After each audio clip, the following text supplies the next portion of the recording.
Hi.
Alrighty, how are we doing, everybody? Hope you're doing well today, and hope you're ready to jump into some more dwarf gameplay. Sorry for being gone for a couple of days, had some stuff to do, but I am back, and I'm ready to get back to dwarfing. Today we do have the Tinto Talks Dev Diary to go over, so we'll do that before we start gaming. I believe it's about navies. I have not opened it yet, but I think I saw Lambert's video title. I haven't looked at it, haven't watched it, but I do think it's about navies, which is good. I'm excited to learn about it and see what they are cooking for definitely not EU5 Project Caesar. Hello, Nurkor, Moffle, Super, Amy, thank you for the 28 months. I appreciate that. Hello, Duker's Mom, hello, Beeps Man. Hope you're all doing well today. Yes.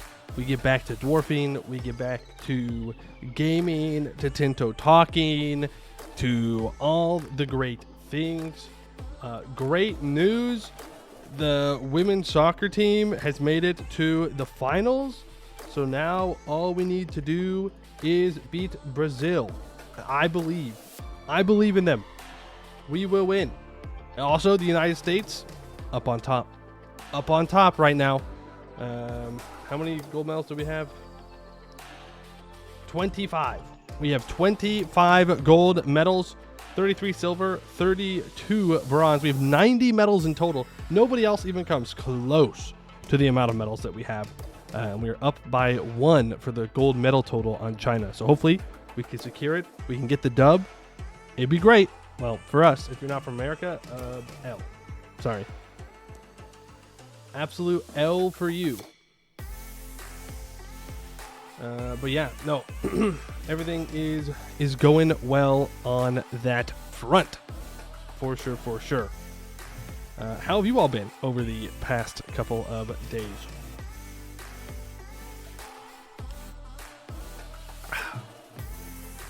He's got TTS on. You could have said something weird to make it funny. I've had TTS on for like, I don't know, 2 months now or something like that. He's been on for a while. Because I figured it out. AKA I had to click like 3 whole buttons.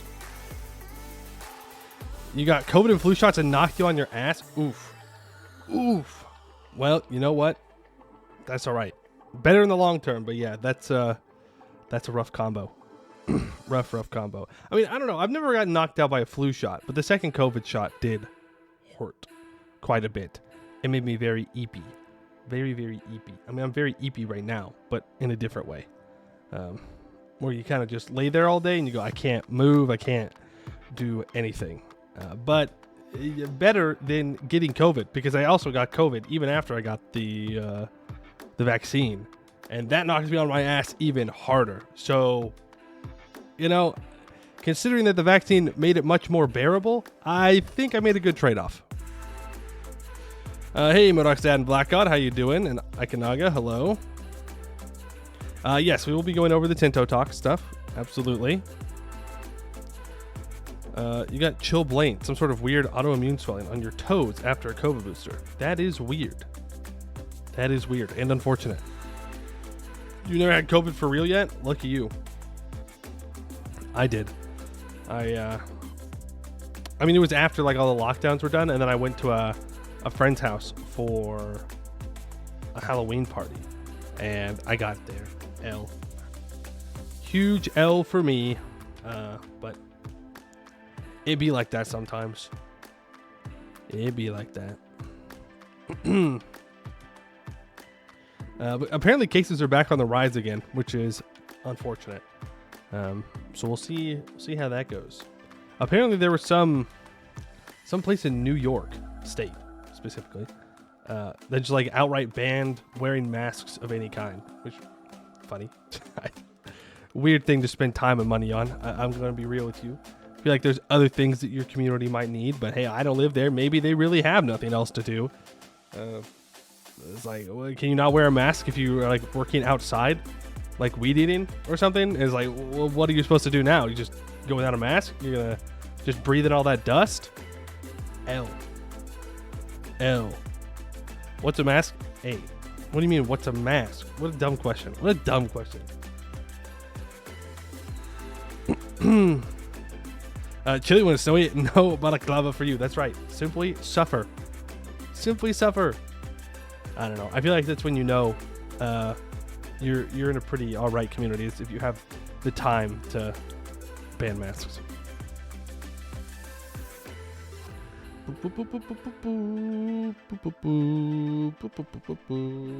we should probably go over the Tinto talk because last time we did it took a long time. Uptick in Pacific Northwest, keep it there. You're in Southern Cal and don't want it down here. Well, I don't think anybody wants it where they are. I think that's kind of the whole shtick of diseases is you go, yeah, I'd rather it not be near me specifically. Unfortunately, I don't think that's how it works. You know, there is the whole debate on if viruses are alive or not. Well, if they are, they do not care what we think. Don't you know that masks were invented by woke propaganda to silence troop agents? True. Masks were actually invented specifically for COVID-19. They didn't exist beforehand. Nope. Not real. Fake. Completely fake. Alright. Let me bring this over here.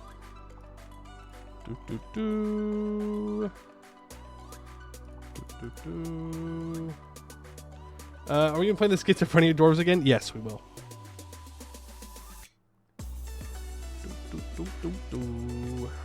If you get sick, just move somewhere else. Yeah, while you're sick. That way it doesn't spread, right? Big brain. Did you add my hydro? Oh, I did not. Thank you for the reminder. I will add in the building mod. Or the additional buildings mod. That is a good call out. Appreciate it. Hey, Coslord. How are things going? Good. We're just about to go over the Tinto talks.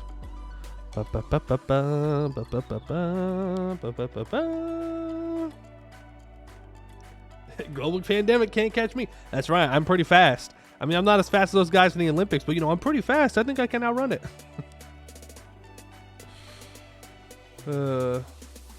All right, let's switch over to the display capture. Do we want different music for this? I feel like we should do different music than our regular just chatting music. What about, I don't know. Fucking... Hold on. Wait a second. Hold on. I'm looking. Pause. Oh, this is like... Hold on. I'm looking for a thing from Paradox. You know, I'd rather not get obliterated through copyright, so I gotta play game songs. But I'm trying to find their Imperator track because I haven't listened to that in a while. I can't find it. Boomer moment.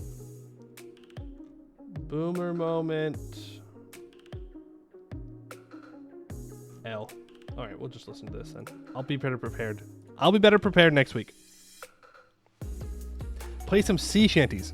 I'd love to. Unfortunately, I'm pretty sure most of them are copyrighted because you can't enjoy it. We can't enjoy things.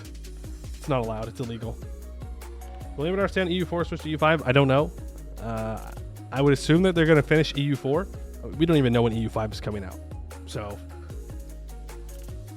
like, I don't know. I'm sure if they're interested, they might move on to it at some point, but we'll just have to wait and see. Simply cover them yourself. Yes. What do you do with a drunken sailor? You throw him in the sea with his pants on backwards. We don't even know if EU5 would be playable. That's true. Oh, before we get into Tinto talks, there was another Paradox game that just... It's not officially canceled, but it is put on indefinite hiatus, and that is Prison Architect 2. So that's another one to the pile. another one. I'm pretty sure it's another one that Paradox was publishing, but it's another one, and that is not a good look for those of us that really want EU5 to be fully developed and then released. Not good. Not good. Again, it's not officially canceled. It's just delayed indefinitely, which is the step before they say it's indefinitely canceled. Like Imperator. It's technically not canceled. It's just on indefinite hiatus, which is pretty much canceling. But we'll see. Look, the studio made more money last year than it made ever before, right? This is one of their flagship titles. Copium, they will release it. Copium, they will release it. Better cancel game or to release unplayable game? I don't know. I don't know any of the details behind it. I know that I saw that they delayed it. And it's a little bit worrying for the future prospects of Paradox Games. But I believe in the EU5. It'll do it. It'll get across the finish line. I swear. I swear. All right. Welcome to another Tinto Talks, the Happy Wednesday, where we spill the secrets about our entirely super secret, nobody will ever guess its name game, which we refer to as Project Caesar. We'll delve into a lot of naval-related aspects when we talk about everything from maritime presence to naval combat. All right. Let's see. Is this going to be another strategy game where navies don't matter, or are you actually going to need to invest in the Navy? Because before we even get into this, my biggest worry is that navies won't actually matter. They don't really matter in EU4. That's really the only game I really care about. They don't really matter in like Civ, for example. They don't matter in Humankind. I'm just naming off the games that I know. They didn't matter in Millennia. But I think my biggest problem is a lot of times it's like, oh yeah, it's good to have navies, but you don't need them when you should have to have them. So we'll see. We'll see. Importance of maritime presence. First of all, we need to get back to the importance of maritime presence and naval capacity in Project Caesar. Before you can get advanced road networks through your country, your proximity propagation is much faster through places where you have a maritime presence. Remember, the proximity propagation is kind of like communications efficiency from Mayo and taxes.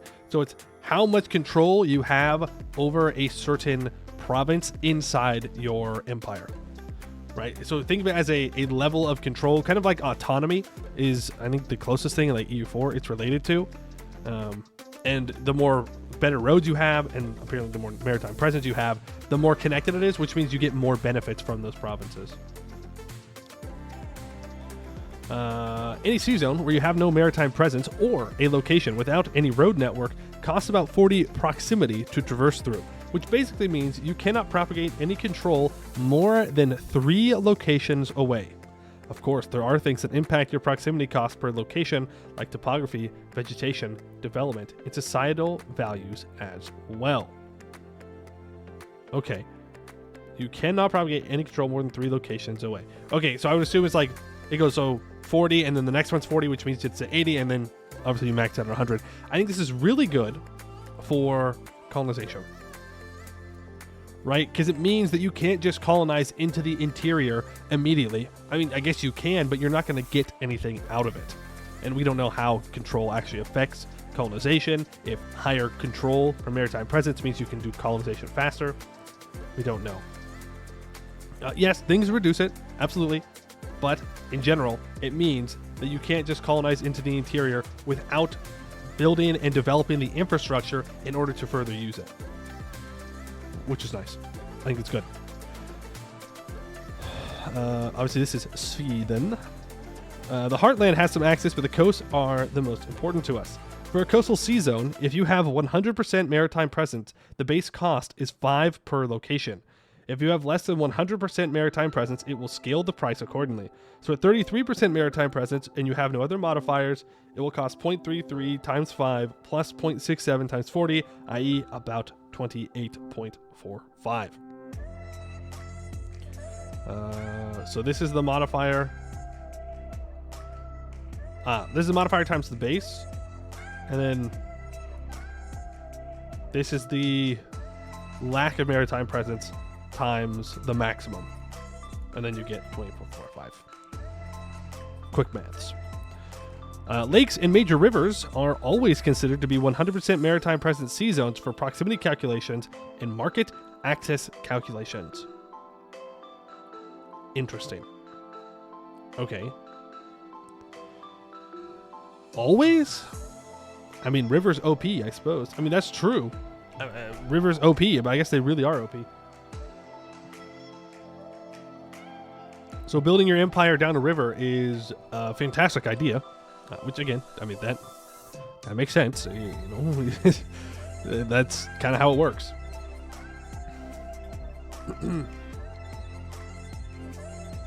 Proximity to capital for Kalmar. Kalmar to Kalmarsund. Kalmarsund to St. Anna's Skurgard.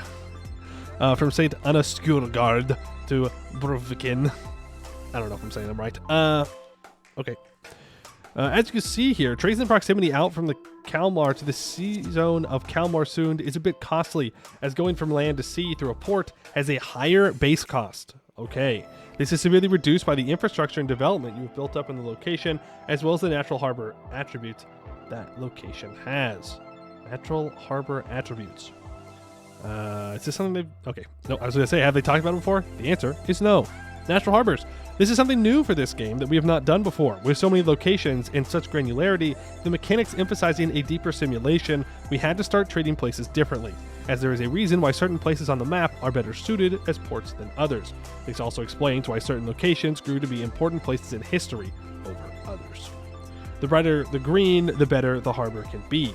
Of course, you can improve the harbor suitability of a location by building certain infrastructure, so even if the location you want to build up lacks the natural benefits, it can still be built up, even if it is more costly to do so well. The harbor suitability of a location has a significant impact on the trade and proximity calculations, and also impacts how quickly armies can be loaded or unloaded from a location. I think that is wonderful. I do wonder... if there's gonna be like a modifier in the province that we can see that tells us the level, or like, I guess we have this suitability thing is 35%, but is there going to be any small way to quickly look at each province to see its harbor suitability? I would like to see that, just so I don't have to click through the UI every single time I want to go down. But let's go through the UI. The natural harbor suitability is 25%. And then this is Bristol. Oh god, where's Bristol, man? I don't know what freaking UK stuff is. What do you want from me? Bristol? I don't know, man. I don't know. It's right here, right? Is that it? Can't tell. I think that's it. So this is a dark green. So it's not like a fantastic port, but it's a good one. It's better than the non-colored port. Now, are the non-colored ports, does that mean that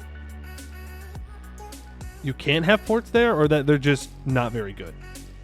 I'm assuming it just means they're not very good, but... Oh no, I clicked the back button. Frick, dude. Alright, well, I guess the dark green means it has a natural suitability of 25%, and it gains an additional 10% because they've built a wharf. Has the following impact: -7% distance cost to capital through the port. Hostile disembark time is 7% higher. Friendly disembark time is 7% faster, and trade embark/disembark cost 17.5% cheaper. The natural harbor suitability of 25% has the following impact: makes docks, dry docks, shipyards, grand shipyards, and naval bases 7.5% cheaper, and it gives 25% harbor suitability. Bristol has many uses. The main question, though, rovers or city?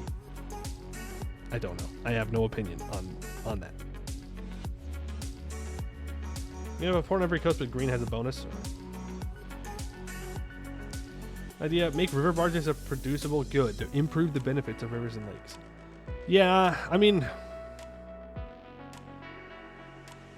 I don't think they want to make rivers granular, but it does feel weird that it's always 100%, right? I mean, that does feel kind of weird, especially when there are no navies on the rivers, which I think they've already confirmed. So I don't know. Well, we'll see what the responses are. Maybe someone's already brought it up and he's commented on it. Shipbuilding. One of the disadvantages of playing a naval nation in other games we've made was the simple fact that unless you had a large coastline, you could not compete no matter how good the coastal locations you had were. One of the reasons was the simple fact that you could only build a ship at a time, and if you wanted to recruit a regiment, you couldn't. In Project Caesar, this has changed. First of all, there are 3 different construction queues in locations. First, there is the civil one for buildings, RGOs, and all other non-military oriented things you can do in a location. Secondly, we have the army-based queue, and finally, we have the navy-based queue. So you can recruit regiments at the same time that you build up ships in a location. That's a great change. It's a good quality of life. No notes. Wonderful. Absolutely wonderful. Where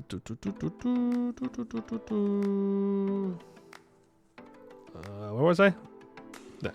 We also have the concept of parallel shipbuilding in a location where buildings can unlock additional shipbuilding slots in a location where at the end of the game you can build close to 20 ships at the same time in the same shipyard with all the related advances and other stuff unlocked. Oh, damn. Okay.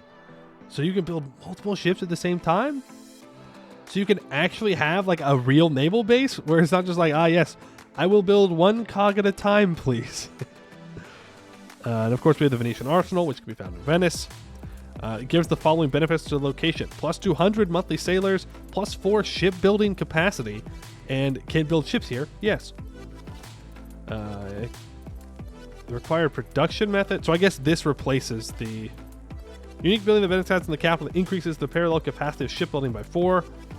I guess this is just like the replacement for a dock, maybe? Or maybe it just adds on to it. But there's a required production method of tar, naval supplies, metalworks, and lumber. Blockades. One of the most powerful abilities that you can do during a war is blockading another nation's coast. The immediate impact is a reduction of food production, maximum control, and making trades being more costly and likely to reroute. There is also the fact that development growth is severely slowed, the decline of prosperity, and a dramatic reduction of your maritime presence. As some say, an image tells you more than 1,000 words. We'll use a few screenshots of tooltips related to blockades to make it a bit more clear. Alright, blockaded by enemies, minus 2% monthly prosperity, minus 10% max control. That's pretty huge. Minus 2 maritime presence. Is that like minus 2 a month? Or minus 2 total? I'm assuming it means a month. Minus 50% total food multiplier, minus 20% monthly development growth, and plus 200% trade embark/disembark cost. This can't be all bad, right? Even with only a single port fully blockaded, the maritime presence in the sea zone is severely impacted and will take many months to recover unless you got coastal forts or navies patrolling it for a long time after a war. Gotcha. The only thing in here that I'm not totally sold on is the total food multiplier. I guess it's like simulating like fishing industries not being able to work and that you can't ship any food in. But if a province has enough food already growing, then I don't know if you need it. But I understand it's supposed to simulate for like sieges as well. So I get it. 50% seems crazy. Like actually crazy. What is it, like 2 months? And then there's... Well, I guess this probably doesn't stack. This slows it down by 20%. This just cuts it in half, or cuts it down by 50%. And then this goes down monthly. And as does monthly prosperity. But I guess this one says monthly prosperity goes down by 2%. But this doesn't say monthly maritime presence. I guess I'm just a little confused on where all these are for the UI. I'd like it to be a little bit more clear on if it is just like a flat rate of what's being cut or what is done monthly. Or maybe it is I'm just being weird. Monthly change for the County of Holland. The Hollandish change by 0.3 is due to The Hague, 0.04 increase. Dordrecht, 0.04 increase. Rotterdam, 0.04 increase. Gertrudenberg. Not a real word. That's not a real word. Minus 0.43. Damn. So yeah, it is quite significant if even one of your ports gets blockaded. I do love the adjective for Holland. We have been a big problem. Oh no, the tulip fields. What are we going to do? Not all ships are great at blockading, as you most likely want to have heavy ships and or light ships do the blockading. Blockade capacity of the Second Navy. Wow, what a great name. 17 traditional galleys gives 1.7. And 1 Hulk gives 0.01. I'm assuming that a Hulk is a transport ship. That's my guess. I don't know. Or maybe it is just Hulk, the green guy. And he is just in the harbor like a kaiju, just waiting to fight anybody that tries to leave. That could also be it. I don't know. We don't know anything about the game. It could be the Incredible Hulk. We gotta gamma this game. Currently blockading the following locations at the following efficiency. 100% for Gertrudenberg. 55.94% for Middleburg.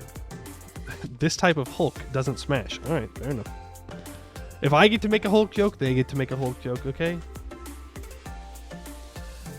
But it seems like galleys are not doing much. But I mean, it is enough to fully blockade this one location, but not a second one. Not all locations are equal. In different populations, infrastructure and development increases how much ships are required to blockade a location. 20. Okay, so the coastal location. They could have chosen the different one. I'm just saying. You could have chosen Rotterdam. I know how to say Rotterdam easily. Come on. Gertrudenberg. Population capacity of 25%. Food production 5%. Supply limit 5%. Multi-development growth 5%.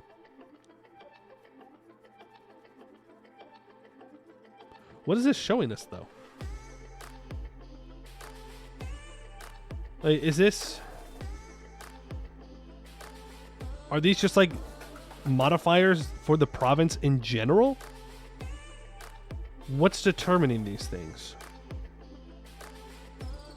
Like, is it because it's a coastal location that it gets these? Or is it because of coastal and it's flatlands and farmlands and, like, temperate or whatever, like oceanic? Does that also affect these? I want to know what's giving me these numbers specifically. Like, is it just coastal or is it also because of topography? Requires blockade capacity of 1.02. 0.69, nice. Population and location. You need an additional 0.1 for the port and 0.23 from level of development. Ships repairing. Ooh, also, look at it's the map all connected together.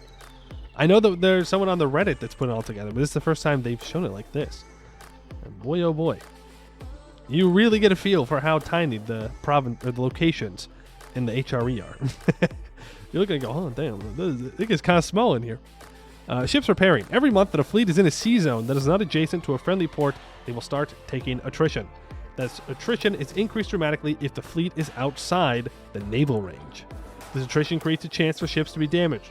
While usually you can only repair a ship in a port, there are advances in some ages that allow you to repair your ships in coastal sea zones. Where at the Age of Revolutions, you can repair a ship up to 50% efficiency without going back to port. Naval range is calculated from every core province or port that you own, or is owned by one of your subjects, or owned by someone you have negotiated fleet basing rights with. Yeah, that's pretty much the same as the U4. At least the naval range. It might not be calculated exactly the same, but it's the same idea. Can we control the entire Mediterranean Sea as Venice? I mean, that's pretty far. Though, to be fair, Venice probably owns stuff somewhere. I would assume they own things over here, or they have subjects over here, or there's something going on. I don't know, though. Maybe I'm being weird. You can't really see... What are these lines? Like,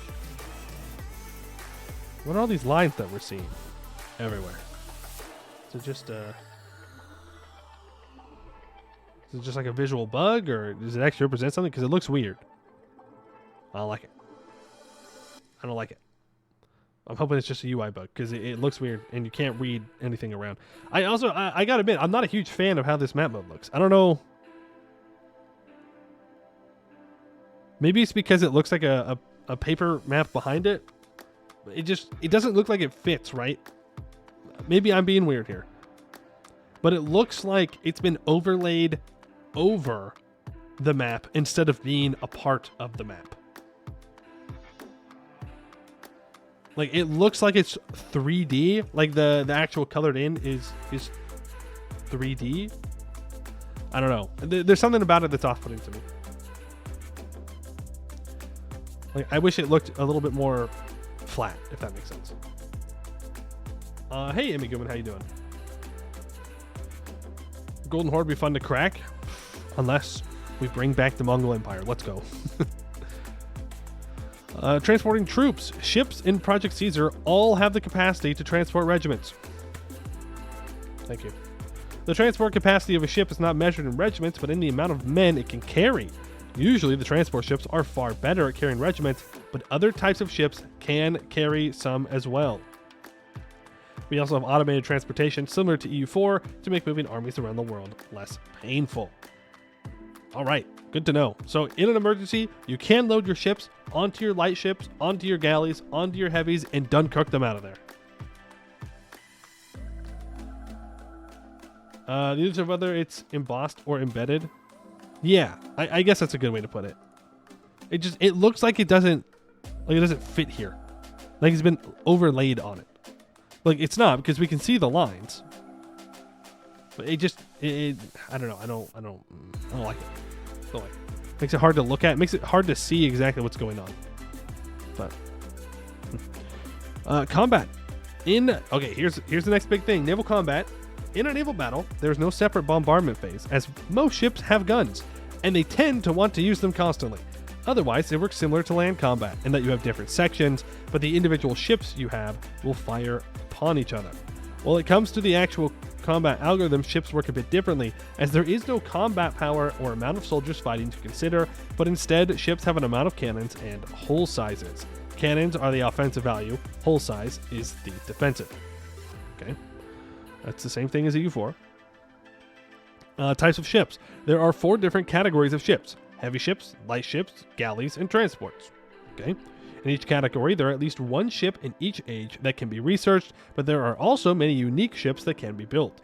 There is no real restriction on what roles different ships can perform, but a transport is not the best at blockading, and a light ship may not be ideal for transporting a lot of soldiers. Each type of ship differs on how many trained sailors they need for their crew, how many cannons they can have, and more. You can also raise ships as levies from your population, but those are usually best suited to transport armies shorter distances and should not be relied upon in a sea battle.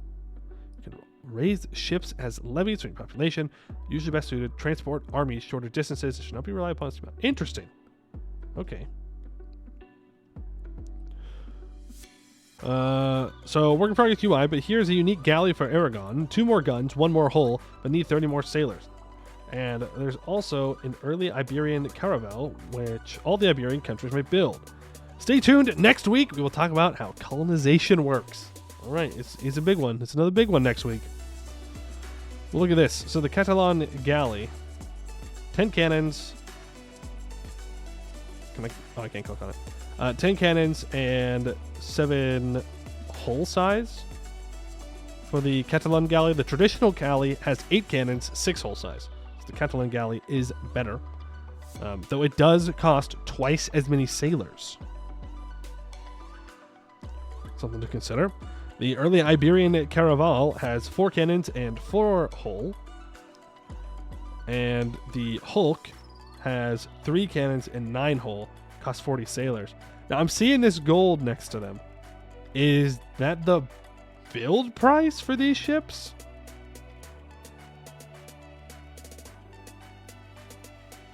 Like, I know ships are expensive. Are they actually going to be that expensive?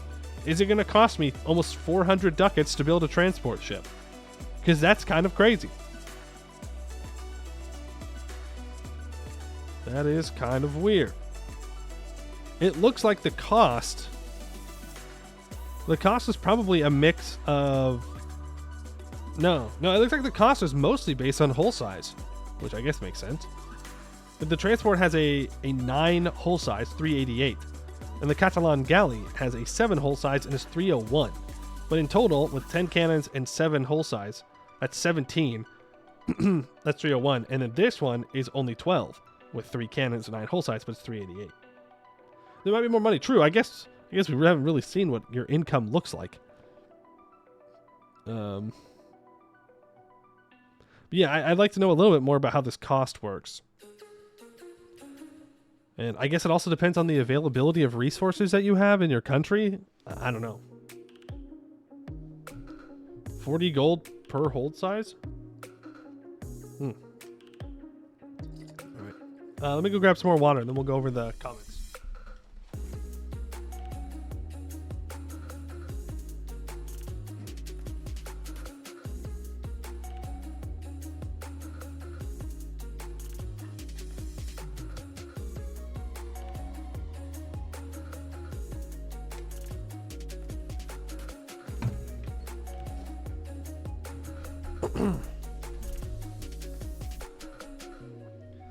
To be fair, in E4 you spend $90 to build a whole ass church, workshop, market district in the province. True. All right, let's refresh this. Go through it. Wow. You got a macro for this?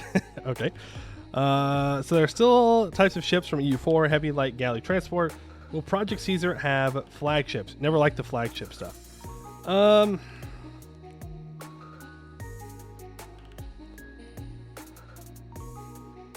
I like flagships, but I do agree that giving flagships extremely strong modifiers that also affect the rest of the fleet is not great. I don't like that, but I do like the idea of flagships. Like, I do like them. It's cool, you know. I want my special ship. I just do. I want my main character boat.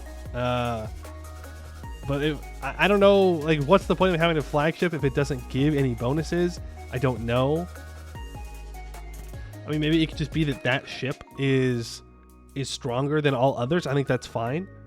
But of course, then that means, like, is your flagship only going to be a combat flagship? I mean, yeah, probably. I don't know. I'd like a ship that just, it costs more, it is stronger, and you can only have one. And you make it a flagship. I think that would be the best option.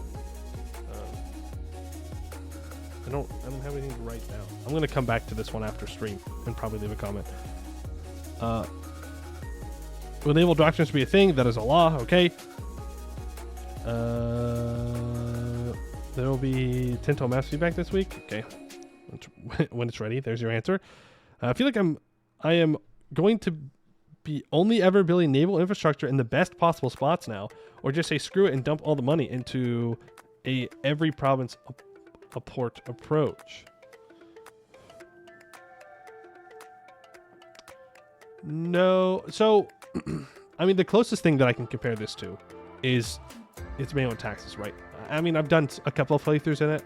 I'm definitely not a Mayo like expert by any means, but you do end up building ports everywhere. But of course, the higher level ports are going to be where they are naturally better, right? I mean, to bring it to the real world, the reason San Francisco exists is because San Francisco Bay is a fantastic deep water port.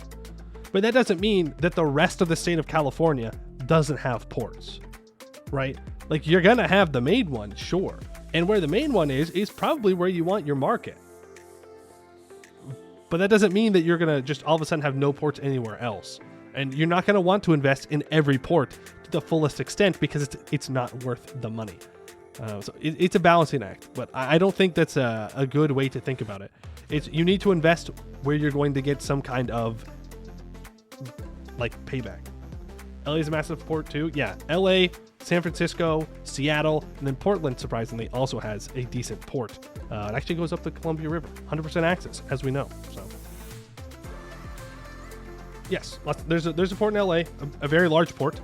San Francisco has a big port, and then Seattle is the other main port, and then Portland is like the one Oregon port.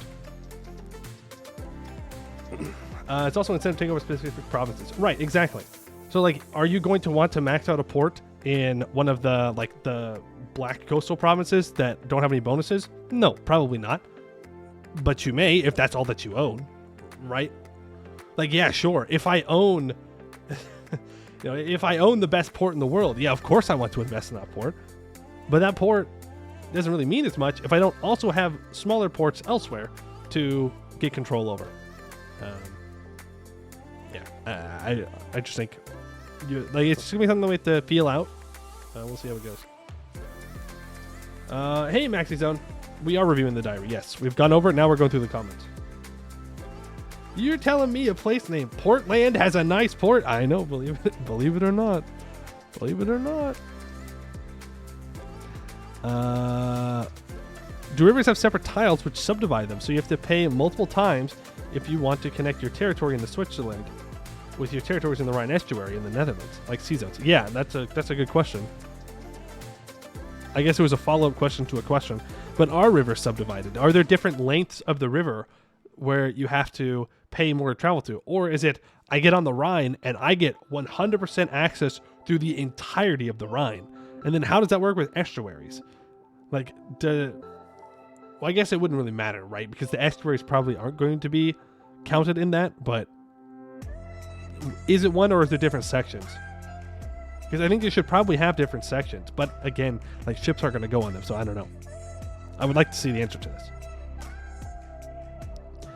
Will there be anything in naval combat to simulate the Korean versus Japanese dynamic, where the Japanese are always trying to close in and board enemy ships, while the Koreans are always trying to maintain range and pound the enemy from afar with cannons? Like different strategies in a naval battle. Yeah, that's a good question. There's a lot of questions here. Does Venice have a straight crossing modifier, or will the Venetian Navy be able to block armies from moving into the province somehow? How we handle Venice is not set yet. All right, that means that we have to scream. We have to scream for no crossings, no straight crossing modifier. Don't do it. Let Venice be able to defend themselves with boats. If rivers are 100% no matter what, it wouldn't really matter if they had zones in it. No, because remember, it costs a base of 5. If there's 100% maritime presence, like, even if you have 100% maritime presence, there's still a cost for moving through each section that you have 100% in.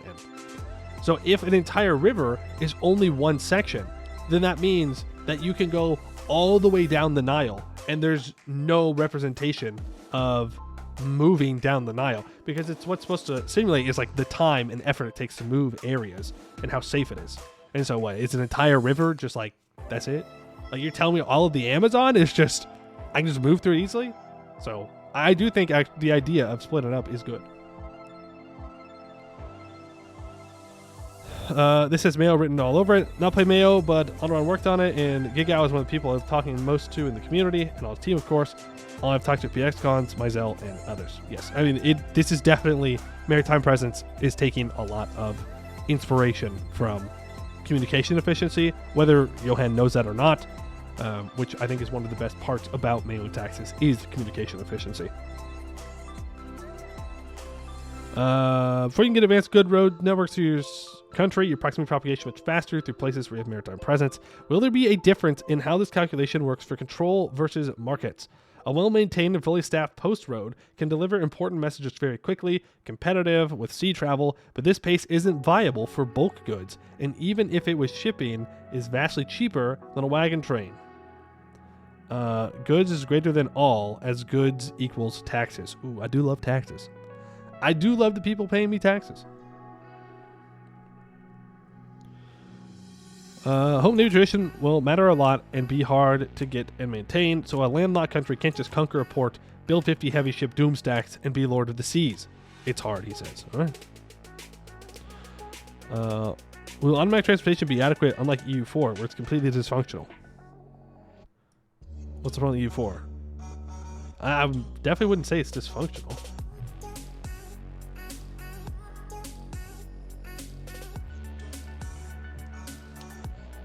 Like, it works. You just have to know how it works. Like, it's not that it's dysfunctional. I mean, there are times when you go like, really? Really? My army stack is still sitting here waiting to move because I was one transport short, and it's moving a transport from the other side of the planet over here to move them. But it does work. You do have to look at it and micromanage it a little bit, but it does work. I would say 98% of the time, as you would expect, which is fine. You mentioned there were unique ships. Does that mean that some countries will have ships tied to their entire culture, like special naval units in EU4? C. All right, well, I understand that. I don't understand any of that. This is feedback for Belgian harbors and stuff. All right. What are major rivers counted as? And still wish at least those would be navigatable. I can answer that in 4 to 12 weeks. I guess it's, which rivers count as major rivers. When ship repairs from attrition, does it repair by taking sailors or the ship resources, as well as to repair those two separate repairs? Both. What prevents nations with many coastal provinces to add such special buildings where they can spawn more than one ship in the same location at the same time? If you can build cities in all coastal regions with shipyards, good for you. Right, because it's not like you can just develop the cities. You have to have the population to support the cities. So if you can do that, that's great. But most likely you're not going to be able to do that. It would be probably a much better idea to specialize creating cities and provinces with good ports. So when ship's transport capacity is measured by the amount of men it can carry, does it mean cavalry would count as 2 or 3 because of also including the horses or elephants? Or it's like in Age of Empires games where you can't have more than 6 people, and the same for 6 elephants, even though they're different sizes. Depends. Well, that doesn't help at all. Is ship combat similar to EU4 or improved? Since in EU4 it's kind of lacking on some parts. That's an understatement. And if you play correctly, you can stop enemy from retreating completely by doing cyclings where they're locked from ever retreating and thus destroying the enemy ships. Or if you're feeling lazy, sending both mega stacks at each other and let RNG do the work. It's PC logics. I don't know what he means by that. I assume with ship types and categories, it's the same with units, where you can mod more ship categories and units. Yes. Good. Don't know. I feel this is working as intended from a historical viewpoint. So true. So true. So true. Boys, when are we all going to get press ganged into the Navy, right? That's the only way that we can make this historically accurate. We've got to get press ganged and go serve in the Navy, and we got to swab the decks and go up the mast, and we got to learn how the Navy really works. That way it can be historically accurate enough. Do natural harbors include ports that are only open part of the year? Like Archangels. Not a real word. They have it worse, yes. We will talk about that more in a few weeks. Warm water ports confirmed? Dude, surely this won't cause any issues. Nope. I'm sure everything will be just fine.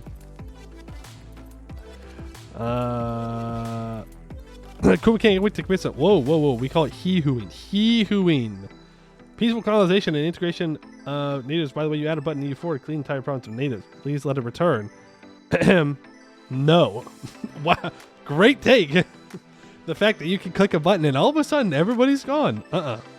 No way. That is a cringe comment. But I'm glad at least that you can't do it anymore. Can harbor suitability be changed by an event? Like the silting of the Zwin made Brugge inaccessible by the sea in the 15th century. The St. Elizabeth flood made the western Scheldt the main navigation route to Antwerp in 1404, and it was the eastern Scheldt before. Yes, it is a completely scriptable feature, and you already know where to post that kind of suggestion. You know what this is saying?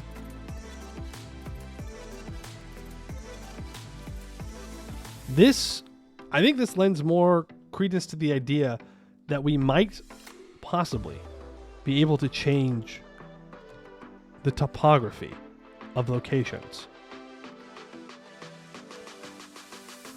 right? If they're adding in the ability for events to change access navally, then perhaps we can actually clear forests or clear swamps. How else would the Panama Canal and Suez Canal work? But those are specific things. Those are specific areas where you can put those canals. I'm saying everywhere. It was something that was talked about early on, where they were looking into it and they were waiting for the technology to be able to do it.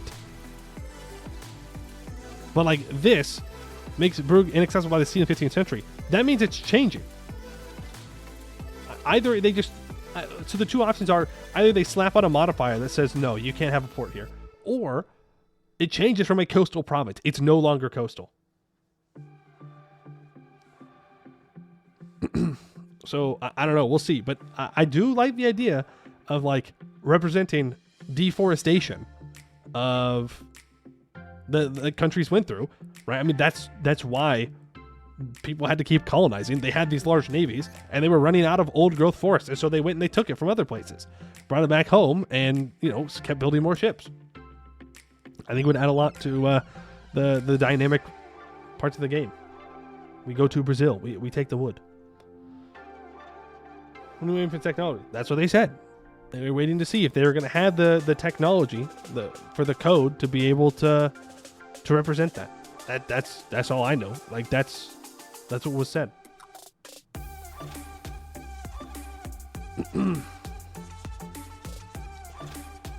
Notice some names locations are missing the picture about natural harbors in Castile or Andalusia. I know it's probably a stupid question, but I'm going to ask anyways, just in case. Do some locations in Iberia and other regions get removed? Map mode color darkening because we haven't changed any location recently. Gotcha. Okay. The NVIDIA 5000 GPUs. As you can see in examples, there are some unique buildings for each country. Well, certain locations have buildings already there at the start, such as the Venetian Arsenal, which would have been built by now already. That one will be there from day one. Okay, so some unique buildings are there at the start. That's good. Why the stripes on land for the navigation range map? Ports you don't have access to. I don't know, man. That looked kind of bad to me. It was a lot. It was a lot to look at. I didn't enjoy the lines. It's not clear, though, how do you increase maritime presence in coastal provinces? More ships, more naval-related buildings in the port. I feel like Cadiz and Loreto should be some degree of green rather than black. Cadiz, especially. I'm going to discuss a couple of ththings with the content designer in charge of it, as I specifically talked with him about Cadiz and Cartagena being examples of top-tier natural harbors. All right. Can we please see port suitability in every Tinto maps from here on out so we can give feedback on which locations should have higher and lower port suitability? Also, it seems location modifiers are back, with Wharf being one of the first ones we see. Are we getting a Tinto talk about location modifiers and how they work, or are they going to be a footnote in the comments? Edit. We don't need to see port suitability for landlocked regions, though, so we don't need to see the glorious ports of Mongolia. I'll post this map mode as well. Sure. All right, cool. So we'll get to see ports now for every coastal map.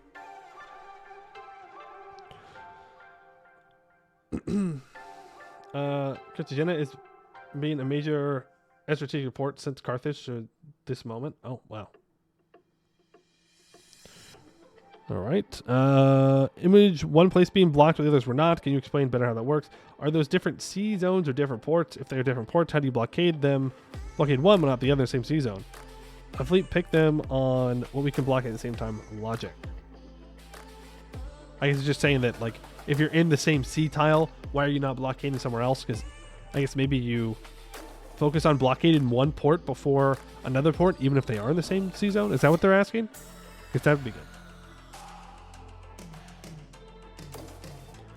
What's the difference between population and development? Population is people living. Development is roads and houses. Fair enough. Early Iberian caravel made me twitch. I do hope Portugal has a unique ship this time around. They do. They do. Well, Portugal has a unique flagship modifiers, I should say. So I guess it is a little different. Also, all ships can transport troops. That's awesome. Where can we see the amount of troops each ship can transport? Early Iberian caravels and Iberian caravels are unique ships for any Iberian countries, portraying their naval building innovativeness at the age of discovery. But Portugal has some naval bonuses compared to the other Iberian powers, of course, so it will be a more naval-focused country, which we'll talk about in due time, of course. What is the best natural harbor in the world in game? We don't have a best harbor in the world, as that may be very much debatable, but what we have is 63 different locations with the best possible harbor suitability, 100% or 1. That's how it's scripted, because it's an entirely scriptable and therefore moddable value. All right, fair enough. Which is always, when will there be dev diary showing the actual map? The numbers are nice, but a map would be better, and since all Europe has been revealed, it won't spoil anything for this top secret game. I don't know. This seems extreme, given that most countries start with no road network. Basically one area. They do? That's crazy. No one had roads, actually. Roads not invented yet. Not real. The galley became virtually obsolete in European navies by the late 18th and 19th centuries. Is this shown in Project Caesar? The latest generic galley model is the Zebek, which comes in the Age of Absolutism, 1637 to 1737. So, yes.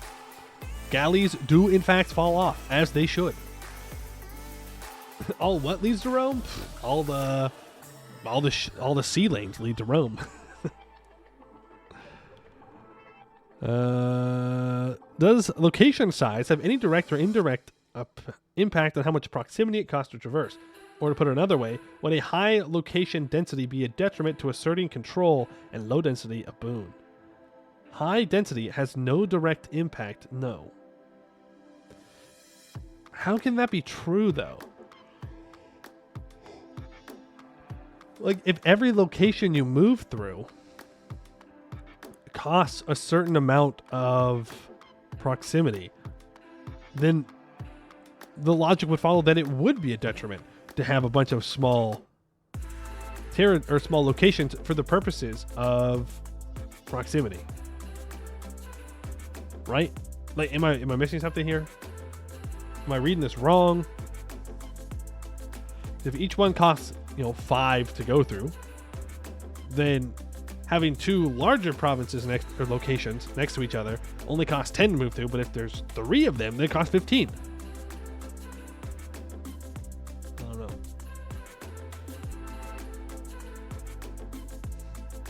know. Maybe it counts the province more than the location? No, it's got to be location-based, though, right? Surely it has to be location-based. I don't know if it makes sense to be province-based. I don't know. Maybe you're right. Maybe it is province-based for calculations. I don't know. Page 3. Is the suitability of natural harbors still work in progress? Some of these don't make much sense. Yes, as the game is still under development and not released. Just created a ticket this afternoon named Improve Natural Harbors, so we'll be taking feedback about that into account. Good. Still think we could use a very expensive canal building that acts as a major river for trade and proximity control between some locations. Is this person asking to be able to build canals wherever we want? Because I'm not necessarily against that idea. Not against the idea at all. I think it'd be kind of cool. I guess. Yeah, I mean, it'd be a late game thing, right? But if I wanted to build a canal, well, let's say, we build the Panama Canal, we build the Suez Canal, right? But I have a canal, or I have a capital province or location that is inland. What if I want to build a canal to that for the purposes of proximity, and I don't want to move my capital to a coast? Maybe I should be able to build a canal across flatlands or wetlands or something. I don't know.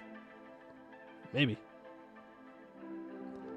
You want to build a canal through the entirety of Australia. Well, you know what? Some people have good goals and others have bad goals. You just have a weird goal. But you know what? Go for it. Make 2 islands. We must build the absurdly expensive canal from Danzig to Venice. Bisect Europe. That's right. Just flatten the Alps. It'll be fine. What's the worst gonna happen? A few things I want to ask you can answer. A few things I want to ask. Ask one thing. How does coastal control work if one sea tile has multiple countries on its coast? A sea zone with 6 locations connected gets 1/6 from each connected port. Yeah, all right, fair enough. The impact of blockades is much stronger, which is a step in the right direction to make navies as important as they were back then. It's part of the drive, yes, both short-term and long-term. Ships that didn't have guns will have an abstracted gun value, abstracted very low.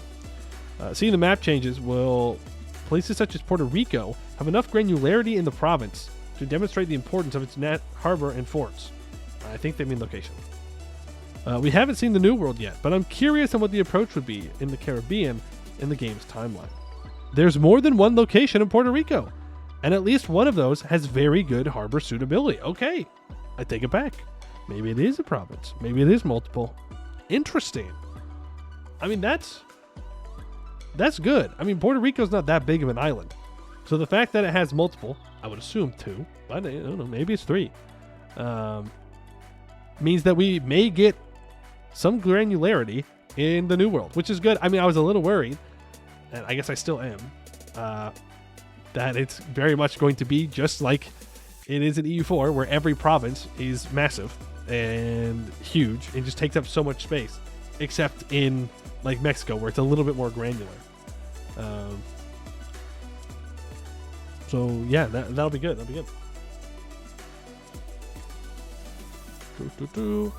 Can we have an achievement, Hulk Smash? Can we sink an enemy heavy ship with a Hulk? World Conquest with only Hulks. That's right. That's all we need. The map for Natural Harbor stops just north of the island of Malta, and now I'm curious if Malta is a natural harbor, as it should be. The Knights Hospitaller were made full use of the natural harbor and is one of the most fortified harbors in the world. Most of the superpowers in the Mediterranean region during the centuries always made sure to control Malta for its strategic position and its natural harbor. Malta is one of the 63 locations having 100% harbor suitability. All right, good.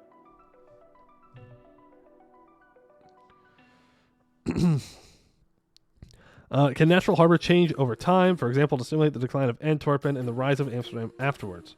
Dog, I don't know what these words mean. I am like an American. All right, if you could speak English, I'd really appreciate that. If you could just, center your entire life around me, that would be great. But of course is what it means. All right. That's another Tinto Maps thing. Will the Canal of Pharaohs / Nicho's Canal be a possible project Venice and the Mamluks can undertake in the early game for early access to the Red Sea? Or will the possibility of a canal be restricted to late game Suez? We're still deciding on what we want to do with canals like this. Yeah, I don't know. I feel like canals should be a later game thing. But then, of course, you get to the fact it's like, well, if it's a later game thing, I mean, people are probably not going to interact with it then. But I think opening it up too early would completely defeat the entire point of like colonization, right? Like you would undercut that entire part of the game and part of history. Because if you can just build a canal through the Suez, well then damn, I don't need to go around Africa. I can just cut through the Suez. I'll just go conquer Egypt. Frick it. I don't know. Based on internal playtesting so far, would you say this iteration of naval mechanics achieves the right level of naval importance for the game yet, or is there still more to be done? Always wants to improve. Yo, let me in. Let me in. Let me playtest. Let me in. Also, an important distinction, galleys were very costly in terms of manpower. A galley needed not only a lot of rowers, but also often had loads of people on board because the way galley warfare worked around amphibious operations and boarding. It was actually a major bottleneck to building and operating galleys, which is why galley slavery proliferated so much in the Mediterranean. Easily supportable by a higher sailor cost. There you go. There are negative modifiers. There are just negative modifiers from being blockaded.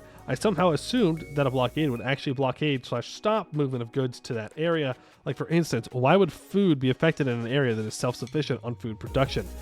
I just assumed a blockade would stop trade, so affect both import and export. It would have been really fun if it worked like that. So for instance, Sweden relies on goods from Lübeck, which in turn is blockaded by Prussia, and therefore it negatively affects the Swedish economy. 200% movement cost is find another path or cost. This ain't profitable. Yeah. So like that is what it's doing, in fact. The question should be how easy to just conquer the Suez in like 1400. Oh, I mean, it would not be easy.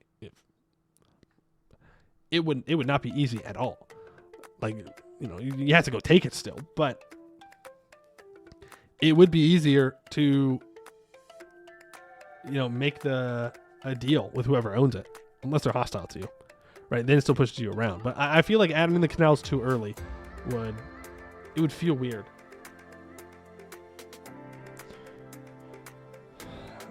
How we handle this? Not tell yet. It's going to take some more time. Venice is so important, historically and gameplay wise, that it's the kind of thing that we want to take as much time as possible to investigate and solve with our current available technology. There it is again. There it is again. I'm telling you, they're cooking. They're cooking with some stuff, with some of the code stuff. So it looks the best possible way while also having a proper gameplay feeling. I don't know what they're doing there in Spain, but they are cooking. Current available technology. They are looking to improve upon it. I don't see any special modifiers for open sea versus inland sea. Will there be such a distinction in the game? It would be great to have that info available in the UI as opposed to the wiki. And our galley is going to actually be stronger in inland seas. Yes, galleys get an automatic bonus in inland seas and an even higher bonus in narrows. Okay. Is a dugout canoe a galley? Canoes are the most primitive galley you can build. They currently have a fearsome 1 cannons and an indomitable 1 hull size # wooden wall. I guess the hull can beat someone at least. Or the Hulk. The Hulk can beat one type of ship. Canoe gaming, let's go.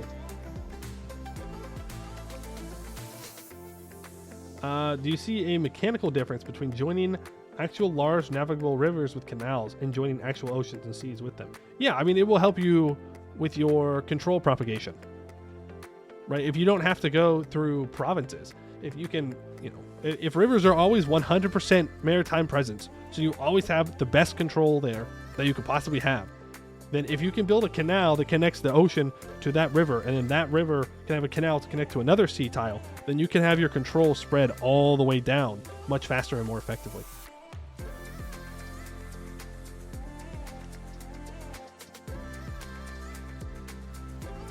$10,000 canoes to stop naval invasion. That's the true, what's it called when the Aztecs invade? The Sunset Invasion. The Aztecs are going with 10,000 canoes. Does Tunis get a bonus due to its old Carthaginian port infrastructure? Can old infrastructure buildings be repaired? E.g. Roman aqueducts. No. There's no remaining Punic infrastructure in 1337. But Tunis has had a good natural harbor suitability because of geography. Yeah, dog. Like, it's been thousands of years, or over 1,000 years. Technology changed a little bit. Thousands of canoes to blot out the sun.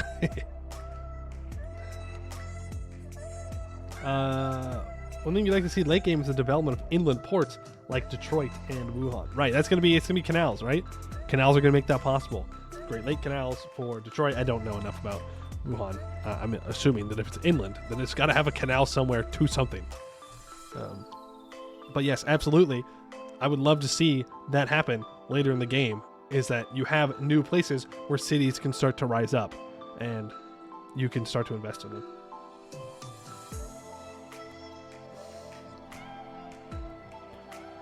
Okay, they don't know what a ticket is. That's fine. I love all about it. I personally think the Flensburg Harbor should have greater potential. After the Nudisgilde and the Hanse's influence dwindled, and Flensburg became one of the leading trade centers and the space dominated by Denmark. And I think that should be represented somehow. Could be. It's a nice town. This is a few years ago. You from it? These are not real words. I don't know how to tell you guys this. These are fake words, not real. That's not how you're supposed to do it. Nuh-uh. Is it possible now, or may you consider adding a project Caesar a prohibiting modifier that one may put on galleys so they cannot sail on the high seas, thus restricted to coastal and shallow waters? It is doable, yes. Alright. Cope and seethe monolingual? I mean, I can read some Spanish. This is not Spanish. This is nothing. This is nothing. This is made up, alright? This This is what happens when you let a kindergartner like make a new word. It's that easy. Please, do not restrict my canoes from crossing the Atlantic. We need the canoes crossing the Atlantic, okay? It can be done, I believe. Can Natural Harbor change over time? For example, to simulate the decline. Okay, I read that one. Yes, I think I responded to that one twice. Is that automatic bonus you speak of going to be a game changer?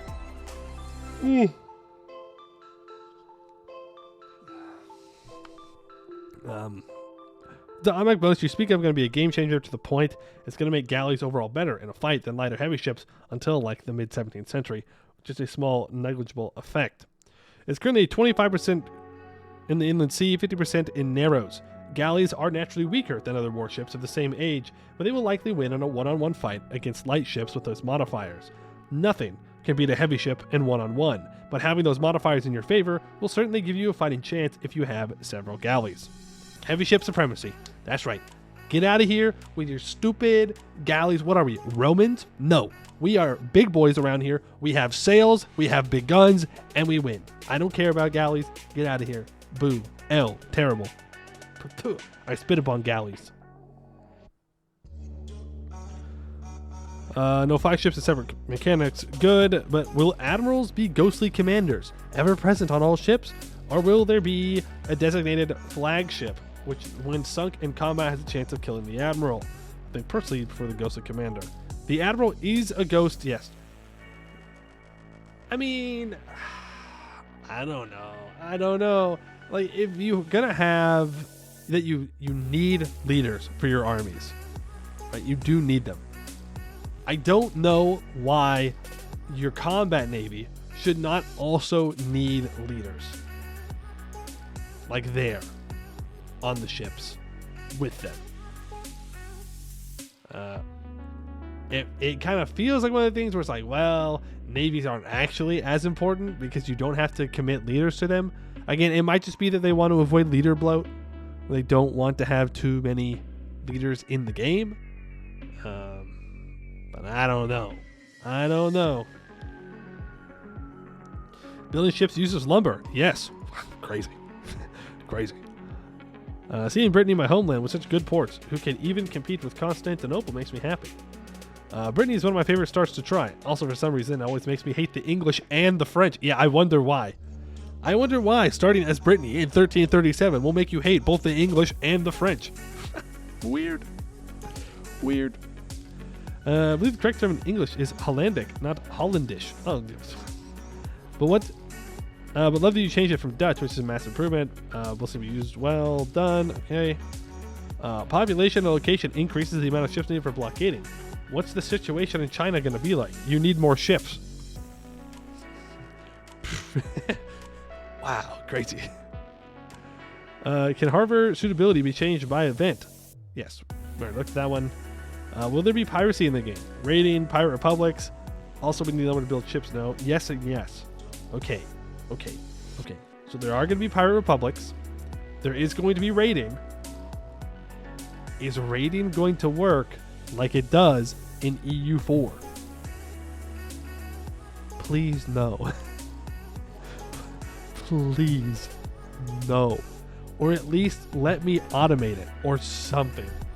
Please. Pirates are fun for like the first 20 years. And then it is just tedious to have to go every 10 years to raid coastlines. On top of the fact that, pirates in EU4 get less governing capacity. And I just like, pirate republics are rough.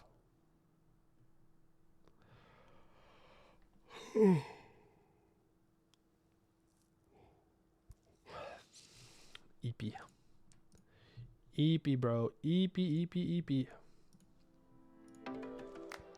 And I see that monuments are still there, but now special buildings can only give realistic and local bonuses. True. I think unique buildings are definitely better than monuments. Do you use goods to build or maintain ships? Yes. I don't know why it'd be any different. Why did you choose to create transport and not merchant ships or merchantmen? Their most important characteristics is that they support armies better. Or transport armies better. Yeah, I mean, That's what the player's going to use them for, is transporting armies. So, I mean, that's just what you do. You move into armies with them. Okay, well, final thoughts. I like it. I don't like this map. I'll stand by that. I don't like this. The map itself. Like the map mode. But overall, I mean, it looks good. It still seems like navies are much more simplified than armies. Which is fine. It doesn't need to be as in-depth. But it does still kind of feel like it's going to be a thing where I go, okay, my navies can just kind of do whatever they want. I don't really care. Like, I guess it is more important that you have a combat navy in order to protect your maritime presence. But I don't know. I don't know. We'll have to see where everything else falls. I do think it's an improvement, though. Like, it's not like I think it's somehow worse or equivalent to EU4. The fact that you actually have to invest in harbors makes it already way better, in my opinion. We need scurvy mechanics. That's right. We need Paradox to impress us into the Navy, force us onto the ships, so that way we can actually know and learn what it was like to be a historical sailor in 1337. That's what we need. All right? You may disagree, but you're wrong. That's the only way we'll know.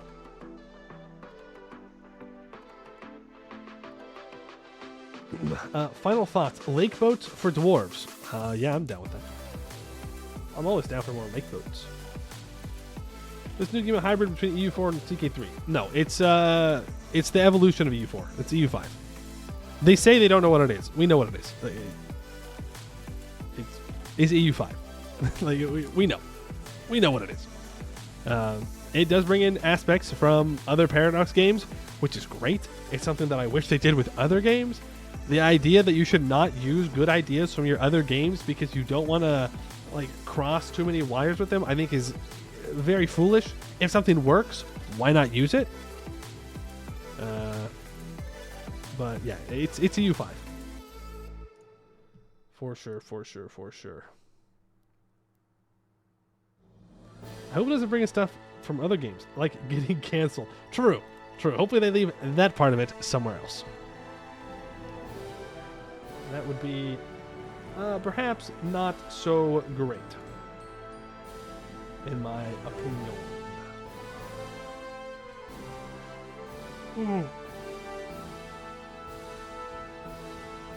Ooh. Does that mean that we can reduce scurvy mechanics as Slavic culture group because of fermented cabbage, high in vitamin C content? You know what? I cannot speak onto if they will add in less scurvy for Slavic cultured nations for their navies. But I will say this. No.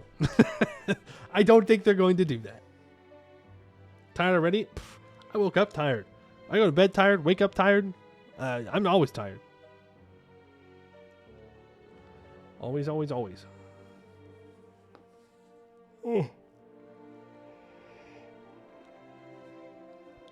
Damn. Why'd you have to bring up being tired?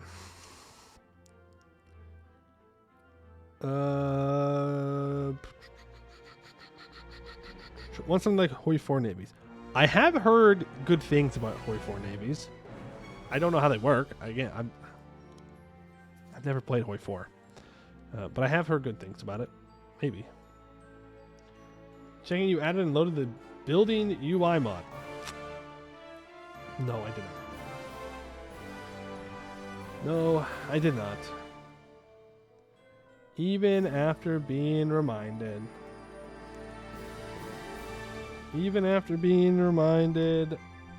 I forgot. Hold on. Turn the EU4 music off.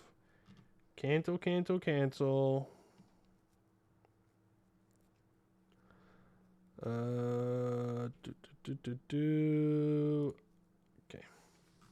Just need this. I need to add it in. Then we're good. I did get distracted by the shiny dev diary. This is true. This is true. I was distracted. All right, add current. Move it up. Okay.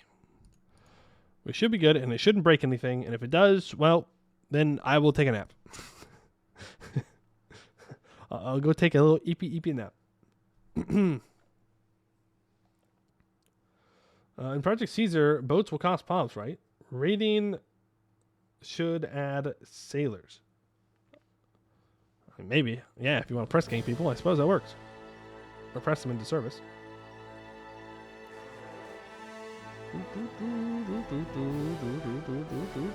So yeah, we'll have our buildings added in now, and it'll be good. It'll be good. It'll be great. We'll dwarf it up, man.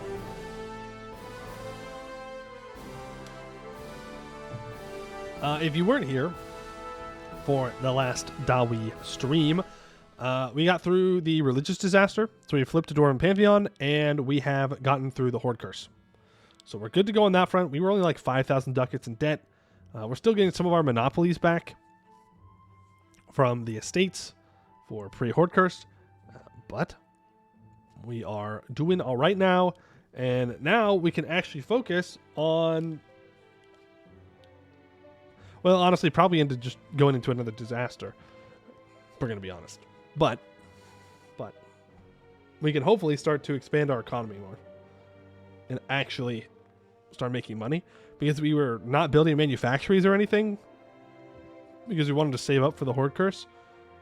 So now we can start making money, which will be good. Very, very good. And we've got Mithril. The Mithril Hold doesn't have a workshop or a manufactory on it, which is criminal. Like, how do you not do that? It's like 2 ducats a month or something to build it. It's basically free.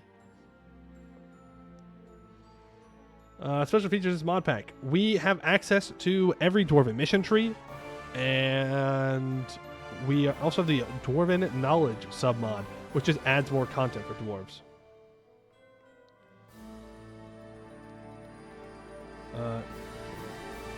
Need to go fight people for money and make manufactories to scale.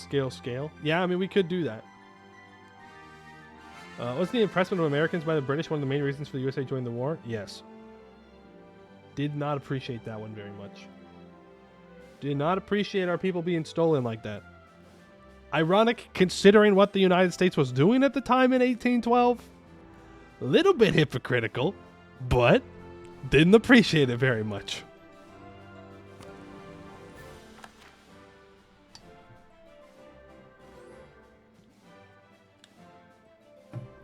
If I check the map mode, it's not just the holds that have them. Crack gets 2. Okay. Well, then we will look at it. Boom, boom, boom. Switching over to the EU4s. Crack does, in fact, have, well, yeah, it has the Dwarven Runic Barrier. This is true. And the Frozen Hold of Crack Dwarf. All right, so this is us. Ta-da! We are Omdir. We are very strong and very cool and very awesome. I don't know if we're actually making that much money. I hope we are. That'd be fantastic. So we can actually start building things. Because if we look at our building map mode here, as I said, we don't have manufactories. None.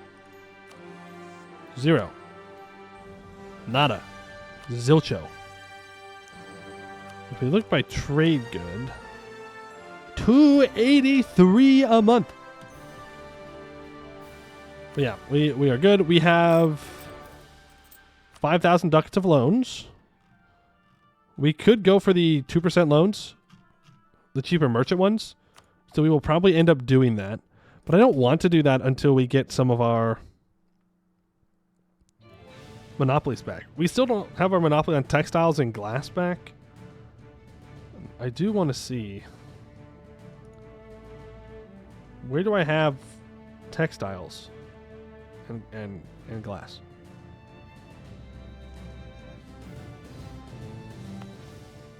Kugdir has glass. That's it? Okay. So we don't really need to worry about the glass too much. And what about textiles? This is silk. We don't have any silk. What about cloth?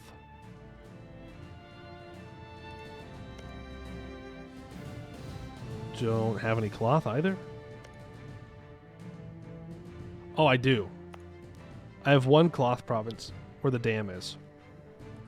Also, Varmhar owns half of the dam area. It was a whole thing. It's a whole bullshit thing. It gets my blood boiling when I think about it. I declared war on these guys. It was Silent Blade and Varmhar declared war at the same time, and they were able to occupy this first because I had to get through a fort and they didn't. Ooh, that's fine though. We don't care. It's fine. It's fine. I'm not mad. You're mad. It includes wool. Oh, you're probably no. Isn't wool its own thing? Wool's its own thing. That's the Hearth Priests. We do have quite a bit of wool. I mean, it's not worth that much, but we do have quite a bit. So we want to get that back. Which means we need to chill on the seizing land stuff. Sell for 3,000? No, I must be strong. I must be strong and not do it. But gemstones is the one thing that we need to get back that I think we're actually making a decent amount of money on. We have a whole hold that's dedicated to it in multiple provinces. So once we do that, well, how long do we have? We'll get our loyalty back pretty quickly. In fact, we can get it back even faster if I summon the diet. And never mind. I wanted to do what the nobles wanted, but I have no interest in subjugating Krakenbar. Cartels want me to build a marketplace in Haraz Doom. Yeah, that's a good one. I know you said it's not worth, but you should 100% have the adventurer's privilege for expeditions. Since it maxes everything, you can just have party share and start an expedition. No, you're right. You are 100% right, and I was 100% wrong about the adventurer Ministry of Expeditions. Like, these negatives are bad, but it's automatically revoked when you do all of your expeditions. So, you click it, you do the expedition, and then it goes away immediately right afterwards. 100% worth it when we do them. I was in the wrong. So, we do have some research to do. I guess we should go over this in case you missed the first couple of streams here. So Dwarven Knowledge has a couple of different things. The main thing right now is this metallurgy system. So you can find different kinds of metals in mines, which you can get in these caves, and from developing and digging your holds. When you get a certain amount of them, you can use them to create special equipment for special infantry units, which we do have access to. They're just, or I guess it's technically special infantry, cavalry, and eventually artillery. Right now, we don't have a ton of bonuses, so we're not using them because they are more expensive, even though we can't see it. Like, it's 15% land force limit, or land maintenance, and my 60% reinforced speed, 15% reinforced cost, but right now just 3% more fire damage. The better the metal, the more abilities you can get out of it. But right now, what I'm doing is doing some research. We have found all of the basic runes, though we cannot use them as things anymore here. Ooh. But we can get more runesmith research, which will give us access to other ideas. Runic settlements, minus 2.5% dev cost. Yes, please. Get that in there. It is using 10 production capacity, but that's fine. We don't care. Cavalry is free? No. Oh. 0.97 ducats of upkeep. It's not free, but it does cost mill points to build, which is weird. But you still have to upkeep. Why is our cavalry so expensive? Is that a dwarf thing? Yeah. Cav cost increase of 20%. Average dwarf. And then there's the other big thing about our nation. We have access to every single dwarven mission tree in the Serpent Spine. And then the extra missions that we have at the bottom for Dwarven Knowledge specifically. So lots and lots to do. In fact, we can complete the research facility level 5. Practically, the research facility has become an entity closer to the National Research Institute. An influential runesmith has come to work for us in order to expand the horizons. So our research facility is upgraded to level 5. The estimated time necessary for the research facility to unlock an available ability is reduced by 10%. And it also gives us +2 max runesmith privileges instead of +1. We also get a skill 2 goods produced modifier, 5% advisor, that is 50% cheaper to employ. Now, before we go on and do the next mission, we're going to want to hire this cheaper guy for sure. But the reason that we have this institute is it gives us ancient dwarven knowledge. And with that ancient dwarven knowledge, we can build new things. There are special buildings that we can build, such as Runeforged castles, which we do have somewhere. Right here. Which gives minus 10% local dev cost because it's on Mithril. Oh, that's what it does when it says it makes it more effective. The Aimsphere, Precursor Relics, and Mithril gives minus 10% dev cost, and it regularly gives +1 attrition for enemies and +1 fort level. And then the Arcane Factory gives 30% production efficiency. Well, shoot, this is more effective too. Well, on a Mithril province, it gives 30% local production efficiency, 5% goods produced, 0.05 possible Warforged Juggernauts from development, +1 Warforged Infantry Force Summit for an increase of 10% state maintenance. Do I have... No, I know for a fact. Yes. So regularly, if it's not on Mithril, then it's just +1 attrition for enemies, +1 fort level. And I don't know if we've built a factory anywhere else. Yeah, right here. It gives 20% local production efficiency instead of, what was it, 30? Yeah, instead of 30.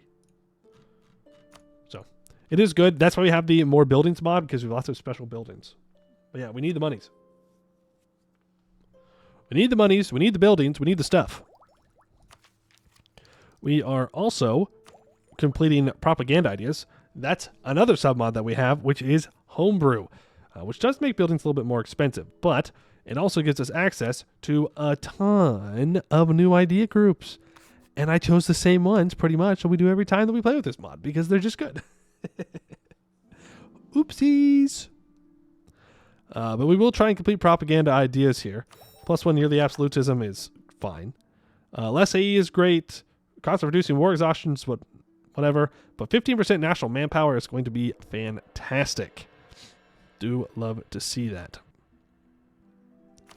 We do have a bunch of policies at the moment. Discipline, idea cost. We're going to unlock some more dev cost reductions. It's going to be good. It's going to be good. Right now, our main focus is getting some missions done, obviously. And colonization. We have 3 colonists, and we are currently colonizing at about 170 colonists a year. So we are trying to fill in this region of the Serpent Spine as quickly as possible.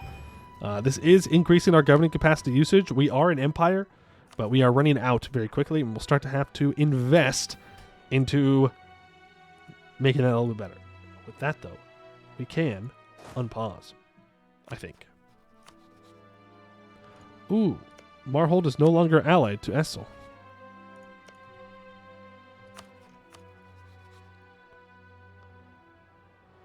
Is that war worth it? Is the question. I don't know. Let's do the missions first. We have lots of missions we can do. Militarized runes. What sets dwarves' weapons apart is not just their physical attributes, but the dwarven runes that often accompany them. Dwarven runes, imbued with ancient magic, adorn the weapons, providing additional protection, enhancing striking power, or even granting the wielder unparalleled agility in battle. You will now be able to apply runes in the metallurgy menu when redesigning a unit's equipment. The blueprint Runic Blunderbuss is automatically unlocked. Okay.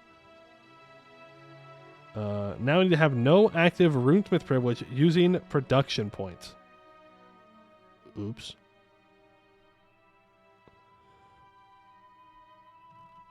Oops. So I guess we weren't supposed to have another policy. That's fine. We can get rid of that later on. And now if I have 1,200 ducats, then I can research Runeforged fortifications. Okay. Sure, man. And now... Durvazatoon, Kraxenvor, Mithradoom, Haraz Ordum, and another Mithradoom are ready to be completed. Well, let's go to Mithradoom first. Reconnect to the outside. Opening up a pathway to the wider world will still be necessary to fulfill our greater economic and military aspirations. Connecting to Eskin will allow us to cooperate with the humans, also trying to reclaim their homes. We gain a permanent claim on the Fallen Azra area, and we will discover the Inner Castanor area. And now, all provinces in the Fallen Azra area are owned by me. All provinces, Dwarf Hope is owned by me. Bladebreaker Pass is owned by me. And I need an ally that owns Steel Hill or Fogwood.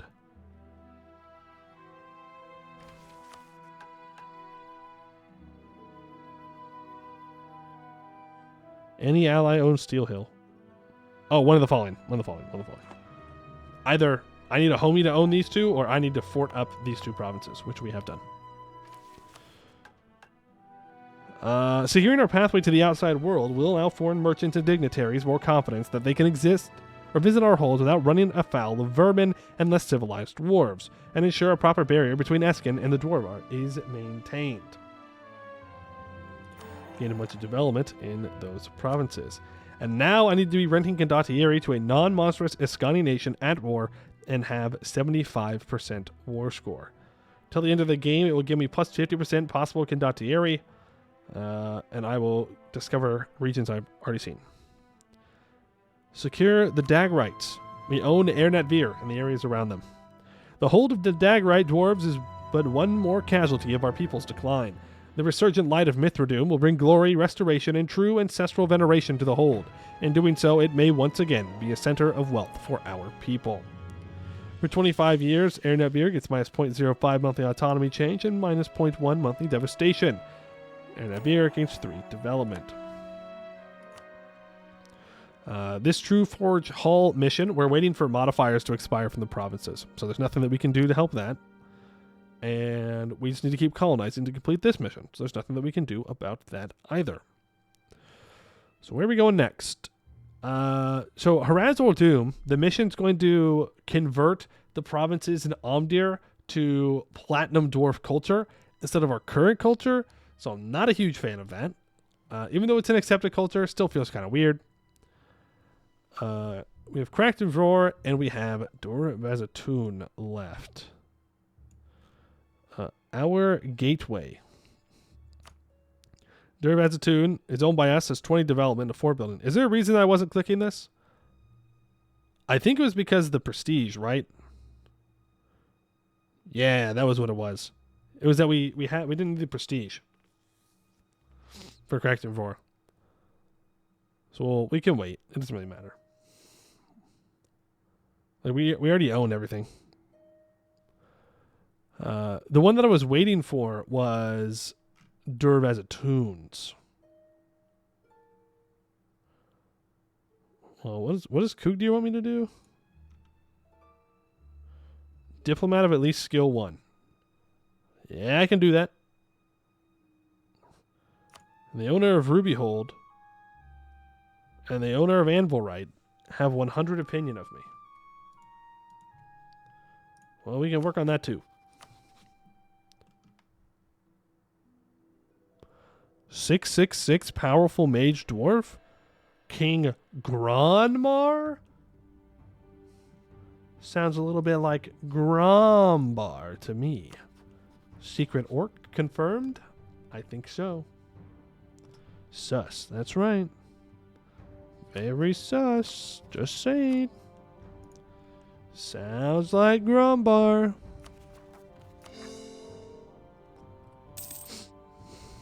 Just saying.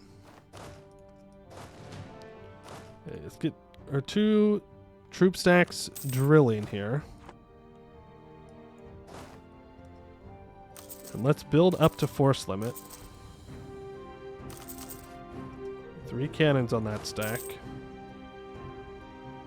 Arg Ordston wants a royal marriage. I'm not interested. Right, so now we can complete a mission that's going to give us prestige. Because we just lost a bit. Boom. I should read it. The renovations of Dwarves are complete, and we have added some significant fortifications to the mountain entrance as well. We can now use this as a very secure point from which to push into the Dwarvar, and it will help to keep out any remaining goblins or orcs left over in the tunnels from harassing us. Are you actually going to hire metallurgy units? Oh yeah, for sure. But right now, they're not worth the money. But they will be. Where's Dwarves?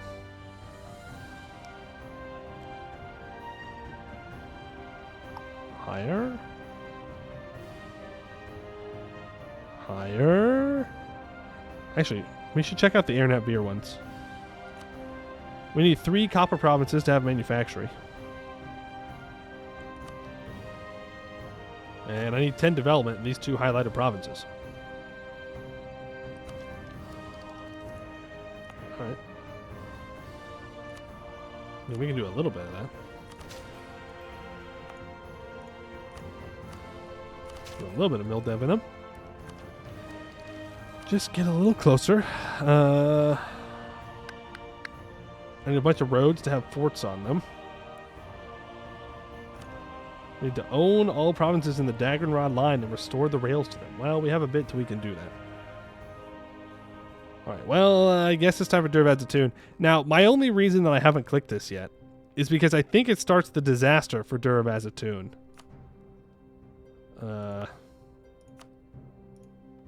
But I guess we'll see. Records of the Fall. Omdir was, in its time, the greatest of all holds in the Dwarvar. Here sat the High Kings themselves, presiding over their vast subterranean domain.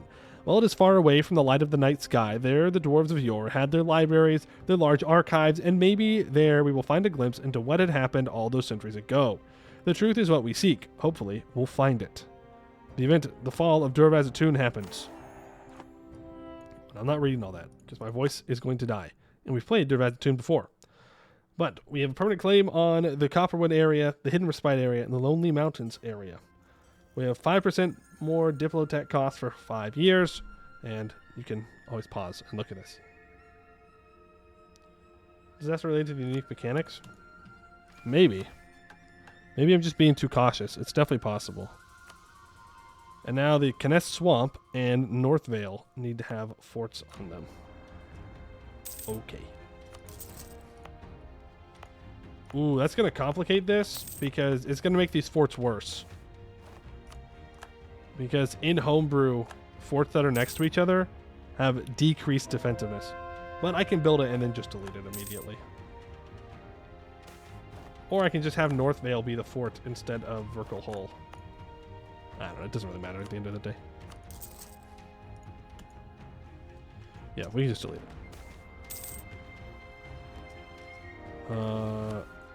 Then we have Cracked Vor, Reckless Advance. Okay, we just completed the rail site colony. Move up. Now, didn't we need 5 Diplo Dev in Ramvault? I think so, but I'd rather get the idea. The idea. I don't even have my... Oh my goodness, I'm throwing. I'm throwing, and I'm sorry. Land maintenance guy. Cheaper goods produced guy. There we go. Now we're making 81 ducats a month. We've got our advisors. We're good. We're getting locked back in. It's been a couple days. It's fine. Meyermod does need to die. You stop drilling. And we will deal with the ogres. It's all ogre now, one could say. I have 3 Dwarven knowledge. Is there anything that I can spend it on before I develop?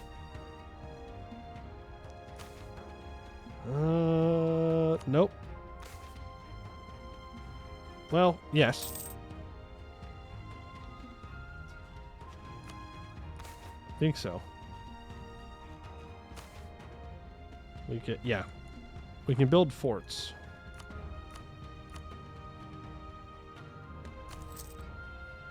I mean, again, I don't really want to be spending money necessarily, right? But that's all right. We could develop our capital up to 80. Would not be a terrible idea.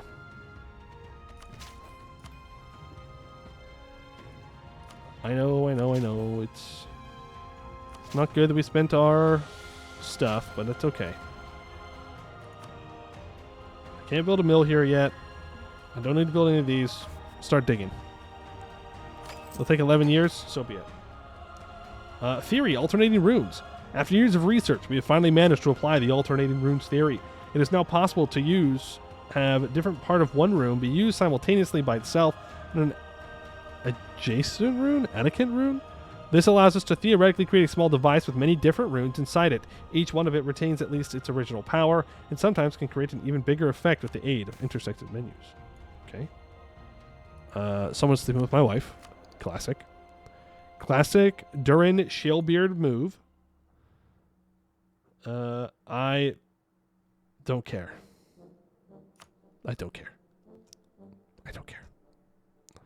We have a cracked and vor mission. It's the prestige one. It could have been Bungus. What could have been? What could have been? And while we are making money here and paying off debt, let's go ahead and do a little bit of a conquest. Don't need all that many troops to do it. You move here. You keep drilling. Just kidding. Don't drill. Just kidding about the just kidding. Keep drilling. You'll be fine. Forts. I don't think we have any holds that we need to repair. I should have checked before I went to war. Give me my money from gemstones back, please. Oh. I forgot. Build a marketplace. I do need to repair crack. You are correct. Cracked and Vor is the one hold that I definitely need to repair. It's just going to be rather expensive. Monarch point wise to do so. I should expand infrastructure a bunch here.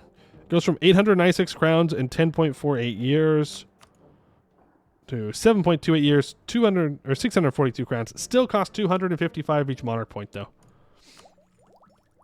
I mean, it is what it is. I do not have a construction time advisor at the moment, no. I don't think so. No, I have production efficiency. I do have a construction time available, though. Yes. I do. Are we learning any magic right now? We are not. I think I wanted to learn enchantment magic, right?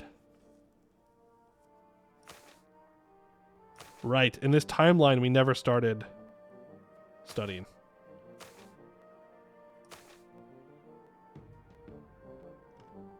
So let's start being better at it. We are legendary in abjuration, though. So if anybody declares war on us, they are not going to survive. Let's just put it that way. They will bleed out long before they can take anything from me. Long before. I bet you when those are cored up, that'll probably complete a thing for me. A mission.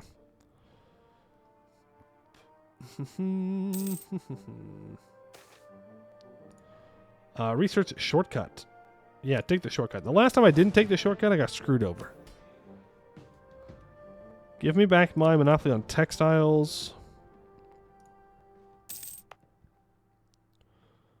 With max relations with Ruby Hold. I need him to like me more. I have to pay off my loans to be able to influence Silverforge. It's fine. Let me go to the merchant cartels. Let's go indebted to them. And then let's repay off the 4% loans. So we're paying a little bit less in interest. Hey. That's not fair. I don't have any forts up there. Razor Doom has been completed. Rod Hole has been completed, which is wonderful. So we can grab Zenderin Rift. I've gained Anti-Monstrous against Skewer Drake. I'm going to warn Segdir. The moment I warned Segdir, Varmhar broke their alliance with them.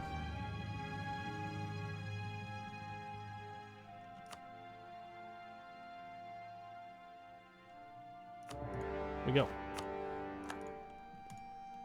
We go. Varmhar was allied to everybody and their mother.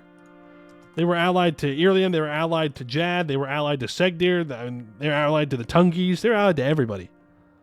But it seems they have lost their alliances, and so I'm going to kill them.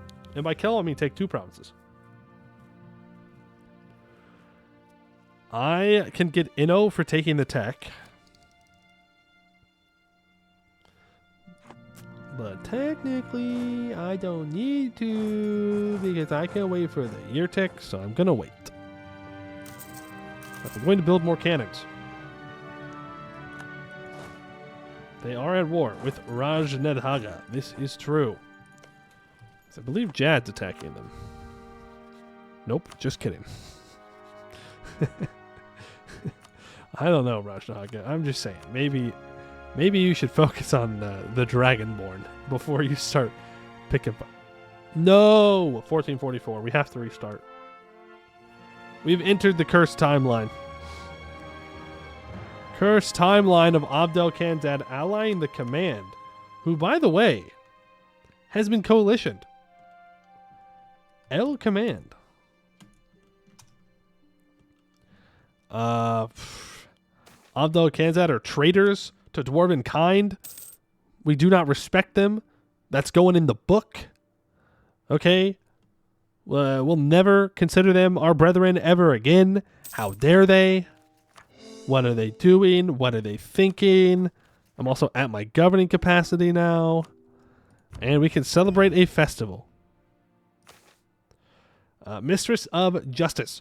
The hammer falls as the corrupt captain follows his fellow conspiring magistrate into the halls of the dead, where Dagran will certainly ensure that they suffer for their corruption and misuse of power. This is the 3rd execution held by the priesthood of Anvaland in Omdir in a week, as all across the realm similar trials are being held that have been authorized by Umbrindal. These are to be overseen by Anvaland's clergy in an effort to assist in resolving the rampant revolts and unrest throughout the country. We gain 100 religious power, and we get -5 local unrest in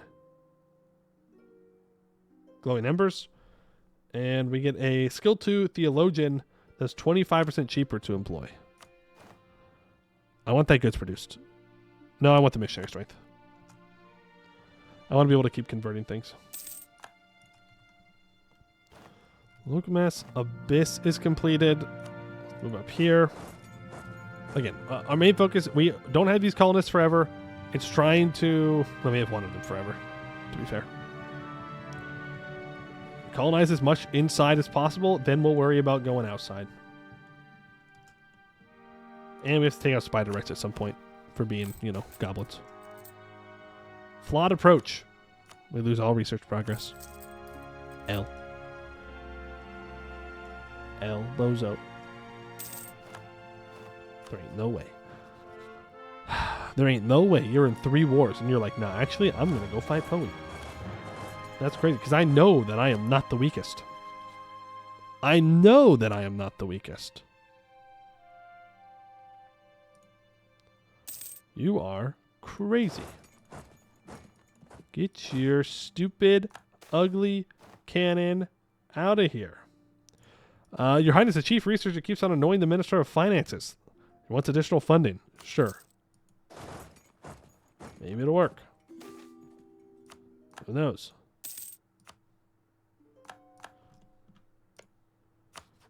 Segdir is now the defender against Sarian and the Sariander conquest of Segdir.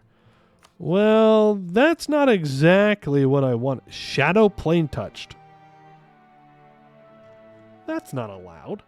You're not even in Sarhal. You're in Bulwar. That's fake Sarhal. That's not even... That's... no. No. How can you be a worshiper of Suriel and be like, yeah, actually, I'm shadow touched? Nah, dude. Fake Suriel lover. Jad would never do this. Never. Never, ever, ever. Betrayer to Suriel. And that is the worst kind of betrayer.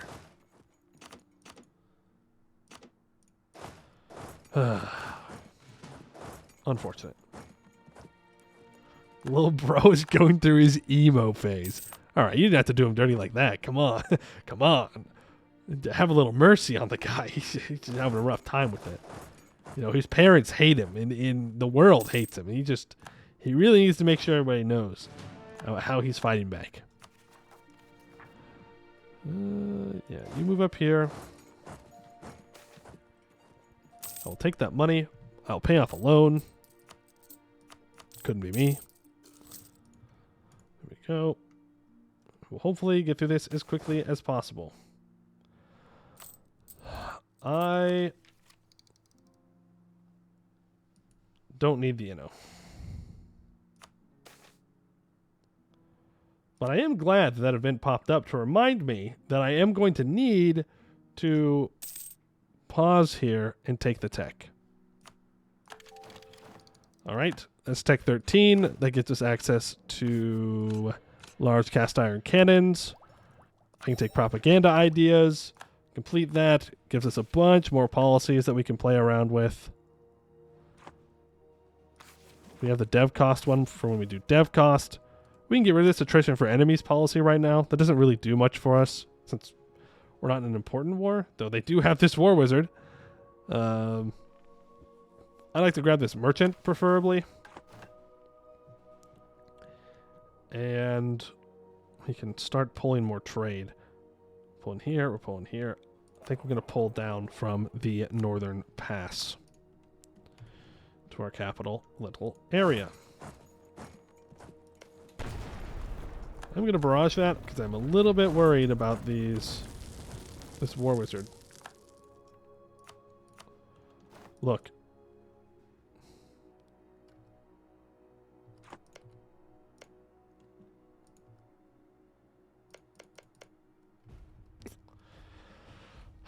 Technically speaking, we don't need this state, I don't think. Oh, I have not added the building mod to the mod collection yet, by the way. No, we have not removed all monopolies. But I can get the wool back. Still waiting on livestock and on glass. Yeah, I would like to take money. I'm just thinking about if I want to take this province or not. I probably do.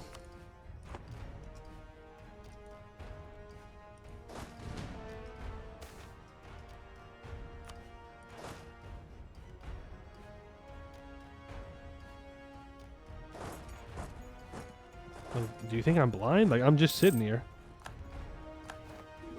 Ground bar is going to kill Cracked Roar, which is fine. We don't care.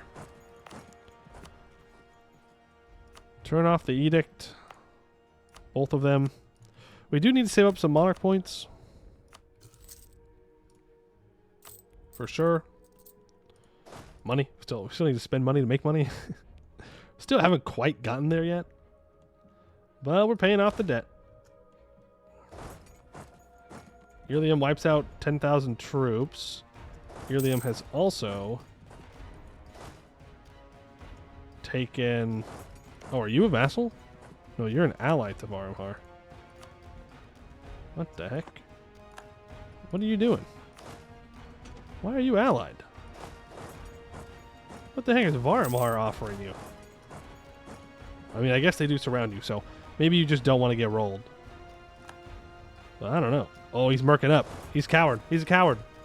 He who mercs up first is the coward. And we now have no 4% or 5% loans.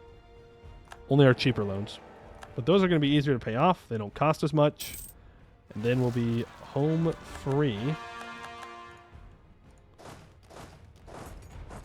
for spending money. Which I do enjoy spending money. Yes, we have gotten through the Horde Curse. So we are well on our way to trying to get our economy into a good place.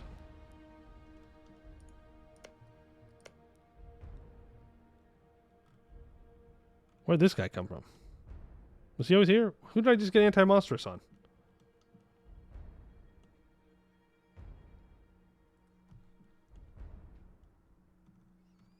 Who did I just get anti-monstrous on?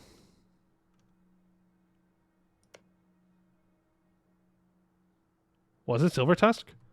Did they get some of their cores back?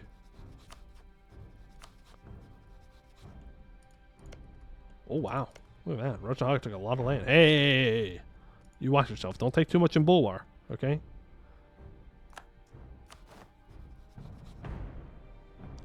Well, it might be a pretty good time to go to war with Gore Barad, too.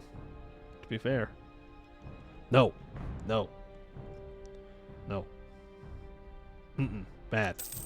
We don't need to expand. We need to invest in the provinces we have. That's what we need to do. I could beat him up for money, though.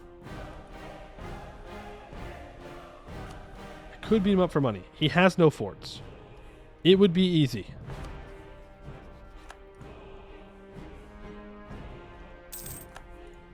It would be very, very easy to do so.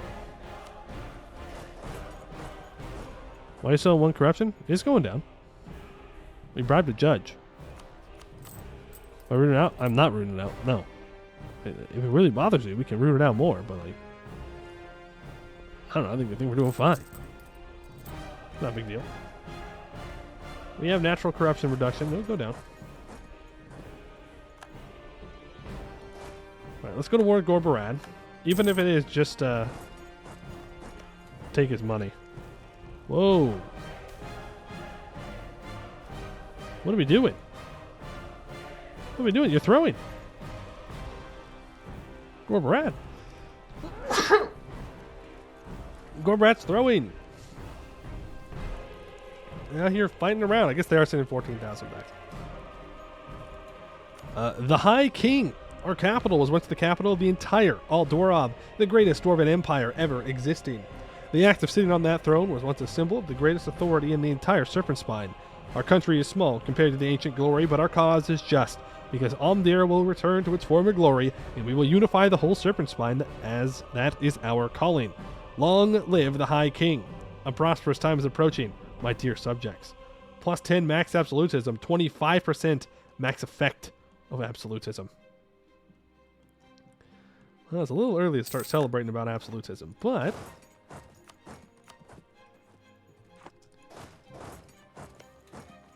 oh man. Now we're going to be stuck in this war for a while. Until Irlium's ready to peace out. Frick. Whatever. Declare war for Gorod 2. We will take the provinces that they own up here. But I will not enter into the Serpent's Reach yet.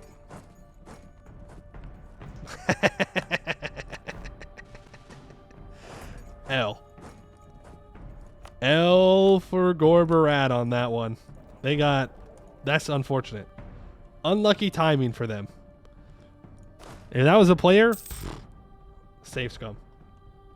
Absolutely safe scum right there. We'll just leave a couple of troops behind as we go. Sariand is retreating. So Gore Barad was able to stop him. Sariand is much faster than I am as well. Much faster. What? No! Why does this keep happening? You son of a bitch. I'll kill you, I swear to God. Ugh. That's a weird ally. Oh, they're not. The Damaged Temple is Defender of the Faith. Every single time I try and deal with these orcs or anybody else in this region, somebody else jumps on them at the same time. Frick! Now, I'm not going to get this siege, am I? I'm taking my ball and I'm going home. Frick you.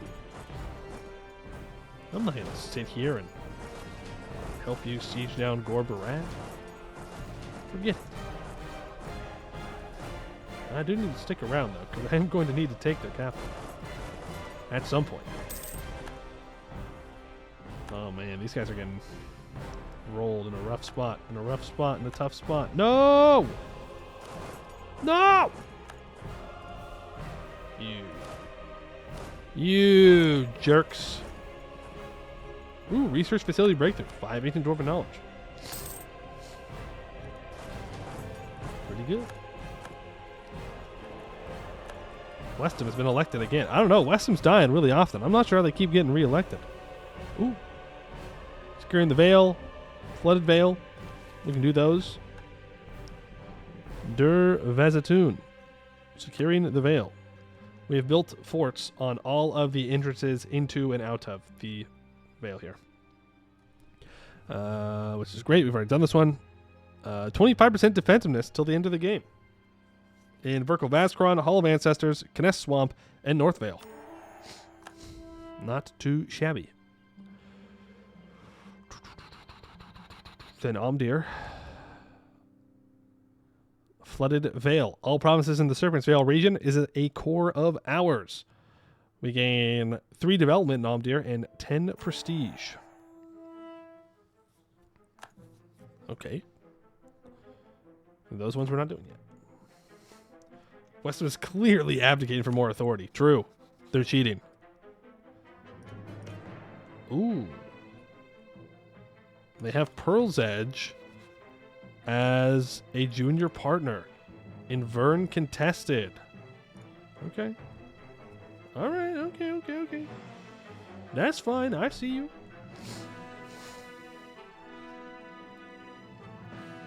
That's fine. You wouldn't do that.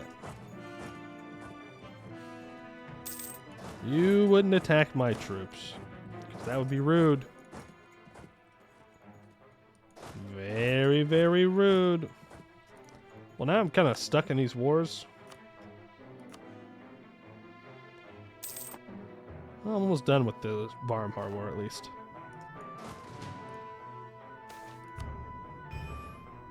Deity can be selected. Oh, yeah.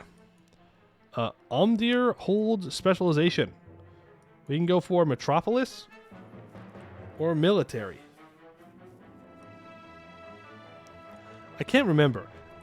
Does Metropolis give us cheaper dev cost? Is that the wonder? Well, we should do military. Right? I don't think Metropolis is as good, if I'm recalling correctly.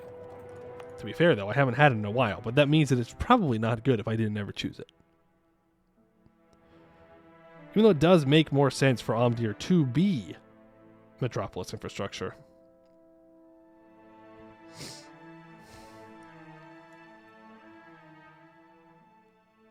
Let's do military, though. Metropolis is better for capital with Dwarven ancestors. Why would the religion make a difference?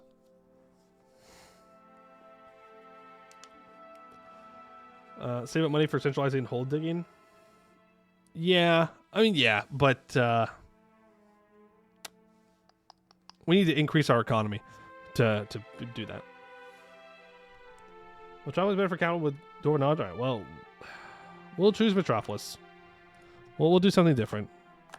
But we don't gain the yearly professionalism, which sucks.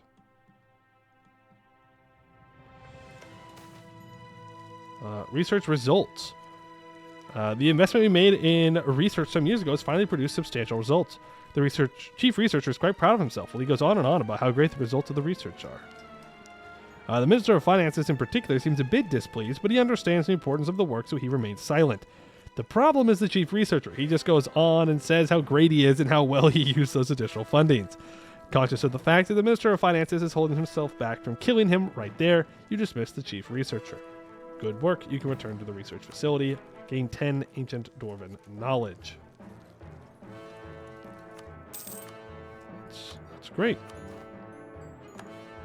You can piece their other ally out. And once I... Oh, no, we're good. We can peace out. Pew! Thank you, Varmhar. Now we only have one single loan left. We are over our government capacity, though. Can I get any... Oh, yeah. There are still some places where we can get big drops in our government capacity usage. And Gorbarad, I will take this. I will take war reps and your money. Ennis. Yeah. You don't really get a say if I take this stuff or not. Sorry. Maybe you misinterpreted what's happening here, but it's full capitulation. Thank you. Okay. Core all. We can pay off the loan momentarily. Send all you guys back up here. Everything is good. Take the caves. I can't. Yeah, I can't. We are out of luck, I'm afraid. We'll have to fight the orcs for it. Groundbar has rivaled me. I have no problem with that. We will kick Groundbar's ass. We have a lot of choices for allies, including Marhold. Let's do our government reform first. Like, I could go through all these and be like, well, when you think about it, we could do a whole bunch. We could get more specialized troops. We could get more army drill gain. We could get less attrition. We could get cheaper cav. But we all know I'm going to choose mage shields. Like, we all know I'm choosing the cheaper fort maintenance, more fort defense, more garrison size, and +1 max hostile attrition. That's just the way it is.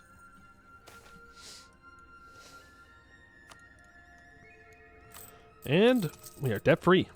Ta-da! We did it! We did it! We are debt free, folks. Lake Fed just formed? Why? Because their name just moved? I don't see no Lake Fed. Maybe it just hasn't shown up yet. I don't see no Lake Fed.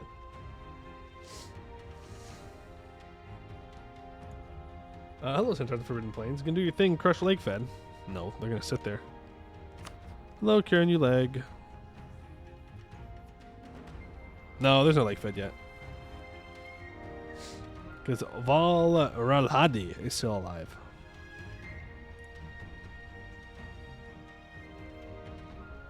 Oh, you're saying the Centaurs farm? No, the Centaurs have been here for a while. They've been chilling. They just really haven't been a threat to us. They've been hanging out. Can I get back?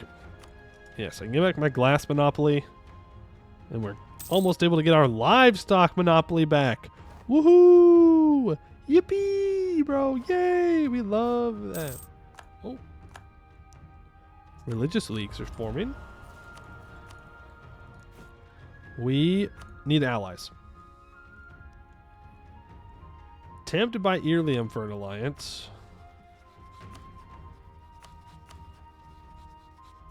Feel like they would be a good long-term choice. Hopefully. And I don't actually hate the idea of allying Bjarnrik. That being said, I will not defend them if Gwed attacks them.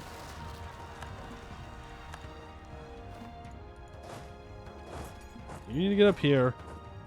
We need to repair Crackdoom 4. We need to get started on it. So we'll save this money. And we will do it.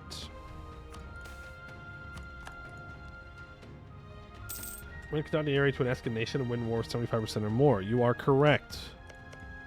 We do need to do that. The thing is, Eskin is not at war.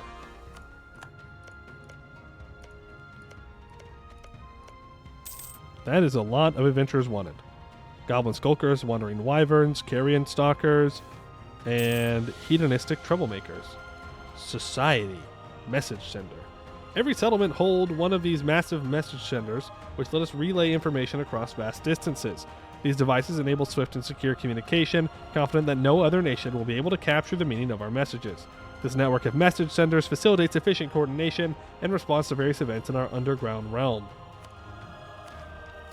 Okay, we made radio towers. 5% governing capacity? Sign me up. I know that we're going to have to get rid of these for a mission at some point, but sign me up. I need that governing capacity right now.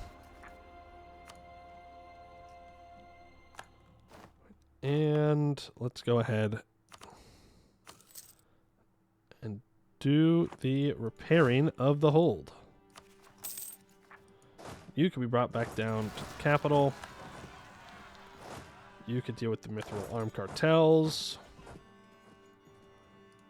And we can finally build manufactories. One manufactory. But it's the good one. Construction supervisor? It's fine. I like the money.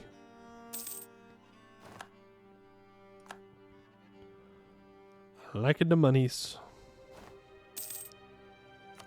And upgrade this guy to level 3. Back down here. And we can get our cows back. Yippee! So now we no longer have any of our monopolies handed out, so we are now making our money again. Income of about 100. So including some good advisors. There is more gold that we could develop. This gold promise is only at 5. This one's only at 1. This one's only at 1. We could develop for more gold. Or we could just make a bunch of money through an event. That works too. What's the button people like me clicking? It's this one. 3. Which... That's 3 copper manufactories, so that will help. Oh, I have colonists, lazy colonists. L, stop. Don't say it, don't say it, don't say it. It's fine. Look, it's all part of the plan. I don't have lazy colonists. You have lazy colonists. Your colonists are lazy. You don't know what you're saying right now. There we go. There we go.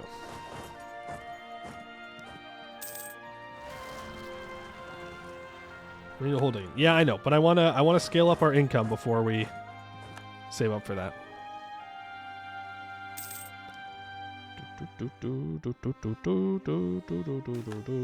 Cabinet of Curiosities. I don't need the Inno, so no need. We are maxed out on our innovativeness. We have 1 hundo. 1 hundo. We don't have conquest against Sariant. Yep, we're gonna have to fight him. Well, if we ever go down here. That is. What's our force limit? 111. And combat width is 27. So I do not need nearly that many troops. 87,000 can come down to Airnat Veer. We need 27,000. Make sure our stack size are a little bit better. We could consider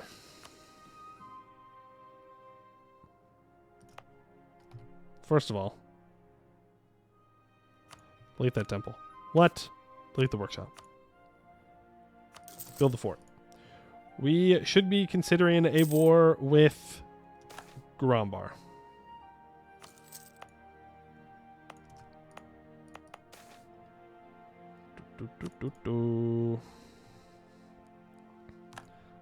But I don't really want to start that war until either Gowed is at war with them, so we can jump on them, or I'm done colonizing everything inside the mountains, So that way I have colonists available when I get out here to colonize the provinces I'm missing. Deepwood, orcs accept to threaten. I honestly don't know. They'd ally me, though. I don't know. We could try. Would not hurt to try, but I mean, I doubt it, but we'll see. Maybe. Maybe they're very scared of us. Maybe we are the big scary, and they're willing to do that. Let's get this Dwarven runic barrier up and running. Should really get like ramparts built down here. And I'm also going to want a fort in this province. Just make sure that it's hell on earth to fight us. That's kind of the whole shtick, whole idea. Have you checked out Cataclysmo? I have not, no.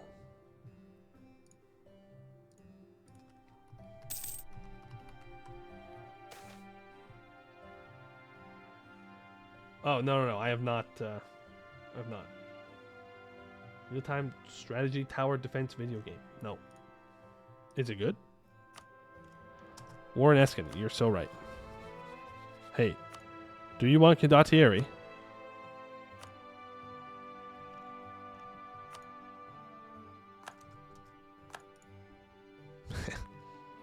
Funny.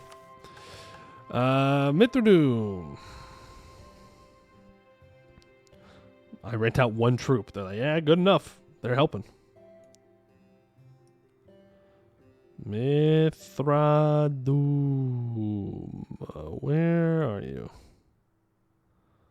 Well, that's cracked and roar. Oh, I missed it. There it was. Sell our services. Eskin is consumed by war in the wake of the Green Tide. Now that our position is secure, perhaps we could find eager buyers who would spend great sums to secure the service of our famous mithril armed companies. Till the end of the game, we have 50% possible condottieri, and the adventurers gain 15 loyalty. Right, we're just waiting for that mission now. Because that's all I can do. You know, I think it might be something you might like in between two Anbennar runs. All right, well, I will take a look at it. Thank you for the recommendation. Please don't let him occupy that. Thank you. Karakanbari, right? You need to move up here now. I'd like to be at my force limit, please. So that way I am as scary as possible to anyone who may or may not be around us. Precious vein of minerals found, admin points, or lots of money. I choose lots of money. Because when I get lots of money, I can make more money. And when I make more money, I can make even more money. Do you see what I'm saying? I would like to scale my economy. And it's going to take a while for these manufactories to build. Which is fine. I mean, they'll get built when they get built. And eventually you can buy courthouses. Yeah, eventually. That's true. Eventually I will be able to buy courthouses. Can ally Silver Forge, even if it's only temporary. It's 24 troops. I mean, it's not terrible. Good harvest. 50 admin points or more money. That's like double the admin points from last time.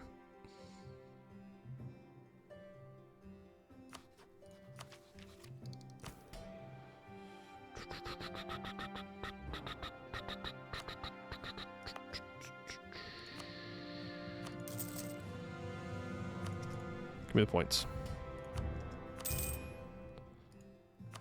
Religious power. You have manpower recovery speed, which we don't need. Let's choose someone different. Let's choose Margers, because we haven't chosen them before. See what happens. There are some expeditions we could do. Would not be bad. A little bit of expeditioning going on. Are there any that I don't? Well, let's wait until we colonize Zem Chasm.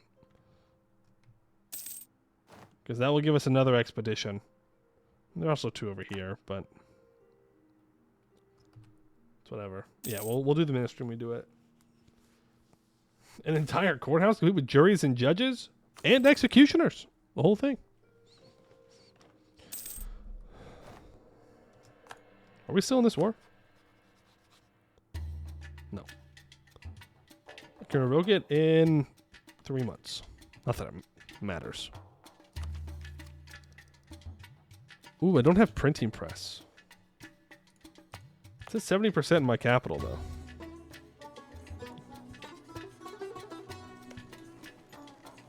Oh, that's the religious league, I'm assuming. Silverforge is in charge of it. Good thing I didn't ally him earlier. Because he might have called me in. Silverforge did, in fact, go Coronite. Good for them. Breaking expectations. Keep them on their toes. Never let them know your next move. Never let them know. Frick. Never let them know. Immediately gets attacked by goblins. Not good. Their whole mystery is about not going Coronite? Well, I mean, it's the AI. I don't know what you want. They're not really known for paying too much attention to their mission tree. We can seize land here, which means we no longer have the increased tech cost. So let's grab the Diplotech, and let's grab the Admin Tech, which gives us access to another idea group. And it needs to be an admin group.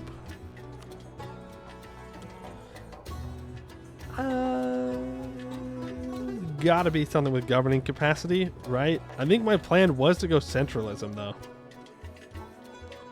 For cheaper dev cost. Yeah. Yeah, I mean, we should probably still do that. Governing capacity, governing shamacity. You know, who needs governing capacity? We take centralism. We're focusing on admin. It's fine. We're not spending our admin on anything else. We should start focusing on some missions, though. But a lot of missions cost money. And right now, well, I'm busy spending money. To be honest. Culture and Cookdeer can be converted. It already has been. So we are good there. Or the Zamaz deer does not need to be upgraded. Holes your CAD also does not. Well, we might as well. We might as well upgrade the centers of trade. I need a general. Whoa, we can have 4 more generals. All right, who wants to be a general? I need you chilling. I need you drilling. I need a really good drill sergeant. Hat von Hattington. I believe in your ability to be a good general. I believe a lot less. You have taken advantage of my belief. And now I am sad that I wasted 40 mil points. The Goldberg, that is better. Still, though, I would love to see a 6-6. If you could do that, that'd be great. Maxi zone, boom. All right. You're fast. And P. Boom. All right. Yeah, drill our 4 fire guy. I will revoke the condottieri from you. Ancestral statue, 528 ducats. Good. Oh, maybe I should build some workshops. 0.91 ducat workshop. Okay. Yeah. All right. Mission, superior materials for Navir. Oh, our first round of manufacturing is finished. That's what that means. Should be air nat veer. Mithril, a rare, lightweight, and strong metal. I know. Any old province that's mithril has base production of 20 months manufacturing. So we completed our workshop, or our manufacturing in Mithridum. Until the end of the game, minus 10% construction cost. Well, thank you very much. How kind. How kind of you. Wow. That's so very great. It's going to make building manufactories even better now. Kind of wish I waited, but it's fine. Those big centaurs? Yeah, well, what are they going to do to me? You know? Are they going to come in here and rot on my forts? They are more than welcome to try. I can turn our country into just an absolute hell for anyone. All we have to do is cast the spell with our leader for minus 75% movement speed for everybody. I can turn on my +2 attrition policy. I can put on a policy for even a little bit more attrition. Why?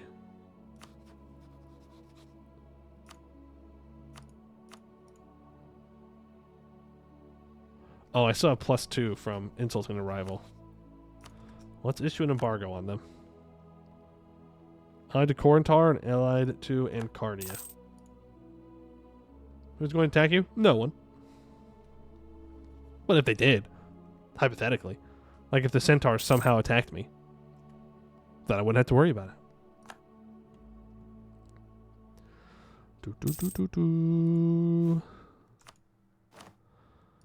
0.82. No one has taken centralism ideas yet. State maintenance is currently 18.7 ducats a month, by the way. A month.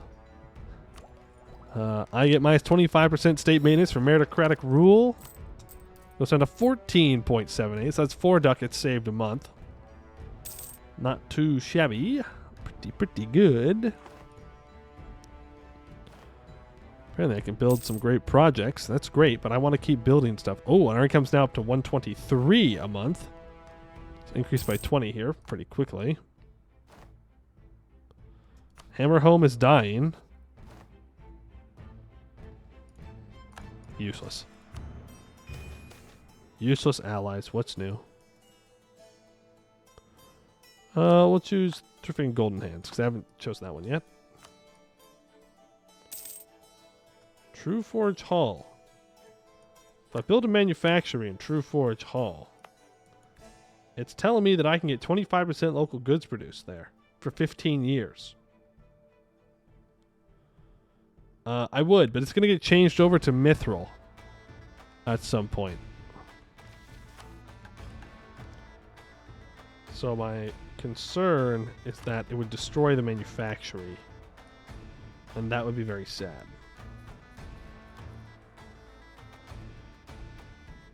Well, spy network on Grombar? I'd rather not try. Can we build a manufacturer here? Yeah. Alright. We'll do that one.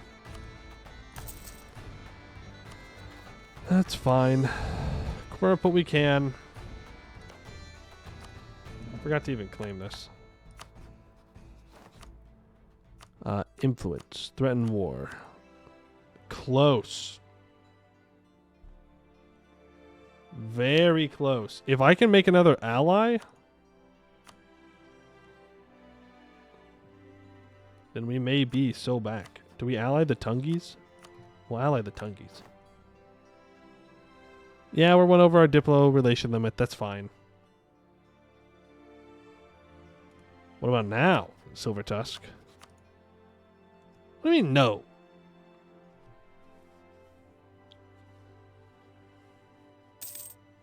My relative strength of alliances didn't even go up. Okay, who are you allied to? Anbennar and Sap Chopper, who's currently getting their shit pushed in by Westham. Break your alliance with Silver Tusk. Break your alliance with Silver Tusk? No. They're not interested. I do need a diplomat for the mission. You're not wrong. I do need that. Alright, we have a couple missions that we can do here now. We have Daggerite repair shops. 3 random copper producing provinces with a mill. Each gain 1 base tax production of manpower. And where's the other one? I believe it is foreign investment. In KHD. Did I go the wrong way? No. Here we go. Kugdir.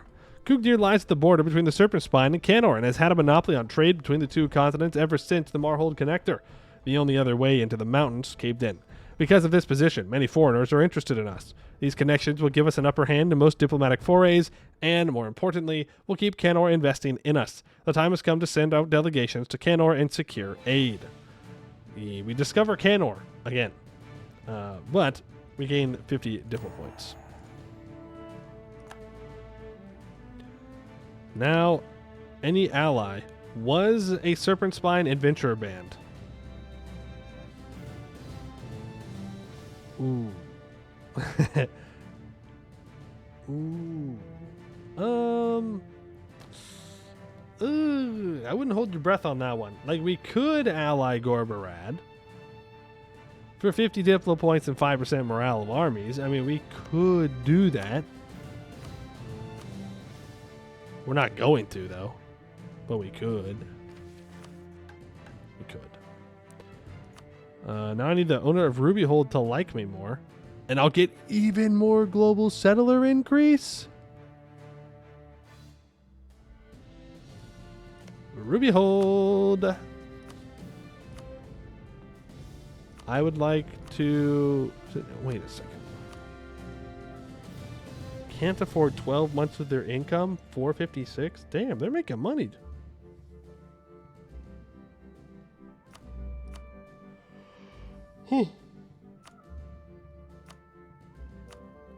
Man, oh man, oh man.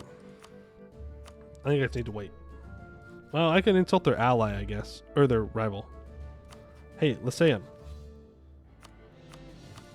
Piss off. Now we can complete Dwarven Aid. We are not alone in this world, and that is for the best. With our grip over Kugdir established, we can now reach out to our kin in Canor, the dwarves of Rubyhold and Silverforge. Many dwarves there are eager to depart the Serpent Spine in search of glory, gold, and... friendship? Whatever they want, if we can channel them through Kugdir, we can speed up our own reclamation effort. Lose 50 diplo points, gain 2 base manpower in Kugdir. For 50 years, we get 5% settler chance plus 20 global settler increase. And now, Kugdir needs to be 40 development.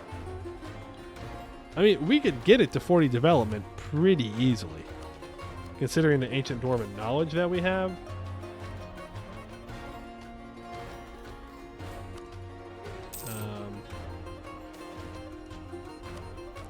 I don't know if I really want to do that.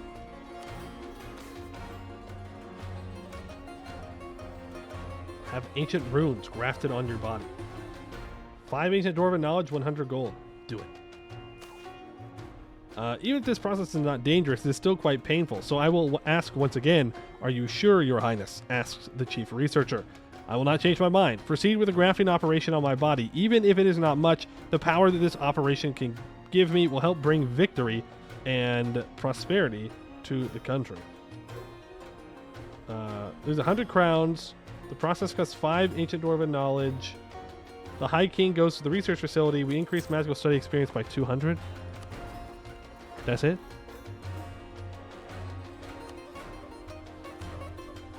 I don't know if that was worth it.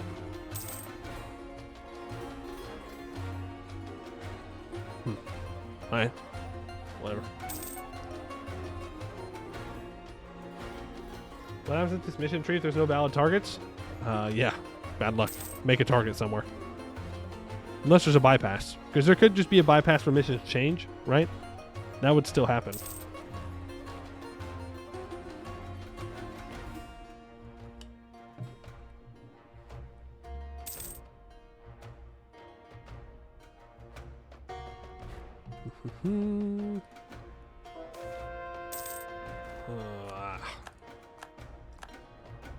Oh, lazy missionary, lazy missionary, lazy missionary. Oh, we only have one mission or 2 missionaries now. We're making enough money to where I can just do 3 at a time, though. Oh, we're also only down to making like 130 missionaries a year. No, we fell off. Our missionaries fell off. Call. Send you back. Remember, you only get the new settler chance if you have a missionary there. We are about to max out on mill points.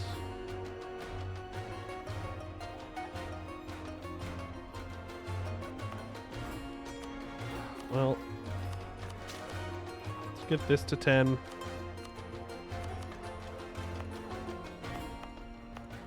Am I developing the wrong province for the AirNet Veer missions?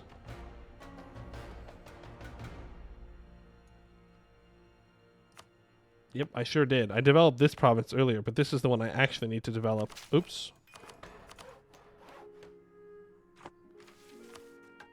Oopsies. All right, secured South Junction.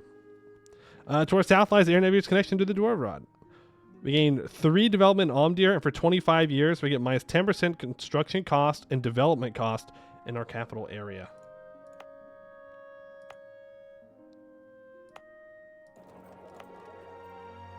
Yeah, that's fine.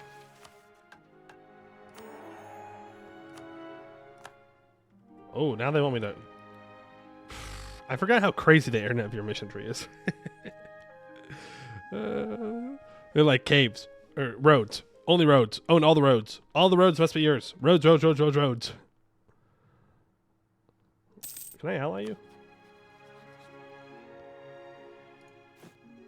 Improve with that guy. Because we could complete the Kugdir mission if I improve with him.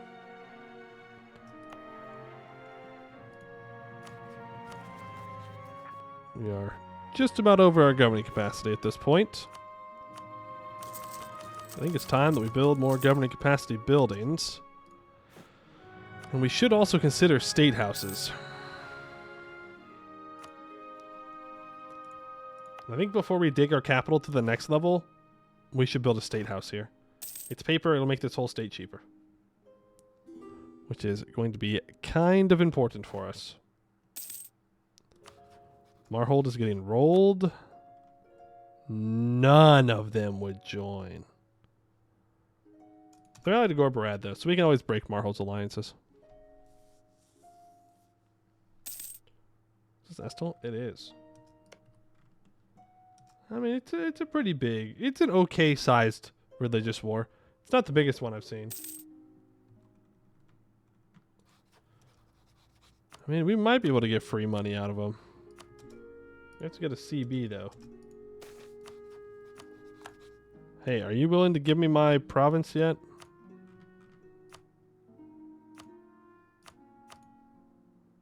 Thank you. Get out of my mountains. This is mine. All mine, thank you very much. More manufactories. I mean, that's just what we're going to be doing for a while. Is build manufactories.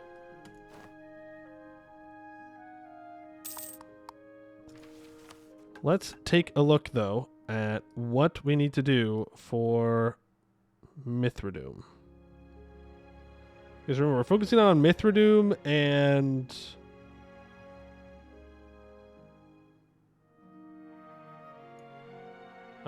Orlazam Ozdir. Right, we're just waiting. That's what it is. It's just colonizing and waiting for Mithridoom. Orlazam deer, though.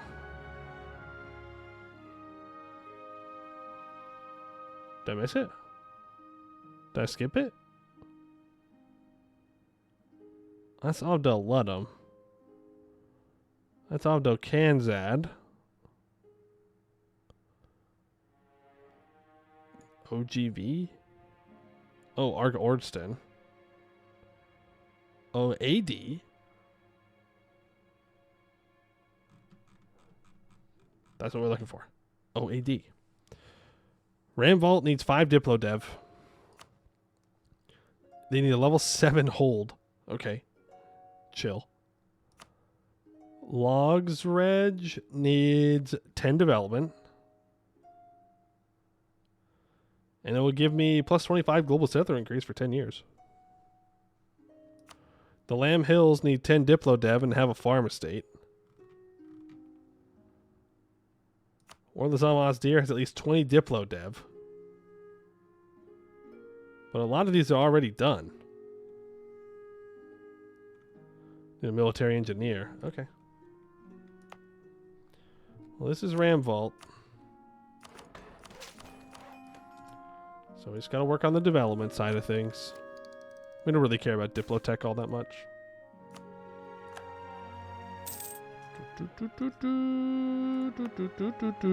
We're almost done digging our capital. Then we can start getting printing press stored through. Hey, nice. Cracked Drawer is fixed now. Not too shabby. Take the next centralism idea. 15% more national tax. Increases the income a little bit. Build those out. Force limits up to 116 now. And we're chilling. We're chilling. When did you get Hammerheart as a vassal? I don't know. I don't know if I really want to focus on the Kugdir mission tree. Because I know that the Kugdir mission tree is going to be focused on taking a lot of Eskin as well. I don't know if we really need to do that. Or want to do that.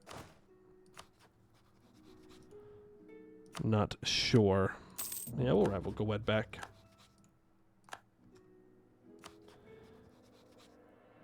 Okay, you're rival to Gowed too. This is good. Send you a Scornful Insult. Gain 20 power projection.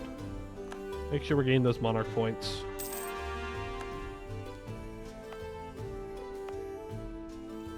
Guess we can just state these up and encourage development. Put some kind of military dev into these provinces. You up to 5 Diplo devs so I can complete the Razdanad mines. Ram Vault has been reclaimed. With it back under our control, we should start tapping into the enormous amount of iron that is laying dormant for so long. Soon, the veins will be laid bare and our roads flowing with the lifeblood of raw iron ore. Iron will all be produced in Ram Vault. Start construction of a workshop for 50% of the cost, 100% of the time, and it is renamed. And now, I need a military engineer. Which we do have. And level 2. Switch you back to the goods produce guy, please.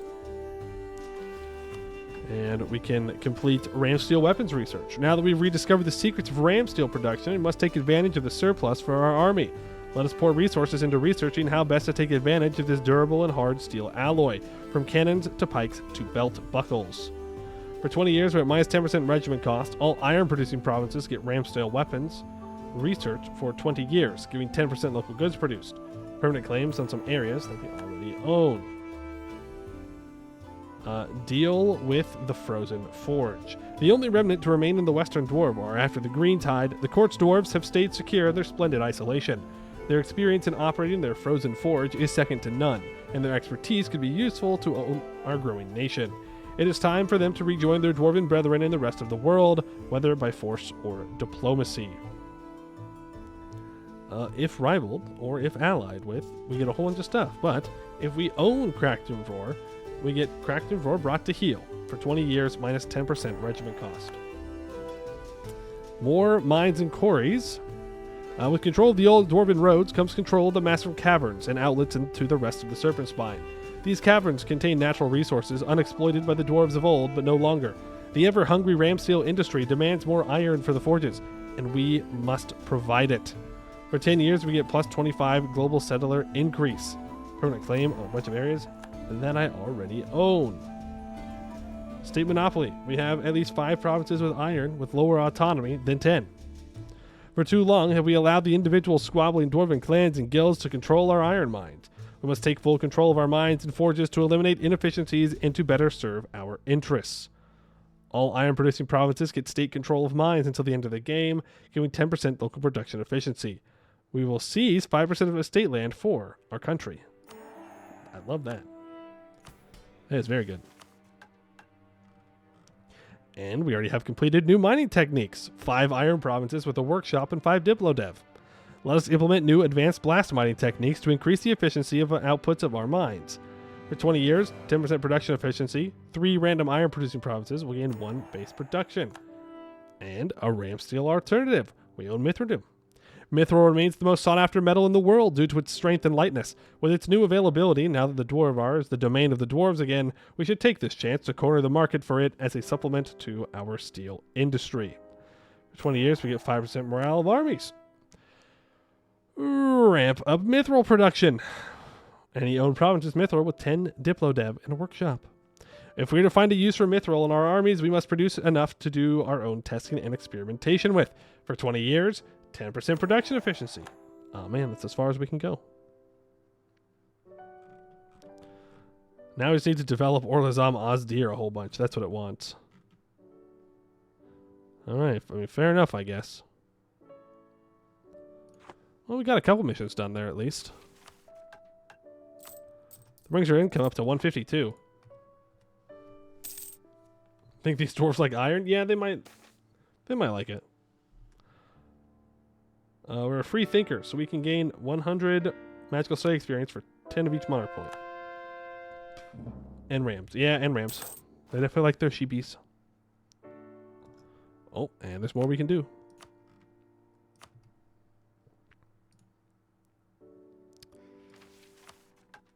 Omdir. Vazcron. Restoration. Virgo Vazcron is owned by us. We have a military engineer advisor release skill too. Till the end of the game, the Omdir area gets 15% local manpower and 25% local defensiveness. The Citadel hold, Virgo Vazcron, has... Okay, we have 4 owned provinces with iron with 5 diplodev and a mithril province with 15 diplodev. The Vazcron restored will be removed and we'll get the Citadel hold in the area to the end of the game, giving 25% local manpower, 40% local defensiveness. If I have at least 10% discipline, and we have the Assembly of Holds, then we'll get a special Merc company. Alm Haraz needs a courthouse or a town hall, and I need Assembly of Holds. Okay. And it wants me to build forts in these 2 spots. Sure. Build them forts. But yeah, we're just waiting on the Assembly of Holds, which should be coming up here. Yeah. We just need more government reform progress. Need more government reform progress. That's it. We can state all this up. Please. I'd like to get it all fully stated so the autonomy can be lower, so we're not... So we can gain more... This is really good. More government reform progress. Minus 10% construction cost is huge. Going to delete the adjacent forts in the Vale.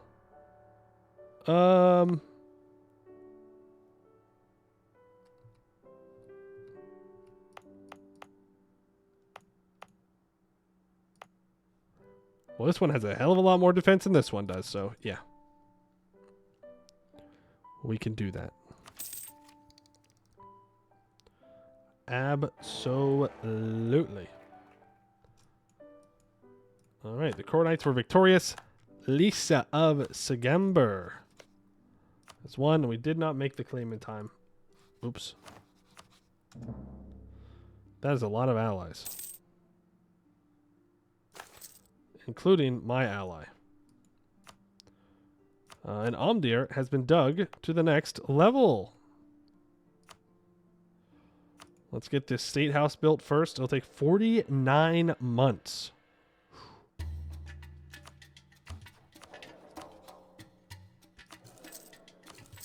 But what if it didn't? What if it didn't take 49 months? 43 months. I mean, that is technically better. I'll give you that. Encourage development, though.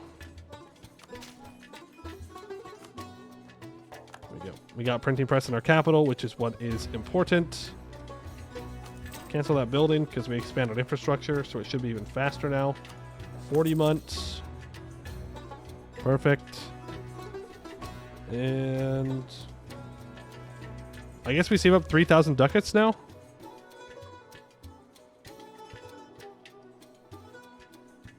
Yeah.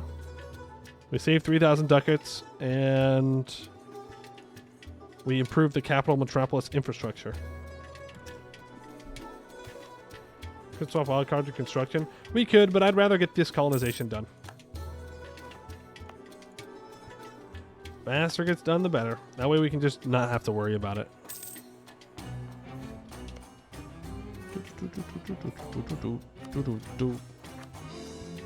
Coral view that we are over our governing capacity at this point.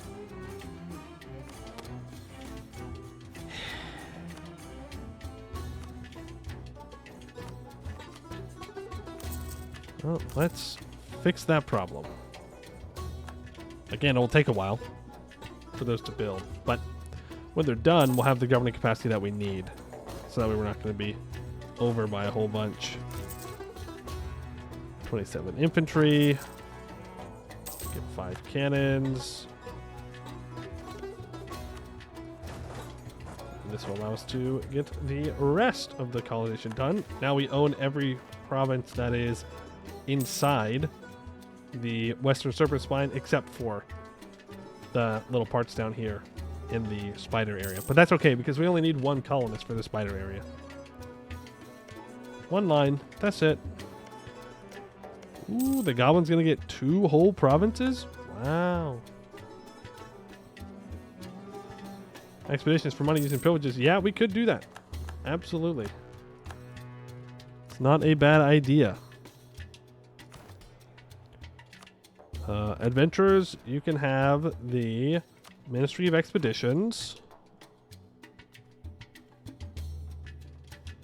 Let's grab 10,000 troops from this stack and send them to here. Okay. Don't need troops? You are so right. You are so right. I don't need troops. Den of Jatus. Platinum and Long. Organize the expedition. We need 2. Set the party share to 500. Raise morale to max. We have the money. Let's spend the money. It's a couple months of income. We're not in this for the money. I'm kind of just in this for the monarch points, I'm going to be honest. We have gotten a horde curse, yes.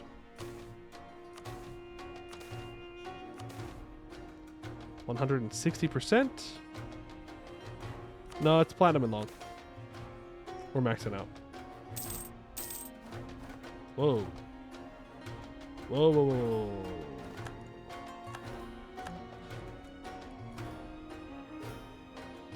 Oh, it's only saying it's this expensive because I spent money on morale.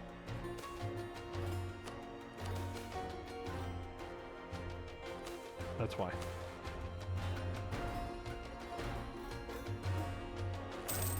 Right.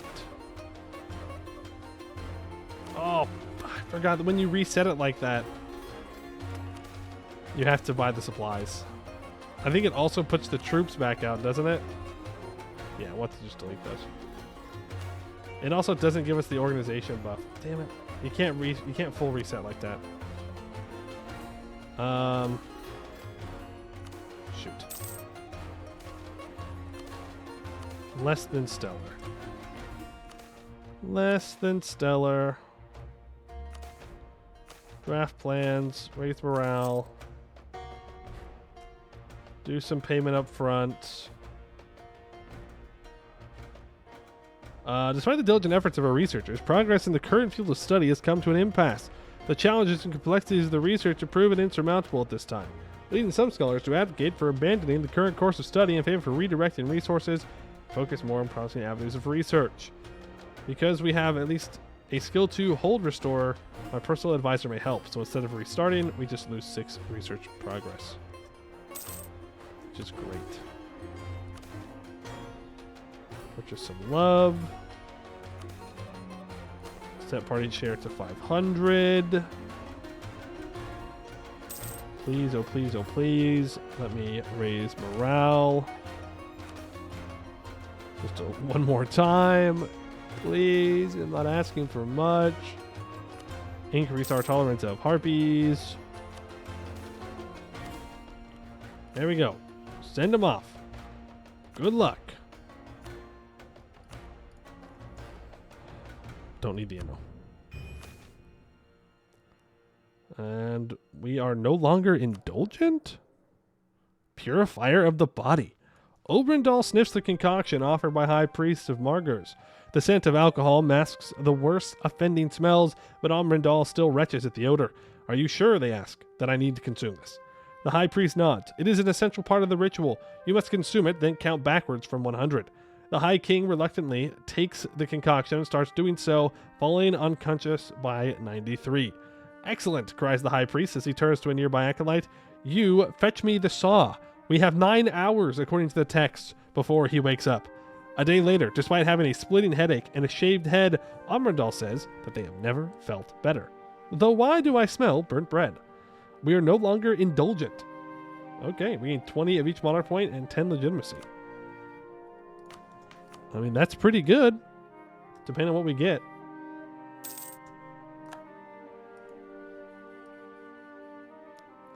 I mean, hey, if we're supposed to be indulgent, we're supposed to be indulgent. You don't have to go through a whole shindig to convince me that I'm not going to be indulgent if you're just going to give it back to me. Like, you can just say, like, it's fine. You could just keep it there. You don't have to make me do it over and over again. It's fine. You didn't need to cut my head open. That's crazy. We could have just had a drink, like a regular drink, and been just fine about it. No reason to be so dramatic.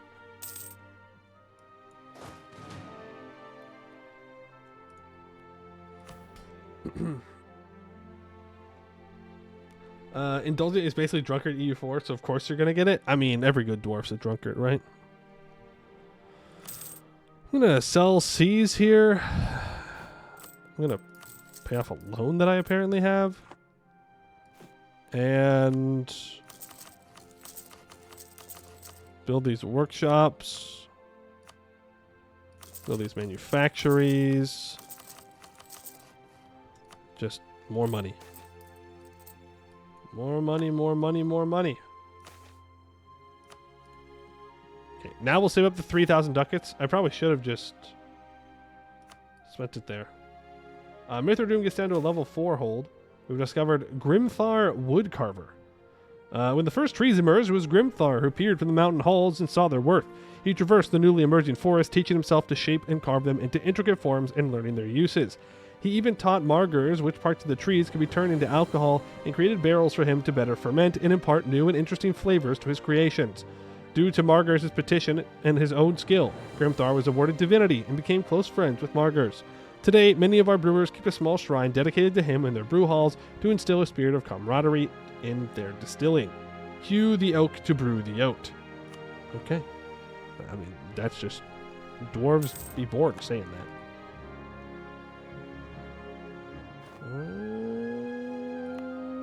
Okay, so we can just send this guy to the colony and they can do colony things, which are probably crimes, but we're dwarves, so, you know, We're dwarves in the mountains. Ain't nobody going to be able to see the crimes. That's the key. Crimes don't count unless you catch me, right? Like when I jaywalk across the street. That's right. Restore Cracked and Roar can be completed.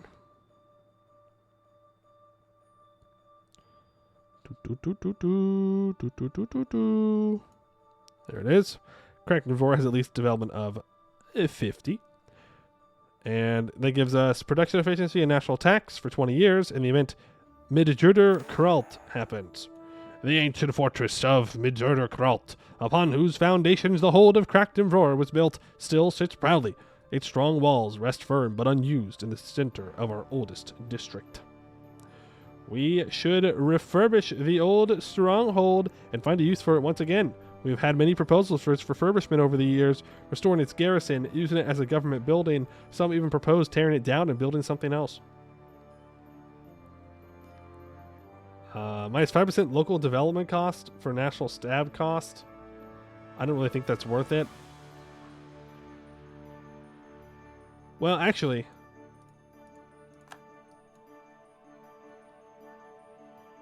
this is giving me dev cost. Is this going to give me, like... I don't need the legitimacy. Yeah, it was just local defensiveness. It doesn't matter.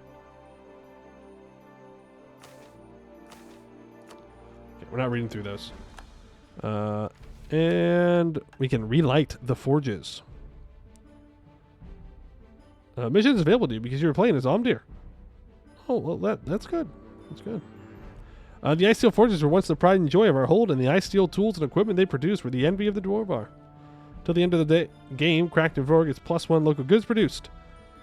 Change discounted ice crafts by 1. The ice steel equipment technique will be unlocked. We get the mage organization ice smithing. I don't I don't know. I don't know. That's gonna take us to a bad place. It's gonna give us a disaster. We can abolish free work? We can? No. I can't. It's a government reform. Wait. What is that what happened? The Cracked and Roar one? Eventually. It also just gives us a legitimately worse mage thing because it gives them more influence and gives me less production efficiency. Orcs on the surface. A new orc threat has arrived in the Northern Pass in the years at least 1520. It's been many years now since the orcs poured out of the Serpent Spine into Eskin in the west, but our scouts have brought news that there are also orcs on the far side of the Northern Pass, past the Lonely Mountains. Permanent claim of the Northern Pass region for 20 years. We get 10% morale damage, 10% shock damage, and +1 colonists. Great. 2, 3. 1, 2. Yes, I know. Lazy colonist. See? We're good. We're fine. No lazy colonists here. No way. Ooh, gold. Expand the mithril mines. That sounds wonderful. I'd love to expand the mithril mines. In the old days, mithril seams were exploited far beyond Mithradoom. Our ancestors mined it in far larger quantities than can be found in the world today. Perhaps with a bit of prospecting and a bit of luck, we might just unearth those old seams. There's a 40% chance that 2 of them turn to mithril, 20% chance for the other one. Did we roll lucky? We got 1 of them. Not bad. Promote mithril trade. Mithril production has fallen for so long that many of the old markets that demanded it have moved on to other inputs. Of course, only mithril makes the highest quality goods, and with some crucial encouragement, we can once again have a thriving trade in Mithradoom. For 40 years, we get minus 25% center of trade upgrade cost, minus 50% cost to promote mercantilism. Yippee! A new true mine. Any old province is mithril. that is not in the area of Mithradum. Our prospecting has revealed many of the old seams, and by following their formation, we have discovered where Mithril lies in all our lands. All of it will take now is the effort to exploit these discoveries. Before long, Mithradum will once again be known as the only meaningful source of Mithril in all the world. For 30 years, 15% production efficiency, 0.1 yearly inflation reduction, we gain 2 base production in a bunch of Mithril provinces. The Mithril Company. The founding of a semi-autonomous Mithril company will allow the best among us to become professional soldiers, reduce the administrative burden of the state, and prepare a force for the reconquest of the Dwarvar.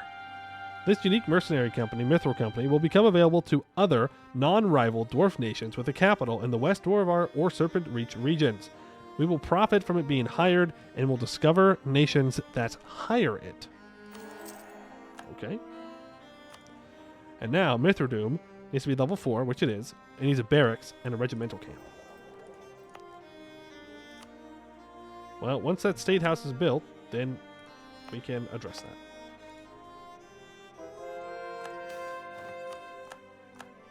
Okay. And we are getting everything converted.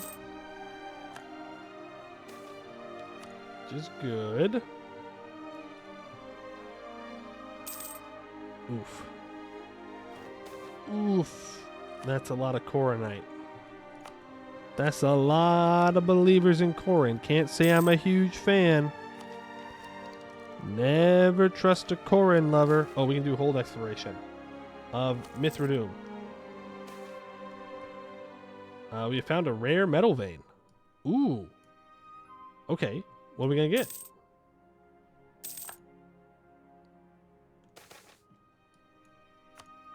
Platinum. Renowned for its captivating luster and incredible resistance to corrosion, platinum stands as a rare metal in the metallurgical realm. With a remarkable melting point of 2041 Kelvin, platinum graces the crafting of high-end jewelry and precision instruments. Its rarity and prestige make it a symbol of wealth and sophistication, sought after by artisans and adventurers alike. Well, that's good. Let's start exploring Omdir. Mine Expansion 2. Ooh. Because it has 7 Diplodev. Amidst the rocky terrain of Valor Mount, whispers of untapped riches have stirred the imaginations of local prospectors. Eager to uncover new veins of precious metals, a group of intrepid miners have decided to delve deeper into the bowels of the earth, armed with pickaxes and determination. As they descend into the dark, labyrinthine tunnels, the air becomes heavy with anticipation. The miners navigate treacherous passages, their lanterns casting long shadows on the rugged walls. Suddenly, a shout echoes through the cavern, revealing the discovery of a promising vein of minerals. Maybe a runic circuit. Led by a seasoned dwarven commander, the expedition delved into the labyrinthine network of tunnels, their lanterns casting flickering shadows on the rough-hewn walls. The air grew heavy with the scent of earth and the distant echoes of unseen creatures. As they ventured deeper, the walls began to reveal signs of the once majestic dwarven civilization, intricate carvings, ancient symbols, and the remnants of long-abandoned forges. Inside, one ruined workshop lied an intricately woven and pulsating rune, which hinted at an advanced runic circuit, a knowledge that surpassed even the most revered rune masters of their time. The discovery filled the dwarven team with a mixture of excitement and trepidation. Very nice.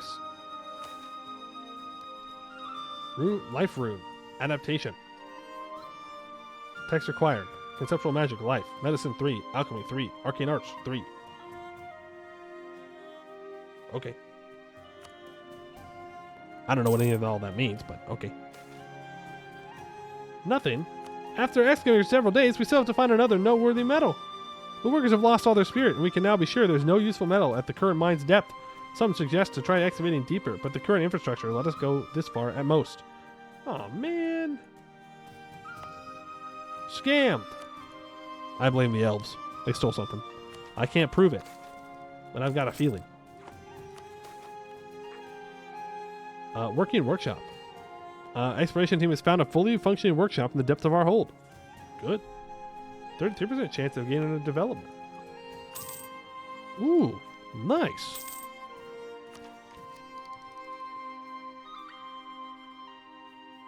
Wait, didn't we have one more exploration to do in Omdir? Maybe not. I guess there's only 2. I thought there was another one. But nope. Oh, I also have 25. Okay, let's expand the research facility to level 6. We could create a war wizard. Tempting to create a war wizard because I do want to go to war with Marhold, and I don't. Like, I don't need to. Or Grombar. I do, but I don't. I do, but I don't. I don't have the governing capacity for it right now, so probably not. We'll just sit on it. There are submods here. Exclamation point mod, I think. I think that's what it is. Exclamation point mod. We'll get you to the list, except for one of them, which is more building slots.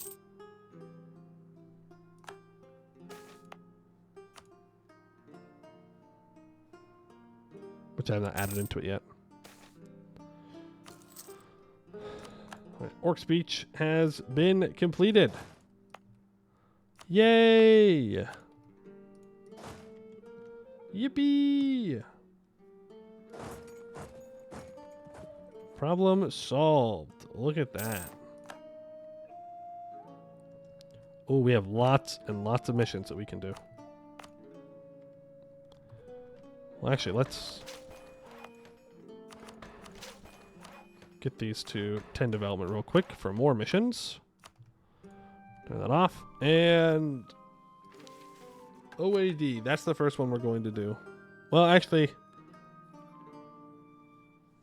that was a really long pause. There's an Omdir mission. Plug the pass. The Forbidden Plains is riding with danger lately. We must secure the main entrance to and from the plains immediately. Serpent Shadow and Broken Reel get 25% local defensiveness till the end of the game. Colonist? There's nothing I can do with it. Well, actually, I guess Mithradoom does have us go out in this direction, don't they? So maybe I do need to colonize out there.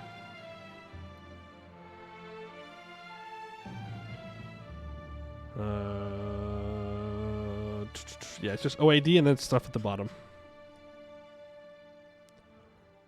Oh, there you are. Search for the old flocks. With the formerly bountiful vale turned into little more than a flooded mire, the flocks of sheep that used to graze here are gone. Much as we did, they made their own migration to greener pastures. We must reestablish our stewardship over the wayward flocks wherever they may be. Gain 1 base production in Logger's Edge. Livestock will be produced there.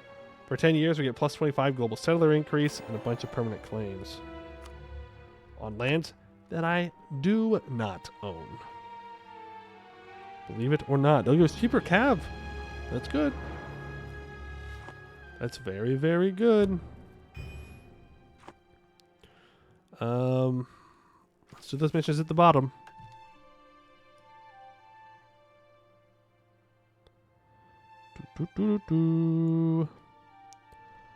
Passing of runes. Our runic proficiency is increasing. Some rune mages have suggested an interesting idea. The runes added to the ruler's body can be theoretically transplanted from one person to another to make it so the runes can be inherited from the heir or the next ruler when the former dies or leaves the position. Some fundings will be required to start the necessary experiments. For 5 years, we get research on rune transplanting. Okay. Wait. Oh, I don't have enough money. Frick, dude. How many mission trees do we have? We have all the Dwarven mission trees available. Research Facility 6. Having established the research facility and an indispensable organization in our government, we have to reorganize its administration to better match its growing size. This also gives minus 2.5% tech cost now. No Silverforge, Hammerhome, or Verkolozvar? Well, those aren't real dwarves. They're not in the surface spine. Fake dwarves. Rune Mages Research. Have 1,000 monies. Yeah, so much for getting our infrastructure going. After carefully re-examining the data relative to the Rune Mage creation process, we came to the conclusion that the current process is suboptimal and further research is necessary. 1,000 crowns, optimizing Rune Mage creation process for 5 years. Okay, that's fine. And now we gotta go down. And we have to do Metallurgy 2. No description. Boom. All right, we're gaming.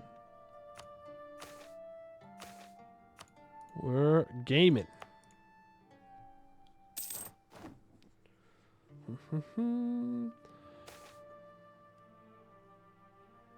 It is a lot. It is a lot of missions. It's a lot to keep track of. Without a doubt.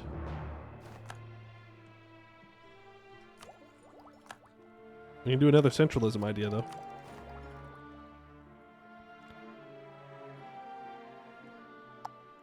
Or we can save up for the idea group.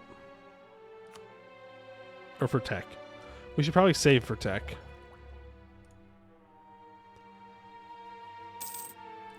We're making 167, but remember, we have a bunch of bonuses right now. Is the thing. Lots of production bonuses, some goods produced stuff. So we're not actually making this much money. It's fake money. Fake money, not real. I want this goods produced. Expedition returns. Repay them and let them rest. Which, funnily enough, it does give us the manpower, and there's not much I can do about that. Ooh, we can start restoring Serpent's Veil irrigation. That's pretty tempting.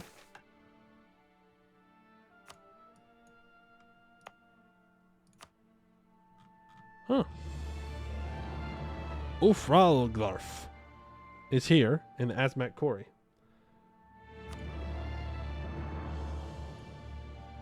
Do I want to do the Zem Chasm? I don't think I do want to do the Zem Chasm. I think we want to do the other ones. Right?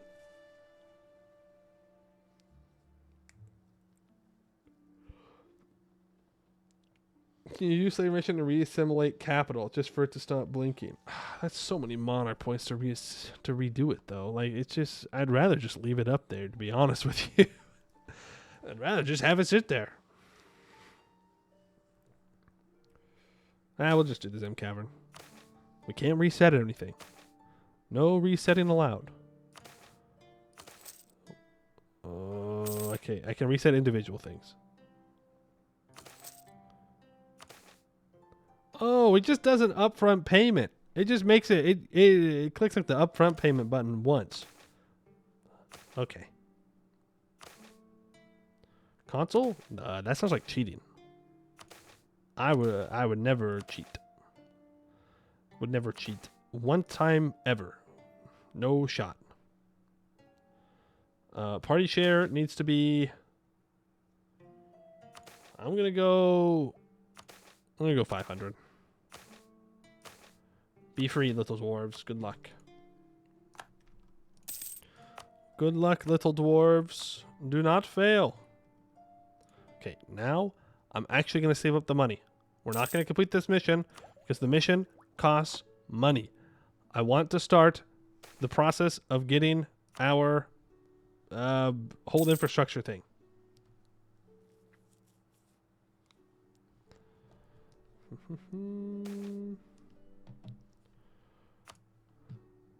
They will explore. They will explore fast. It will be fine. It'll be great.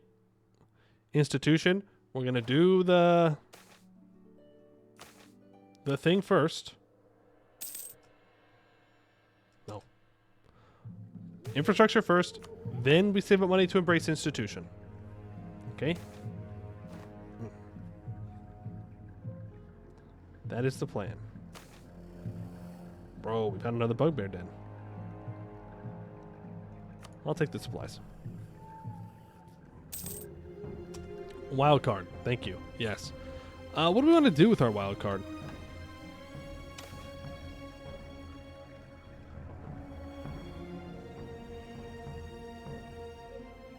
It's development.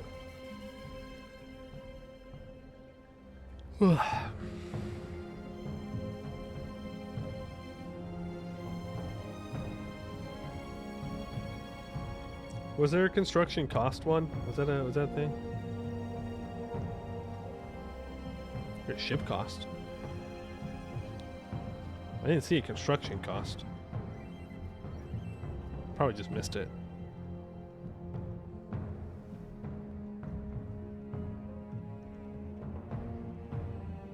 Production, core instability, autonomy, separatism, technology, ideas, institutions, prestige, mysterious strength, splendor, corruption, government capacity, reform progress. Construction time is unfortunately not an option. Let's go reform progress. No, bad. Bad, no. Not allowed. No spending money. No, no, no. Dwarven runic barrier advancement. Then go up to tier 3. That's great.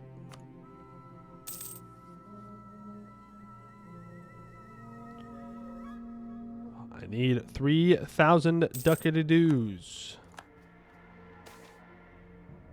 Metallurgy through alloys. Our knowledge about metals and minerals is improving constantly. Many blacksmiths have started to experiment new alloys and forging techniques relentlessly. Gotta save money for the dam. That's right. That's what we're doing. We gotta start saving up right now. We gotta make sure we can build that dam. There ain't no other way. We gotta do it. We don't have a choice. No, we will improve capital metropolis infrastructure. The developments in our capital have opened up opportunity to further improve our hold's infrastructure. If we are to do this, we will create a unique wonder, the Grand Artificer Academy. Cool. Could take up to 50 years. So now we save money to embrace the institution. Runic traps. Dwarven engineers deploy runic traps to protect key locations and resources. These traps are intricately designed to respond to specific triggers, utilizing magical runes to unleash various effects. From restraining intruders to disorienting them with illusions, runic traps are a cornerstone of Dwarven security measures, deterring would-be invaders from encroaching on their underground domains. Eureka! Assuming that's my research? Yeah. Do it again. Do it again. 0.5 attrition for enemies. Okay. Okay. Dam. The dam increases passive digging speed. Money is always money. Ain't that the truth? It is passive digging speed increase. Should be able to dig. It's true. We should be able to dig now. Was there anything else I needed to build here? I mean, Ramparts is basically free. The Citadel Hold. I can get even cheaper dev cost in the area. And I can get admin efficiency? I can also get more government capacity from upgrading the Cronium Throne. Nah. Diggy diggy hole. We're now renowned in enchantment magic. Do I really want to try and do the next level of enchantment? Really passive? I thought it was passive.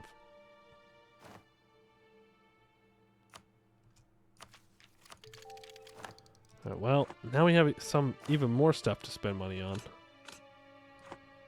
Which is forts.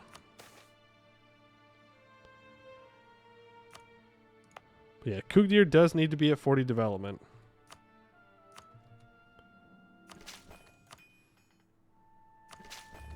Jump over 30.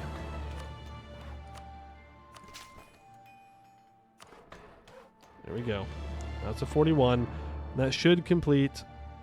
Oh, we have a couple of things here. Runeforged Bastions. Let's just do that. Oh, cost money. 5 years, okay. And then the Azra Bank and Impure Caverns can be completed. Alright, the Azra Bank. Fognir Azra has become a legendary name among the cartels and merchant guilds of Canor. He is the founder of the renowned and influential Azra Bank, a continent-spanning corporation. It is also he who funded multiple adventurers going into the Serpent Spine, the Dwarvar, the ancestral home of all dwarves. Since these expeditions have been funded, we have settled into one of our holds, Kugdir, and made it our home. It is now time to report back to him, since this is the closest he and his clan have been to their ancestral home, the hold of Avdel Azra. The Azra Bank happens. A hold renewed. That is the proud news that we were able to send to Anbennar to Fognir Azra, our main sponsor. With new buildings cleared out, we have created enough space so that the Azra Bank itself can come to us and open a local office, another branch. This way, we reason, the bank sits in the perfect position to further expand into the Serpent Spine, where yet untouched riches wait for the taking, and mighty economies just wait to be resurrected again. This also means, obviously, that Clan Azra of Avdel Azra will return to Kugdir, their home after the fall of their own hold.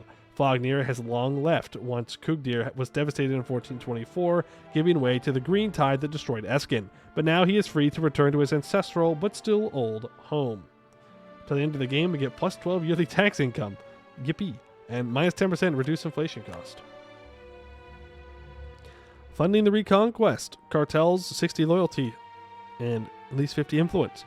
To retake the Serpent Spine in the name of all Dwarf has been a dream of our people for centuries, but was never it closer to reality than now. With the possibility of a restored Dwarven Serpent Spine on the horizon, we must divert resources from the banks and cartels to this reclamation effort so that our reconquest, slip of the tongue, will be successful. Yeah, reconquest. It's ours. Always have. Kugdir is 15 base tax. Damn. We have to wait for it to dig. Follow the Dagrite Road. If Airnat Beer was the heart of all Dwarf, then the Dagrite Road are the veins. They span the entire Serpent Spine, and along them we must follow to see the riches that lie in wait. From the halls of Haraz or Doom, along the mithril forges of Mithradoom, to the King's Rock and the Rail Yard. They will be part of Kugdir. We gain a bunch of permanent claims and a bunch of holds that I already own. Industrial Dwarvar. Yeah, I ain't reading all that, but Harazor Doom has been fixed. It lies in the nature of Dwarven kind to forge, to shape, to build, but even our natural instinct can be incentivized. By further increasing production in our holds, we make sure that the foundries of Harazor Doom and Mithradoom will not cease to supply our endeavors. For 25 years, we get minus 5% dev cost and plus 10% production efficiency. Gain 2 base production of Mithradoom and Harazor Doom.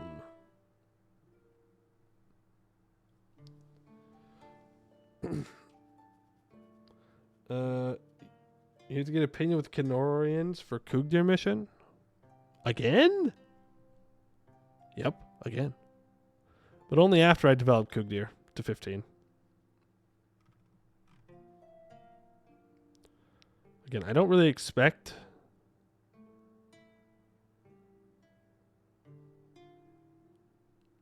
so I need 2 countries in the EOA that are Anbennarian or Hellenic to have 100 opinion of us. I think that doesn't count the owner of Anbennar.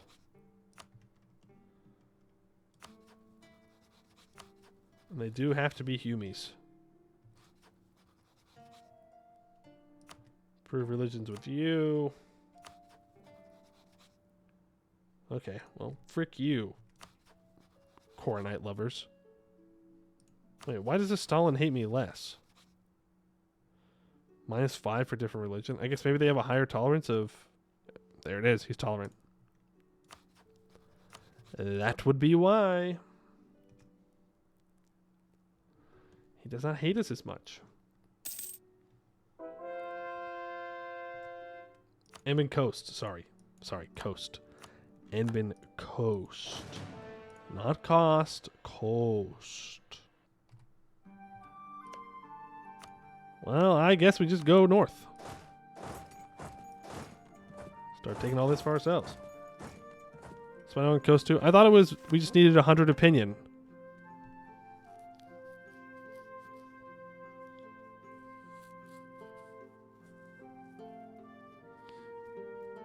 Opinion and spy network. Huh. Well, we'll build a spy network after we've built the opinion up to make sure that we don't get caught a whole bunch of times because I'm not paying attention. Mithradoom is our other mission tree we need to look at here. Impure caverns, all provinces in Snot's lair, dark depths, and dwarf break areas. The caverns of the Dwarf are infected with a wretched, stinking corruption. Cleansing them of their interlopers and squatters would be an immense effort, but the purity of our domain is a reward worth fighting for. Before we can begin such a project, however, we must secure nominal control over the nearby caverns. Gain 100 admin power, and for 20 years we gain 20% manpower recovery speed. The High King's Veil. The Serpent's Veil is so named for its treacherous, deceptive terrain. It has only become more so since the devastation of our ancestor civilization. However, by reclaiming it in the name of the High King, we can begin turning it back into the sort of productive land that makes the danger worth it. Gain 100 trade power. Gonna go sleep, watch fight tomorrow. Alright, Emmy Goin, thanks for hanging out. Ooh. Ooh. They want us to... Hee-hoo. If the mission Intervene Directly is also completed, we will reform to serve the ancestors? But what if I don't want to reform to serve the ancestors? Did you ever think about that? Weird. So it allows you to convert back? Huh. Okay. Fair enough, I guess. How's my government capacity looking? It's okay. I mean, it's not great, right? It's not great, but it's okay.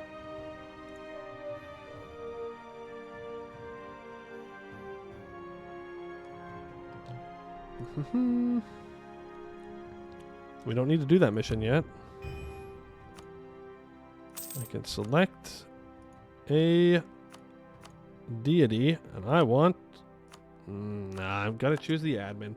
I want the goods produced, but we need the admin. We're taking an admin idea group. We need to catch up on admin tech. It's the responsible thing to do. Let the expedition rest or whatnot. Oh. Gained the Silken Path expedition. It is gold and long. Start preparations. We have to raise morale. It's a long expedition. We don't have a choice. Organization-wise, go with 160. Party share.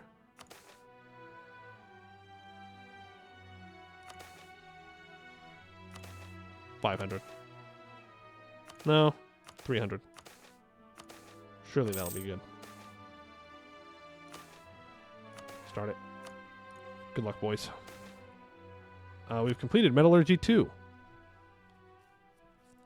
I mean, that's good. Can I sell Cs? No. I can sell Cs in 2 years.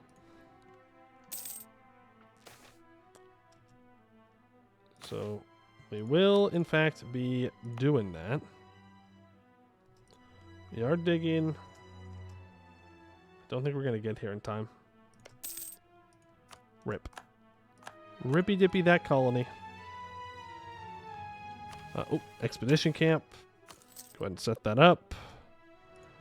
Again, I don't wanna spend money. I wanna embrace the institution as soon as I can. I want to be able to start manually digging as well. I can spend 1,000 crowns to not lose research progress. I don't care. I'm not spending 1,000 crowns on that.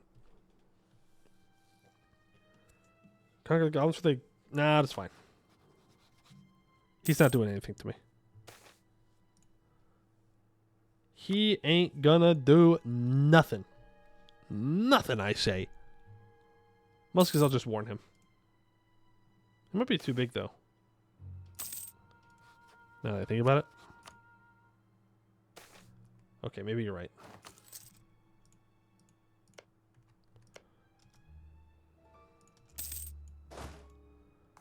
Maybe you're right. We will embrace the printing press. I will take admin tech. It unlocks another group of ideas. I think it's pretty clear that we take a mill group right now. The question is, which mill group do we take? I think it needs to be something that gives me discipline. Because we have a mission that needs more discipline. Standing army it's good, but I really hate the finisher that gives my 15% land force limit. That is a bit rough. But society propaganda gives me 3.5% each, more discipline. Conscription's not bad, actually. It's not bad. 25% land force limit is kind of crazy. There's my beloved general staff ideas. It gives discipline. I'm just saying. It gives discipline. What kind of policies are we looking at if I choose general staff?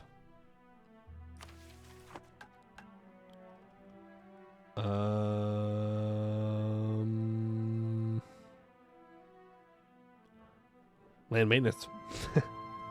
Huge. There is discipline with society ideas. It also gives me infantry combat ability. Legitimacy, whatever. We have to. We have to choose. We have to take general staff. We have to take general staff. What am I going to do? Not take general staff ideas? No. Of course I'm going to take general staff ideas. Come on. That's the whole reason you use this mod in the first place. It's for general staff ideas. That's it. The rest of them are good, but none of them compare.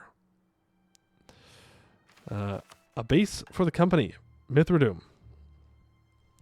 Our elite Mithril company requires a larger base of operations in order to expand its ability to project power across the caverns. Ooh. Oh. The adventurers gain 5% of land. 2 base manpower Mithradoom. A bunch of permanent claims. Now I need any owned province to have 15 Diplo development that is Mithril. And I need a cave with 15 Diplo dev. So I think we need to just develop this cave to have 15 Diplo dev. That's what I'm saying. But we'll wait for that for when we finish centralism ideas. No reason to do it now. And Dervazatoon has a mission we can complete. What have you got, Dervazatoon?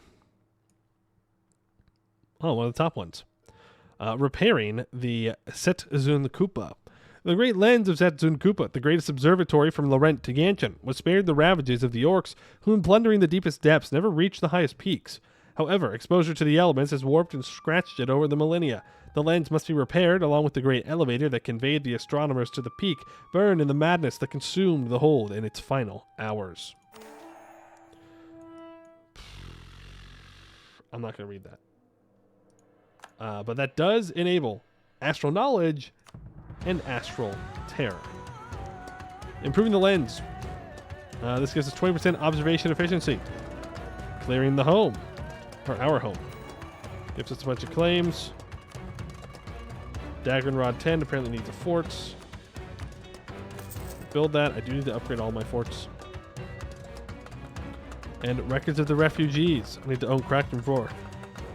An additional 20% observation efficiency.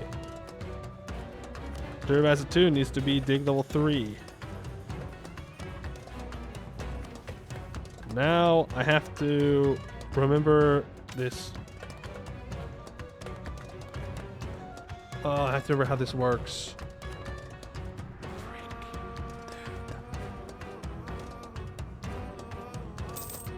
This is a lot of thinking. Yeah. Okay, so the Astral Terror is increasing by 0.17 a month. Okay. Another bugbear den, as you do. Does it tell me when I get observations? Can't remember. Scholarly interactions. We can split our academic connections for powerful bonuses. Each bonus can only be picked once every 30 years. They're all locked. The astronomy system. Every year the observatory is enabled, you will gain 10 astral knowledge and 2 astral terror. Every year that the observatory is disabled, you will lose 2% of your astral knowledge and 2 astral terror. Astral knowledge can be spent on one-time observations, required for many missions, and repeatable interactions, unlocked by many missions. Observation efficiency can be increased by completing missions and granting estate privileges. Astral terror will rise and fall as the observatory is enabled and disabled. It may also be affected by events, modifiers, and estate privileges. If astral terror reaches 100, a disaster will begin. Astronomy system will be disabled if you change tags. Okay.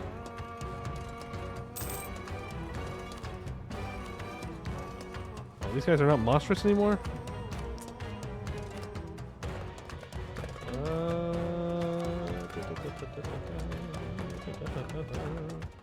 I need my diplomats back, please. Build spy network here. Build spy network here. Maintain relations. Everything's fine. Did you take some kind of espionage ideas? You did. You did first, actually. Okay. So be it. Are you ready for this is not a hold spam? Oh, I forgot about that. Maybe we don't do it. Maybe we don't do Durvasatune's mission tree. maybe we just turn it off. Is it worth it? Is it really worth it? Oh, that's Gorborads. It's Gorborads. Okay, well, that's not that bad then. No, we're definitely not doing Gorborads. I guarantee you that. Ain't no way. Ain't no way.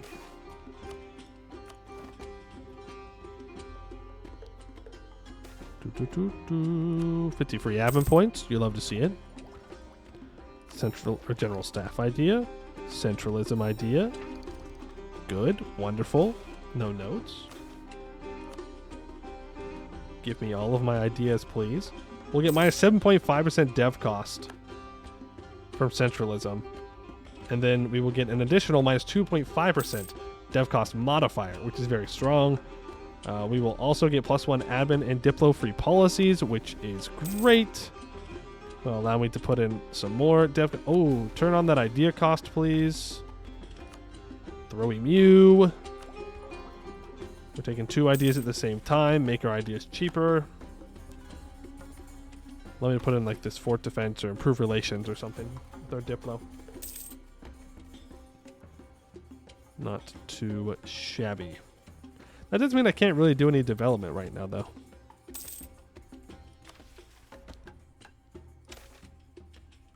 Let's study the moon. Yeah, I'm not reading all these, but I will click them, and I will get the benefits from clicking them. I'll leave it up for a moment. Then I'm gonna close it again. We have done Durvasatune before. There are VODs on the VOD channel if you want to see us play through it. But I will lose my voice if I start reading all that.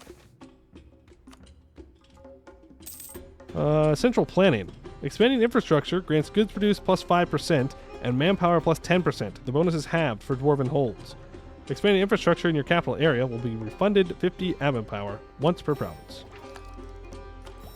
And we can get another general staff idea done. The expedition returns. Good for them. We no longer have the Ministry of Expeditions.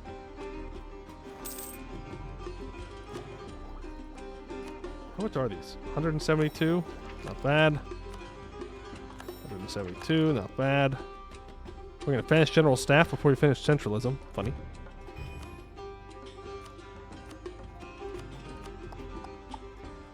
Give me the extra diplomat. No! My hold restorer is dead. Hire a new one.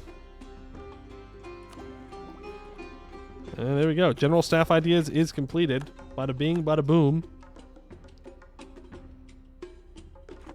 I don't know if Durvasatune gets Marines. I don't think so. I think it's just Sleepy Dwarves. Then we will... I will not sell Seas yet. We'll finish centralism, then we'll sell seas. And then I can click the centralized hold button. And then we can start digging all of our holds at the same time. And then we can get back to building stuff. Amicus, yes, thank you. That is what I'm doing.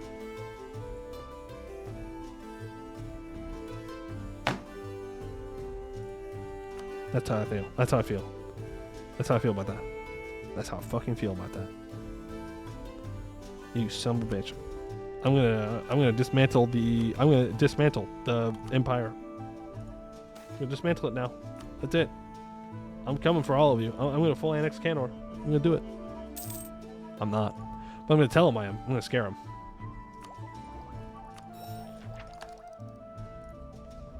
What are you saving money for? Centralize hold operations. Boom. So that way I can manually dig holds. Boom, boom, boom. That is what I'm doing. I'm not just holding on to it for no reason. Middle class rune mage. The reimagined process has been completed. Future rune mages will have an opportunity to reach greater heights than their predecessors. Some are still dissatisfied with the current result and think we can still do better than this. Only time will tell if this will be the best we can achieve or not. Excellent work nonetheless. Middle class rune mages will cost us 4 ancient dwarven knowledge, 125 gold, and 60 mill points. Runic heritage. We successfully created a method to transfer runes from a dead artificial rune mage to a new individual without losing any power in the transplant process. That's terrifying. It is quite the painful process for the receiving end, but nothing can be done about it. From now on, as long as our previous ruler was an artificially created mage, we will be able to transfer the power he had accumulated over the years to his successor for a small price. As long as the previous ruler was an artificially created mage, an event will fire some months after his death to transplant the old ruler's runes onto the new successor. Sometimes the most recent accomplishments will not be recorded. Okay.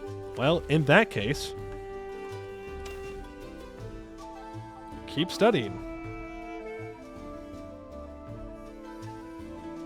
Because apparently, it's free. You only have to study once. So be it.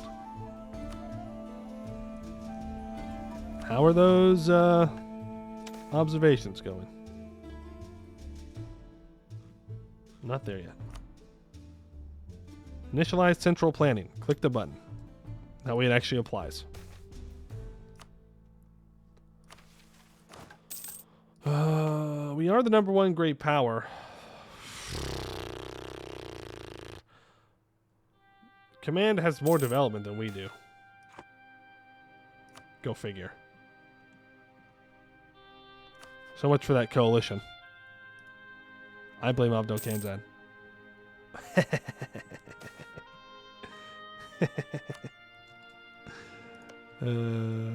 Fucking L, bro. L. I don't know who got this, though.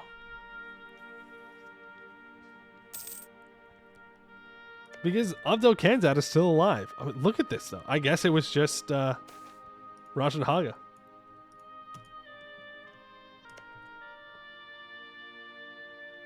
I mean, unless he literally full annexed Rajan Haga and almost won war, which I guess he did.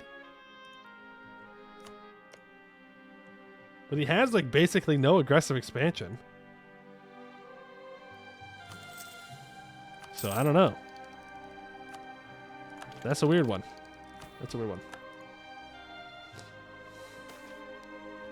An orc warband. Where, dog? Where is an orc warband coming from? Point me to the place.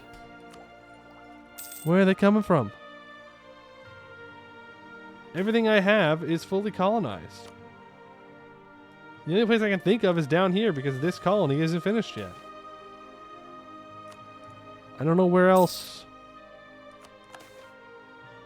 Here we go. State newspapers in times of trouble. Yeah, I'm not paying that much money. You think I'm made of money or something? What in the world? Ain't no way. Ain't no way. Can I do more observations? Study the sun. We can't do it yet. You know who you're rooting for in this campaign? What do you mean by that? Why would you just be figuring that out now when I've been playing for so long? Yeah, that doesn't make any sense. You must be feeling weird right now. Because that just doesn't make no sense. You should have known who you were rooting for since 1444. Well, what's the difference? You got something to say? You got something to say about Amdir, huh? About the dwarves?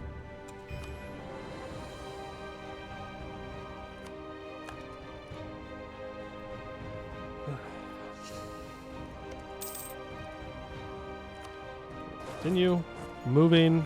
Boom and boom. Durb as a tune, securing our backs. Didn't need to scroll away. We have that fort built. The fall of all Dwarf, the mightiest empire to ever rest beneath the earth, is the greatest tragedy to ever befall our venerable race. This is true. Dagranrod 10 gets local defensiveness plus 25%. Wow. Huge, bro. Huge. Whoa. Crazy. Dagranrod 10. If people are seizing down Dagranrod 10, then things have gone wrong. Very wrong for me.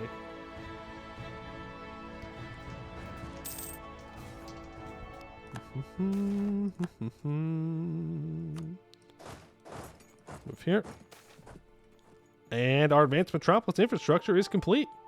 Good. Our capital gets 0.75 local goods produced, 25% local tax, 3.5% national tax. And we get the Grand Artificer Academy giving 0.5 yearly prestige, minus 5% tech and idea cost, and 5% institution spread. I mean, I guess that's good. I think I'd prefer the professionalism, though. But that's all right. That is centralism ideas completed. I can put in the +2 attrition for enemies. And we do have this minus 10% dev cost. I can get rid of this idea cost in 82.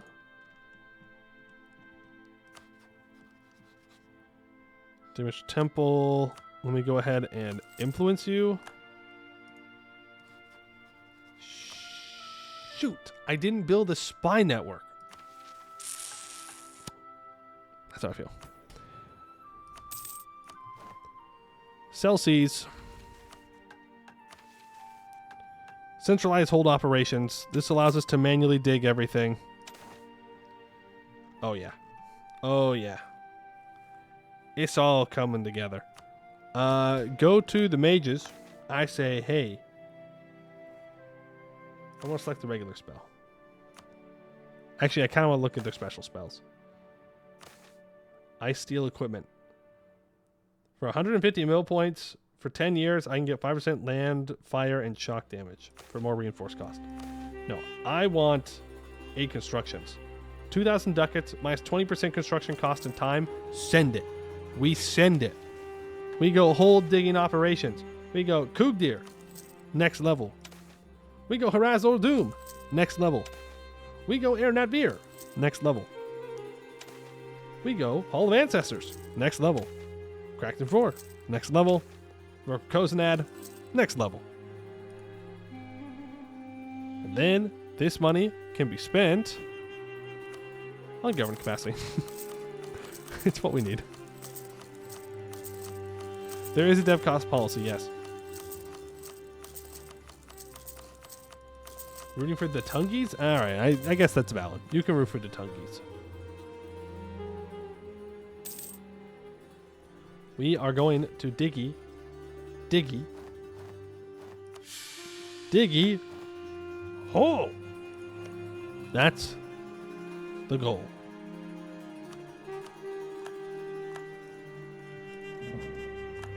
We are dwarves and we diggy hole. Diggy hole. Digging a hole. Drill and drill. Force limit has increased.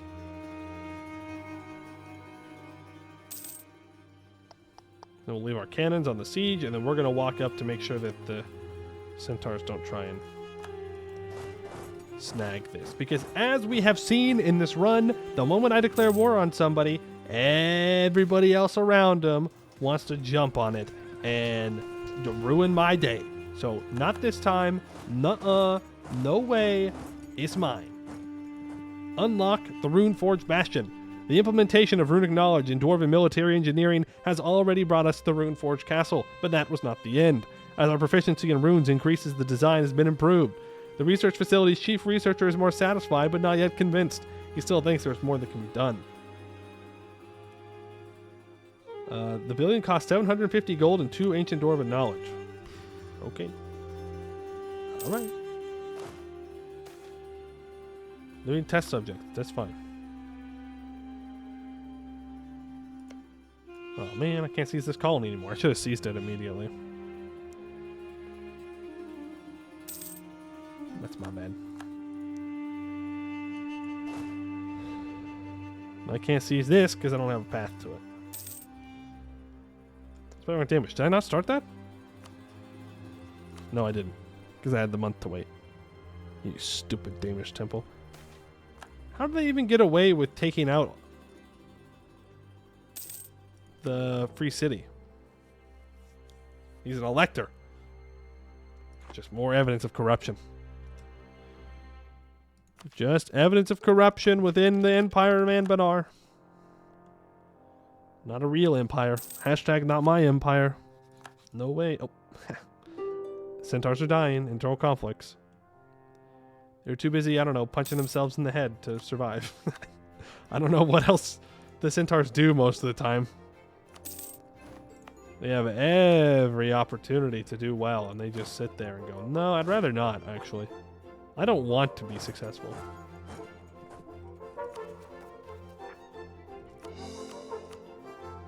Right, focus on those cores. Core up everything. It'll be good. It'll be fine. You go up to level 4. Actually, I'm going to get him to level 5. It's super, super expensive. No. But I need admin points. Badly. I need to start repairing the irrigation. And then we do need to start doing buildings and stuff. We need to fix our forts.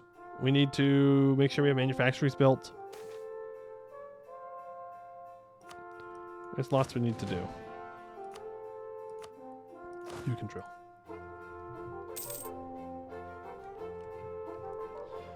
Bum, bum, bum, bum, bum, bum, bum, bum, bum. 256 a month though. Not bad. Again, that's not our actual income. That's only with our temporary missions. So, something to keep in mind.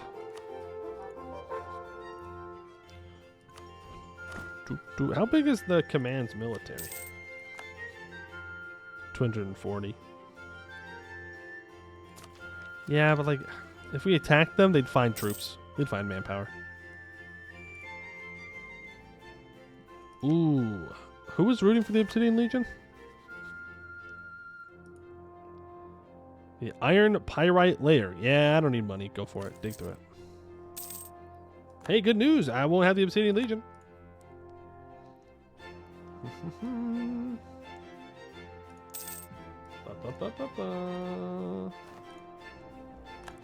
Burn all our professionals to get manpower? Yes, they would. Yes, they would. I'd be like, hey, can I have one province? And they're like, no. Nope. There goes all the research progress. Null Elector is the best thing in this game? Oh, I didn't even realize there was a Null Elector. What the hell is this? Varuslen. Oh, it's this guy. It's one of the newer tags, right? New-ish. Huh.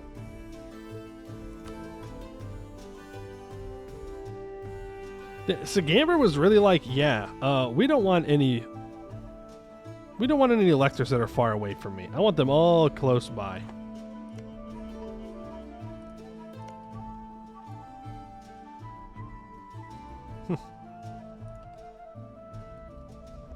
Like super creepy necromancers. Spirit of the border, say not his name, Narat's flames, to find the cure, pact of salt, eternal guard, undying faith, Varoslenny ambition. Plus 1 yearly prestige. Yeah, but you know what? It doesn't compare to Tellum. Look at that. Dev cost, diplomats, diplo relations, monarchs, diplo skill gain, foreign spy detection, power projection from insults. I mean, come on. We know those are the best ideas in the game. EOA Balkans edition. Yeah, well, kind of, except Cynothil has gotten pretty big. They're doing well. Woodwell is dead, as they deserve to be. That's what they get for being near the rent. The fact that Duran is still alive is, they're not, actually. They're a vassal. I take back what I just said. They're not really still alive. Right, let's build these castles on up.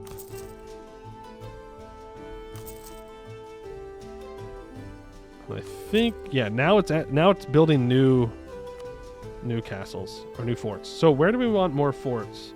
Where I currently do not have them. Is there anywhere that I'm like, oh man, I really wish I had a fort here? I mean, this isn't a bad spot, but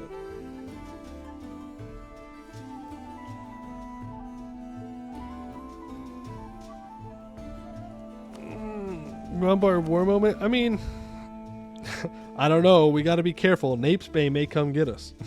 We got to be real careful. What if they decide to join all of a sudden? Wouldn't go too well for us. Napes Bay would smack us down. East Nest. East Nest?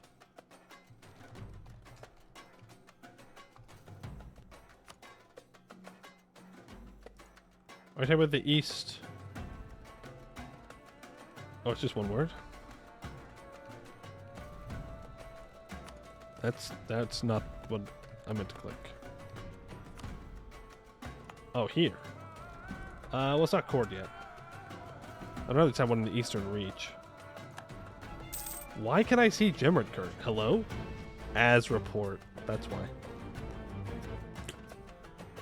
It's as report. Look at that. New Auden's Bay? New Talon Mount? Gwed out here colonizing? I really think it's throwing for Gwed to colonize. I don't know. Maybe it's an unpopular opinion.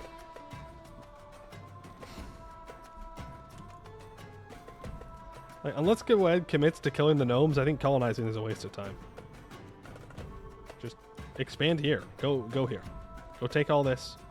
Trade company all this. Make all the money in the world. Try and push to the Empire. Or just, take all of Eskin. Don't know about this whole colonization thing.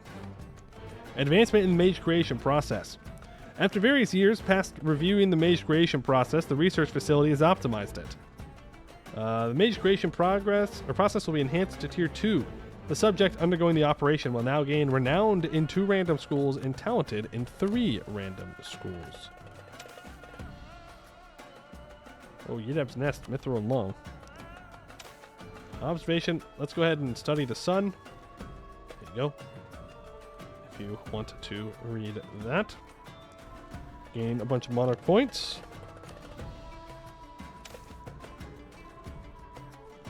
Alright. Can't do any of those. We have the spy network. We have the opinion. It's time to do a mission. What else was I going to look at here? There was something else I was like, oh yeah, I really need to look at that.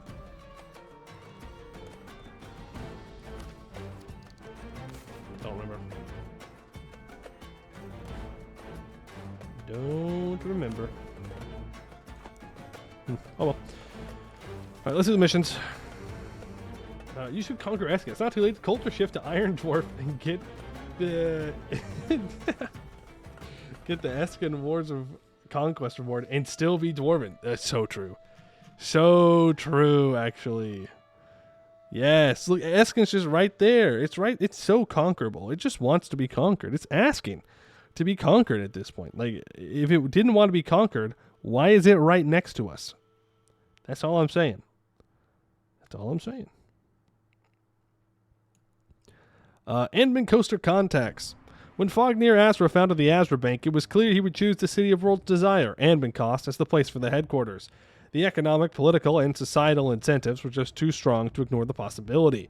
But now his expedition has succeeded, and Kugdir has been reclaimed in his name. It seems prudent, then, that we should send a delegation to the bank, requesting personnel to further the bank's interest in the region.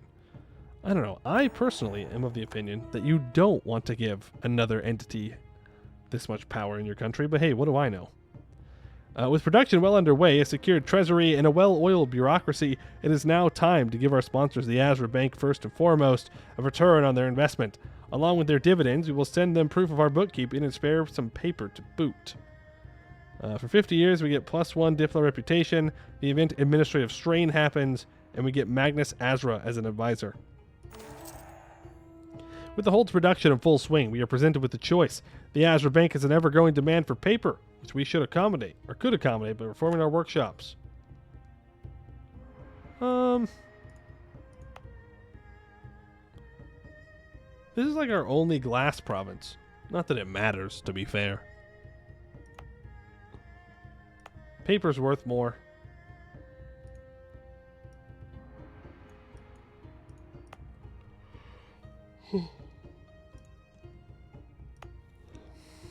It would help with government capacity more. It also just gives more development. So.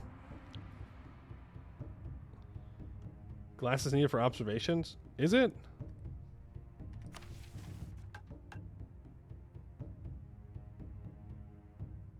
Is it needed?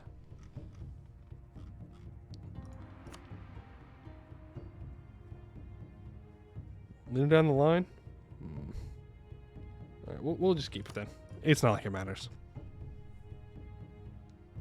It's not like it's a huge deal. Just more monopolies that we can hand out at the end of the day.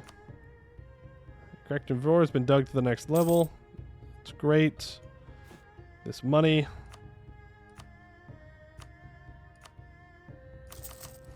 Start building workshops, please, and thank you. I know that it wants me to do more Diplo dev in the Lamb Hills, right? Was it 5? Or was it 10? I think it was 10.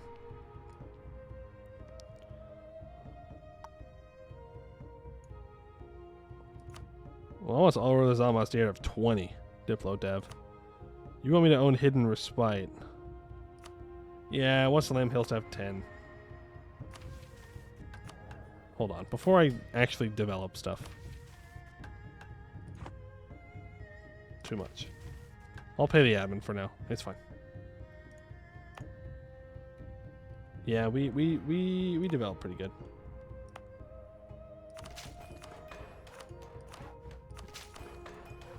Alright, that completes the Lamb Hills. Wait. Oh, it needs a farm estate. Wait. It's building it. We have done the condottieri, yes. Encourage development here.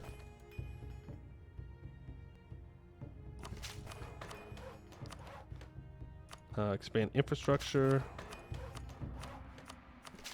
What was it? I need 15 Diplo dev for this. So that's what we're going for. How close are we to getting old enough to get a 666? We're still a couple years away.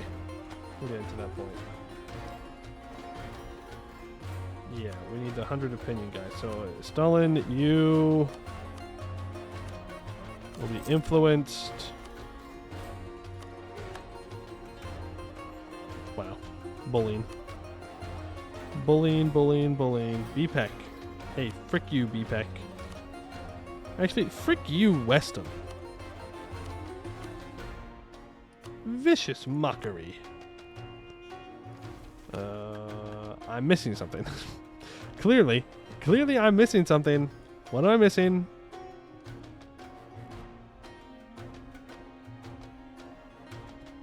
Diplo power. Fine. And then I need the gnomish hierarchy in Gibbard to like me. Well, I have no problem improving relations with the gnomes. I happen to be a big fan of the gnomes. I think they're pretty neat. Next month we can do the mission. Goblin ambush on Omdir. Why don't you stop drilling for a second? Do the mission before any weird things happen and I lose opinions with people. If there's one entity dominating Canor, then it must be Anbennar. The sprawling empire around the Dame's Head offers bountiful resources, which could also benefit us. If possible, we should get Anbennarians to settle in Kugdir, which would not only increase our political standing, but also bring in foreign talent. 2 base tax in Kugdir. Good. Deal with those goblins. Hey, we're increasing goblin tolerance. That's going to suck when I have to purge them here in a second. Since we have to for Mithradoom's missions, since Mithradoom does not tolerate the Xeno at all. They're very much against that kind of thing. Don't I have a mission I can do down here somewhere? Years of innovation? Where are you? There you are. We've advanced mage creation in 2,000 ducats. Magic and science are both boundless. Imagine what could happen by putting them together. The recent breakthrough of the research facility in the mage creation process has given many useful insights. One of the most prominent runesmiths in our nation has proposed a unique project. He would like to create artificial limbs for both military and civil use. It would be a costly endeavor, but it could be worth it. We lose 2,000 crowns. Implement prosthetics production for 5 years. Okay. And then when that's done, then until the end of the game, we can get an additional 15% state maintenance. Yay, dude. We love stacking state maintenance. Increases. Intellectual May. Minus 10% idea cost, plus 1 yearly prestige for 10 years. Well, that's great. One small itty bitty problem. I don't have any ideas to take, so that kind of hampers that possibility. Just saying. Finally losing arms and legs won't suck for our dwarves. A real dwarf doesn't need arms or legs even. You can swing a pickaxe with just your teeth. Yeah. You just hit it right against a cave wall. That's what a real dwarf would do. None of this crap about giving up. No. No. I'm not going to upgrade that monument. Oh. Mithradoom. Mithradoom can be dug to the next level. 14 years. Scammed. But how will you take care of your beard? What do you mean? What do you mean, how will you take care of your beard? That doesn't stop you from taking care of your beard. Nothing wrong with getting a little dirt in your beard. This is a real working dwarf. Alright? None of those fancy dwarves that keep their beards clean all the time. No. Real dwarves have dirty beards, and they've got dirt and rocks and alcohol all up and in it. And, yeah, that's what real dwarves do.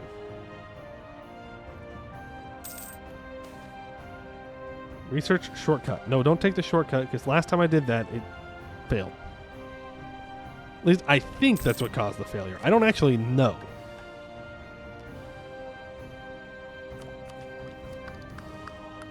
Let's restore Serpent's Veil irrigation to the north. Observation. Study. Nothing. We have nowhere near enough astral tear. Or, observations. It's a chance, you think? And I have Poe luck? If I have Poe luck, then that means that I have to get something good on the other side of it. Right? Like whatever can go wrong will go wrong, but then at random points it'll flip back in my direction and I'll win. Like Siren Bar forming. That's not great.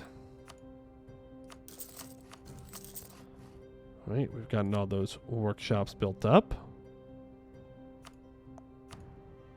More money, please. Thank you.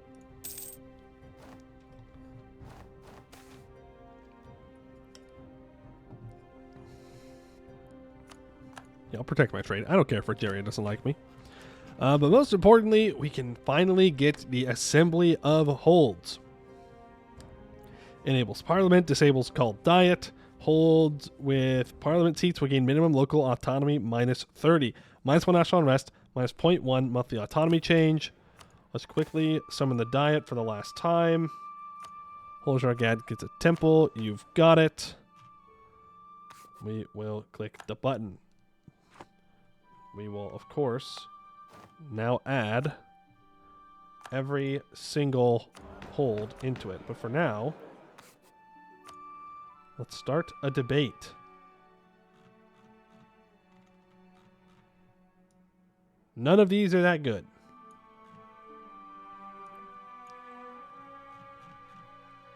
That one's pretty good, actually. Now we just add in every hold, and we'll be solid. Airnet Veer, Mithra Doom, Harazor Doom, Kugdir, Orlazam Ozdir, Derv Azatoon, Cracked Roar, Kozanad, and Holzorcad.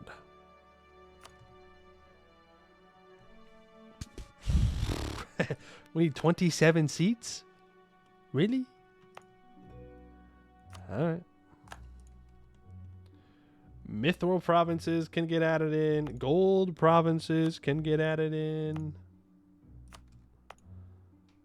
Make sure they're giving me money. I just sent a colonist here. Bring that back. That gold province can be added in.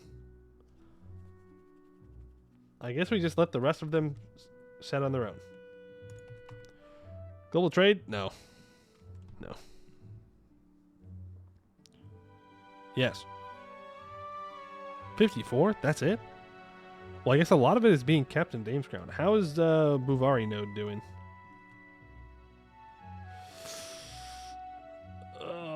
81, huh? Maybe. Maybe. If we keep building manufactories, then we'll be good.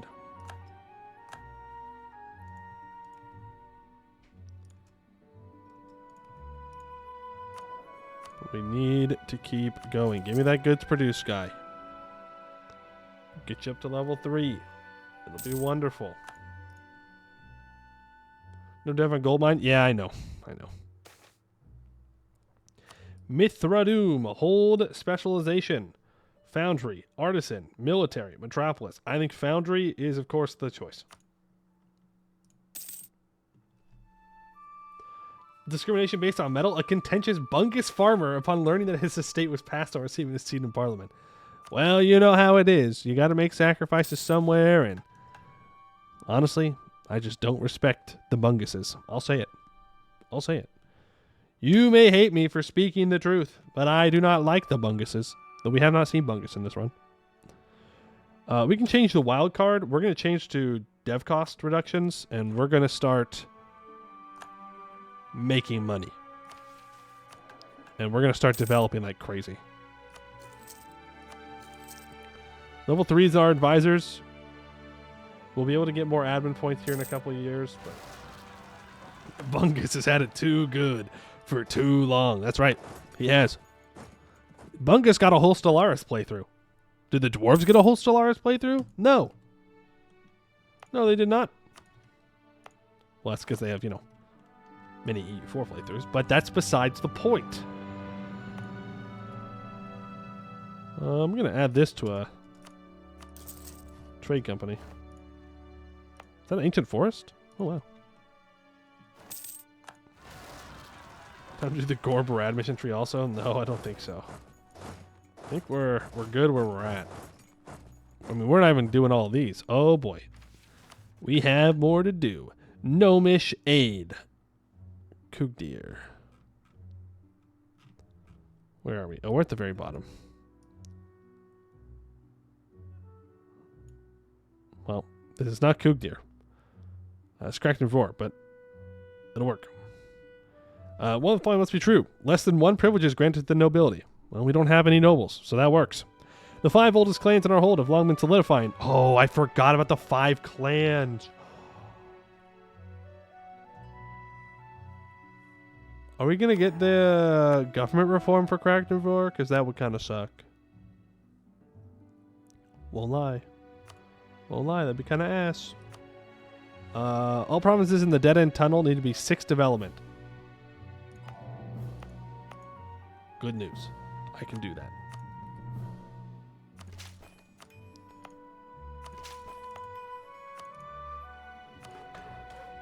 Boom. Easy. An end no longer. The Dead End Tunnel is named as such because it's a dead end. Fun fact. We're now prospecting for ore. Kugdir is going to be the one below this. Nope, that's Mithradoom. I'm very good at the alphabet. I'm very smart. Wait. No, I'm not dumb. D comes before H. Hold on. I thought it was in alphabetical order. Whatever. Gnomish 8. Among the people of Halan, none compare in craftiness and tinkering to our small-bodied fellows, the gnomes. Far away on the Dragon Coast, on the other side of Canor, they have built an empire of ages past, just as we once had. It is now time to work together so that at least we can forge our empire anew. With gnomes in our capital, we might just get the mechanical expertise we need. And, after all, was it not the gnomish tinkerer Mintbrick Puddlebonk, average gnomish name, by the way, who went into Abdel Azra alongside Fognir Azra, and was it not him who managed to activate the golems to defeat the orcs? Mintbrick Puddlebonk. Yeah, okay. Fair enough. No. Ooh. Well, how am I going to get my nobles back?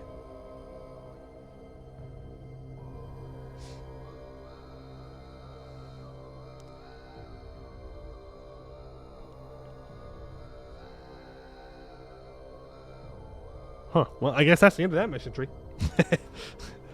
It's over for that one. Okay. Oh, and we have steak and chops.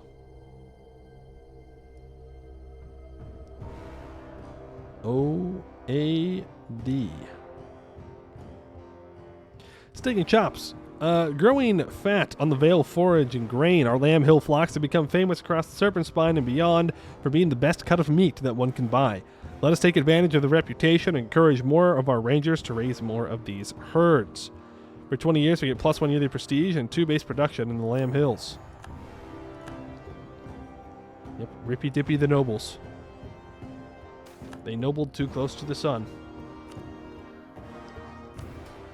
Apparently I can sell seas again. Wait, no, we still have nobles. Wait, we're fine. I thought we lost our nobles. I'm just being dramatic. We just need loyalty.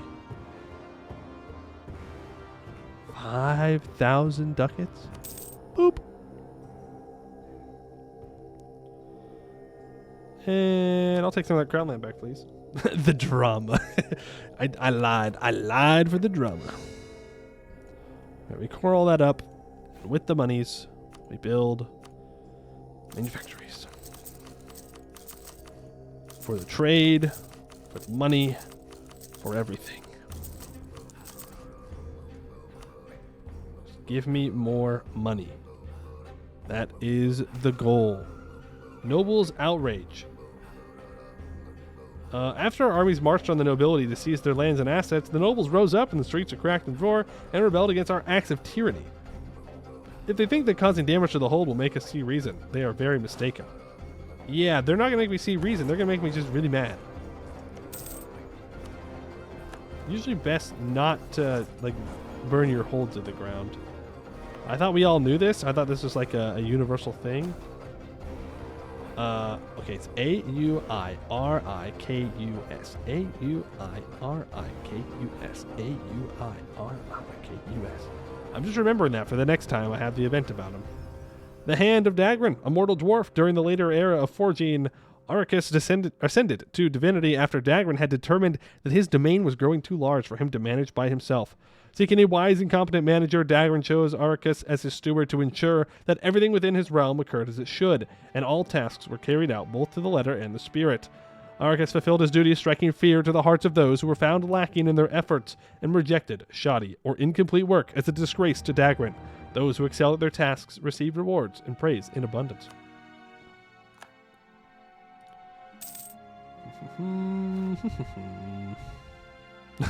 Yeah, sorry, we thought you were dead. Like, we weren't trying to steal your stuff. It was just lying around, we thought. But, you know, my bad.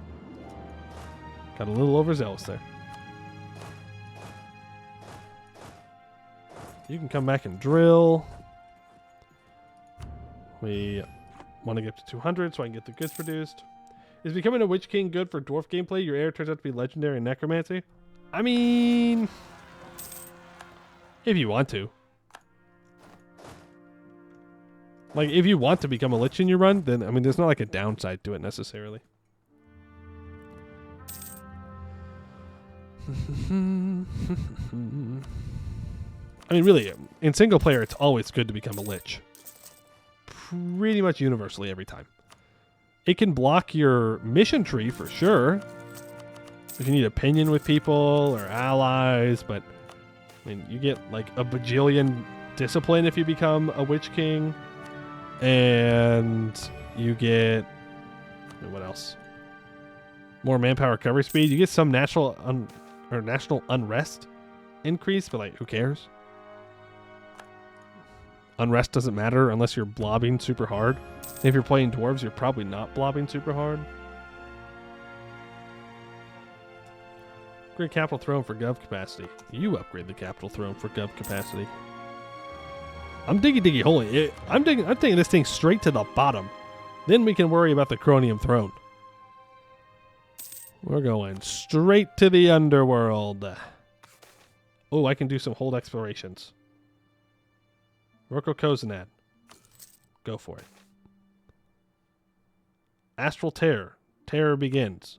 Well.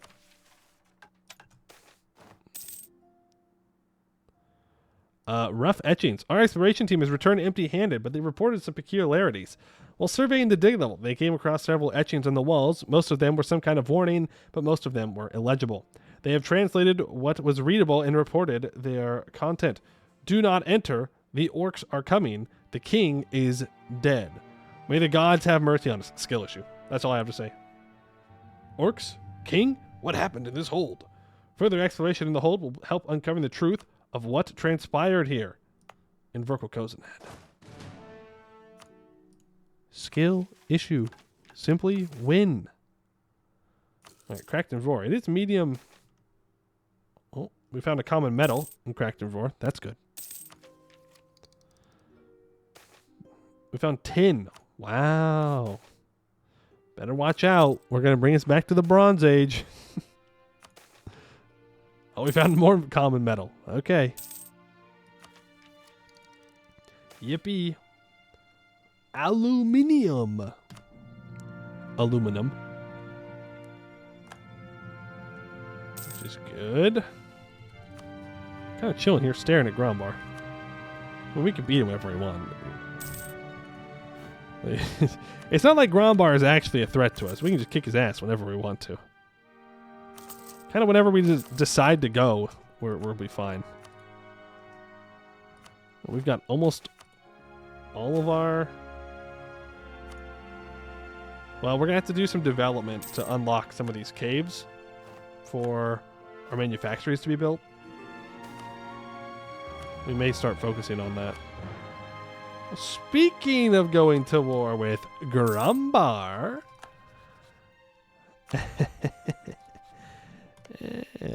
Well. We'll we'll just let them beat up on each other and we'll just clean it up. It's that easy. Observations menu. Oh man, we didn't have enough. No scholarly interactions either. Boo. Boo, boo, boo. Nope. We still have 2 more admin techs. Also, Goed took tech early.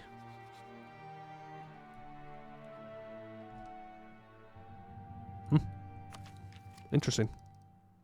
Am I 200 power? Yes, I am. Goods produced, please. I need the goods produced. I was going to spend money on something. Exploration. Hold exploration. Airnet Veer. 6 more ancient dwarven knowledge. And we found rare metal. Is it going to be a new one? Dagrite. It is a new one. Dwarven metal extracted from the depths of the Serpent Spine Mountains, normally used in creation and repair of the dwarven rails. It has the remarkable ability to repair itself after being exposed to electrical shocks. Subpar mechanical properties compared to other metals, it is sometimes used in very specific alloys. Okay. And Omdir has been dug. Good for Omdir. Throw on the encouraged development. Currently costs 18 to develop that hold. The cartels are loyal and influential. The ice smiths are loyal and somewhat influential. I could give them patronage of the magical arts. We're going to need absolutism for our mission tree, though, so maybe not. Maybe I shouldn't. Let's do some development. Let's get you to 30 and 40. Now I can diggy hole if I wanted to. 52 crown. I mean, it's free. So that's good. I guess we do have local dev costs in this area. If we want to get that upgraded. Take 3 years. Sorry, 2 years. About. I mean, this would take a lot longer. 2,500 days. Diggy hole. Get it to the bottom.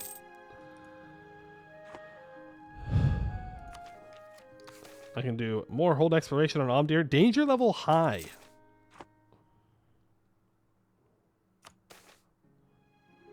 Danger level of high. We found a legendary metal vein. That's the first one we found. We have no legendary metal at the moment. And we get 1,000 crowns. Let's see what we get. What are we gonna get? Adamantium? Sky shards. Okay. From the cavernous depths of the earth, Sky Shard emerges as a mysterious mineral that defies gravity itself. Abundant air energy courses through its crystalline structure, suggesting a mystical link to the elemental plane of air. Unlike conventional metals, Sky Shard possesses the uncanny ability to levitate in the air, and it is often discovered clinging to the ceilings of caves and the world's most remote and hidden mines.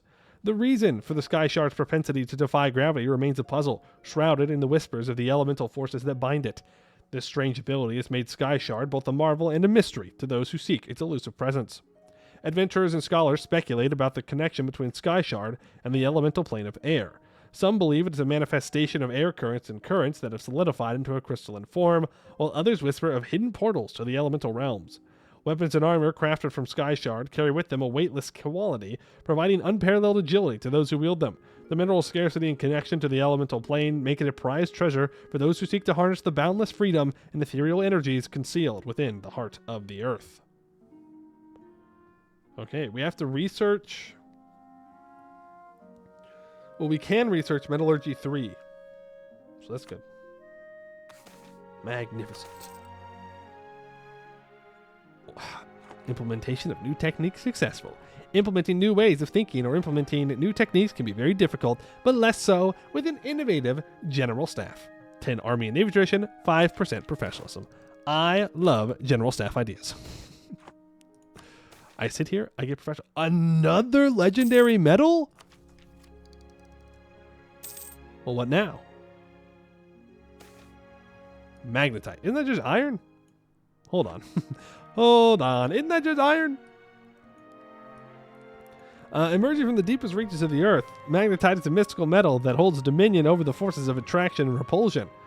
Infused with abundant earth energy, this metal is believed to share a mysterious connection with the elemental plane of earth. Its presence in the world's deepest mines hints at a geological bond that transcends the boundaries of ordinary metals. Magnetite possesses the unique ability to generate and manipulate force fields using mana.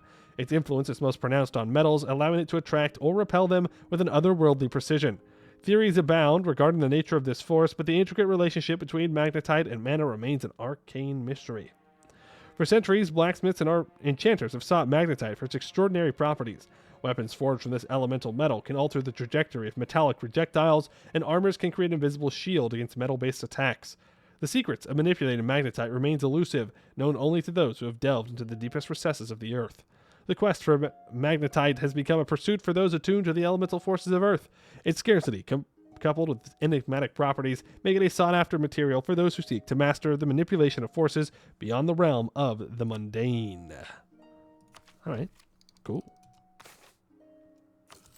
And we'll explore Almdir one more time.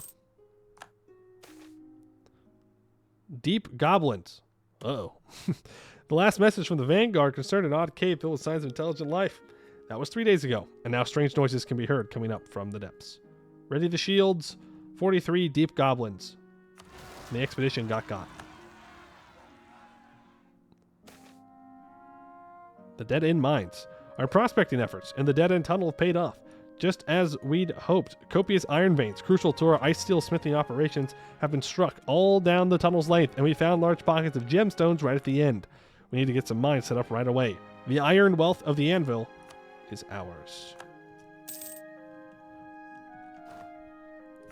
Okay, we have to actually explore Almdir here. We found a working workshop. We get 8 ancient dwarven knowledge and 1,000 crowns. Okay. I mean, that's fine. Oh, apparently there's a mission I can do. Establish mining towns for Crack Doom Roar.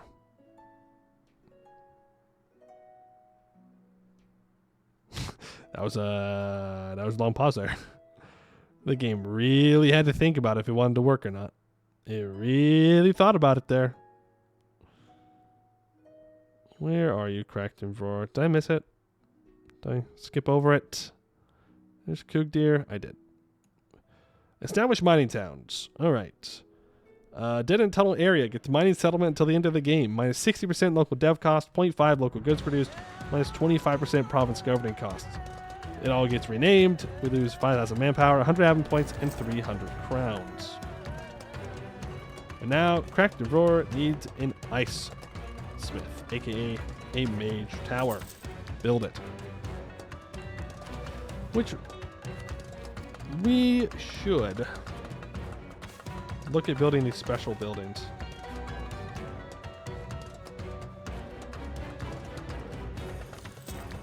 I mean, they are expensive, but they're pretty good. Like, it's going to give us defensiveness on these spots. No one's going to be able to mess with us on them. Which we'd love to see. Blade Breaker Pass. And I can build a smelting furnace. I don't know what a smelting furnace does.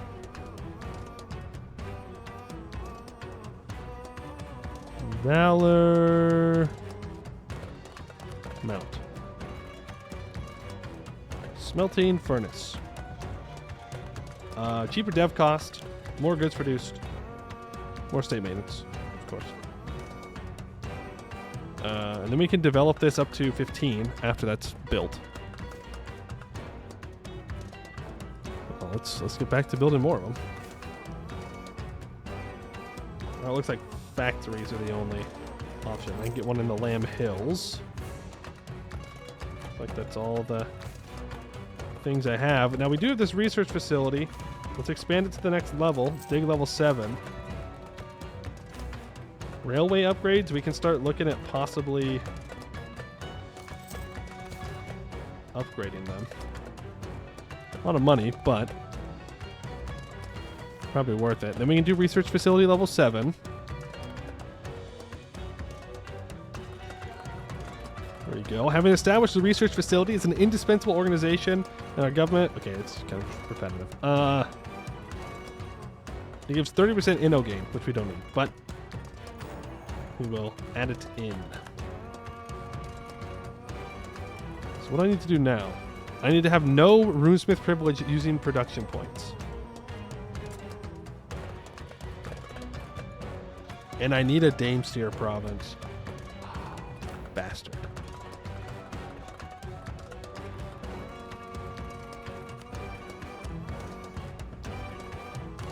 Bastard. How am I supposed to get Damesteer? That's just luck. Goblin ambush. Oh, goblins. They've been dealt with. Chief Researcher's Program. Yeah, sure. Go for it. Roll the dice. Maybe it'll work. Hey, man, we are finding a whole bunch of dudes down deep in the mines. Seems like at every corner we turn, we're finding more enemies. It's kind of rude. Just saying. Just point out facts. Sure, gnomes. You can have access. Why are you at war with Grombar? Oh, because you're allied to Gawed? Cringe. PCRM. Have 40 production capacity available. No active projects or researches. We do not have runes manufacturing research. No.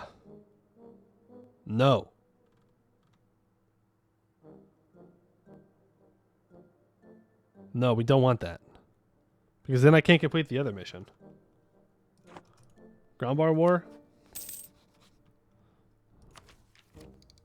I can wait for Tech 15. I should make sure that I'm at my force limit, though.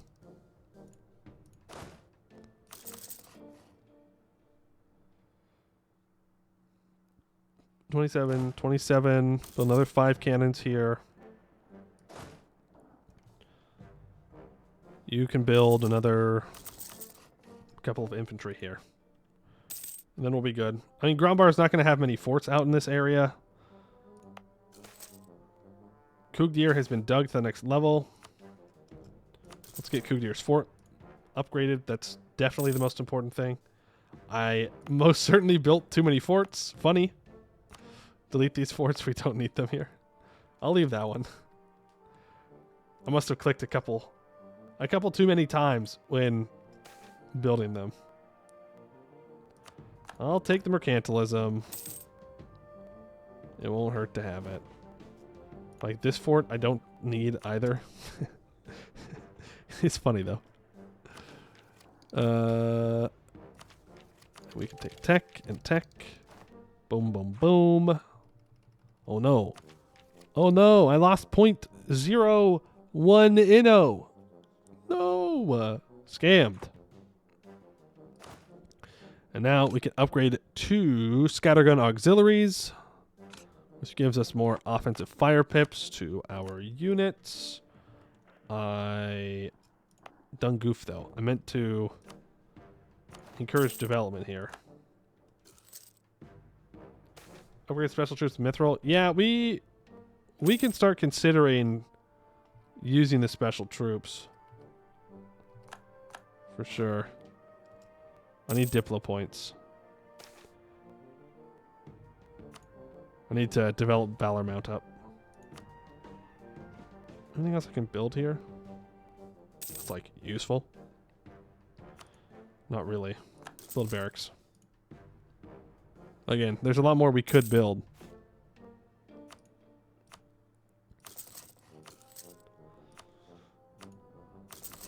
Fill all of these. They're definitely all worth it.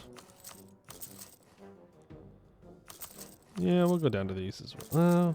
We'll go down to the 0.1 force. That's fine. And then governing capacity.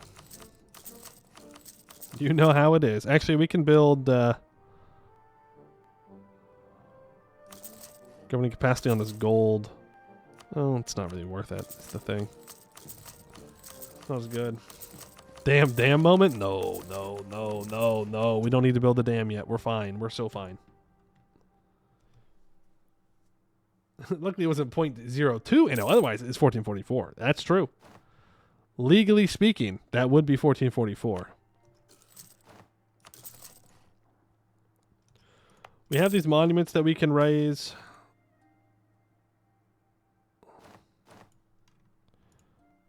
I just developed this first. Mine expansion 2. Are we going to find a rare metal? No. We found more chromium. But we can apply runic prosthetics. Till the end of the game, -1 natural unrest, -0.02 monthly war exhaustion, 0.5 Diplo rep, 15% state maintenance. The production has started and the design was satisfactory. The population is enthusiastic about the new prosthetics, and there are more young dwarves who wish to join the military and serve our absolutely perfect country. Wow. The only downside is this service costed a lot and has permanently increased our state expenses by a good amount. Runes are not free. I suppose that's true. Conflicting interests. With all the new resources coming out of dead-end mines, the various guilds and factories are beginning to fight over them. With the influx of resources came influx of business, and without any regulation, there's now a great imbalance in our hold's production. Yeah, it'd be like that. We would like to take admin tech at some point, but we do need to remove message sender, which, of course, is going to hit us in the government capacity. Enchanted jewelry. Dwarven artisans create exquisite jewelry adorned with carefully crafted runes. These enchanted pieces offer various magical effects, from enhancing physical strength to increasing resilience or augmenting the wearer's intellect temporarily. Dwarves often wear such jewelry not only for aesthetic reasons, but also as practical accessories that can be activated when needed. Okay. Oh, we are running out of places to build governing capacity. Uh-oh. That's not good. Not exactly what you want to see, I will admit. Not the greatest. Alright, Grombar. What's our trade looking like right now? 109. How's Buvari looking? 80. L. Let's go. We're going to get that global trade. We're going to get it. We will invest. We will make money. We will be great. And yeah, I think we'll be good for the Grombar War. Oh yeah, they're fricked. They're fricked and fracked. They're donezoed. No homies. No homies. Let's go for the siege ability. That will help. I really should have been building a spy network on Grombar this whole time. So let's just start it now. Better late than never. But we'll do that tomorrow. Tomorrow. That is it for today. Oh, look at that. That's one of the cities. Huh. I'm assuming Lakefed's going to form sometime soon. So we'll see how that goes. I'm a little bit worried about Syrian taking more land inside the Serpent Spine, because they have enough allies to where it'd be kind of a pain in the ass. But again, I put a ramparts here, and I put a mage tower here, and they would just rot on these forts. Not much they can do about that. Yeah, we will continue with the dwarves tomorrow, where we will keep dwarf maxing, and it will be good. Let's see if there is anyone out there playing Anbennar right now.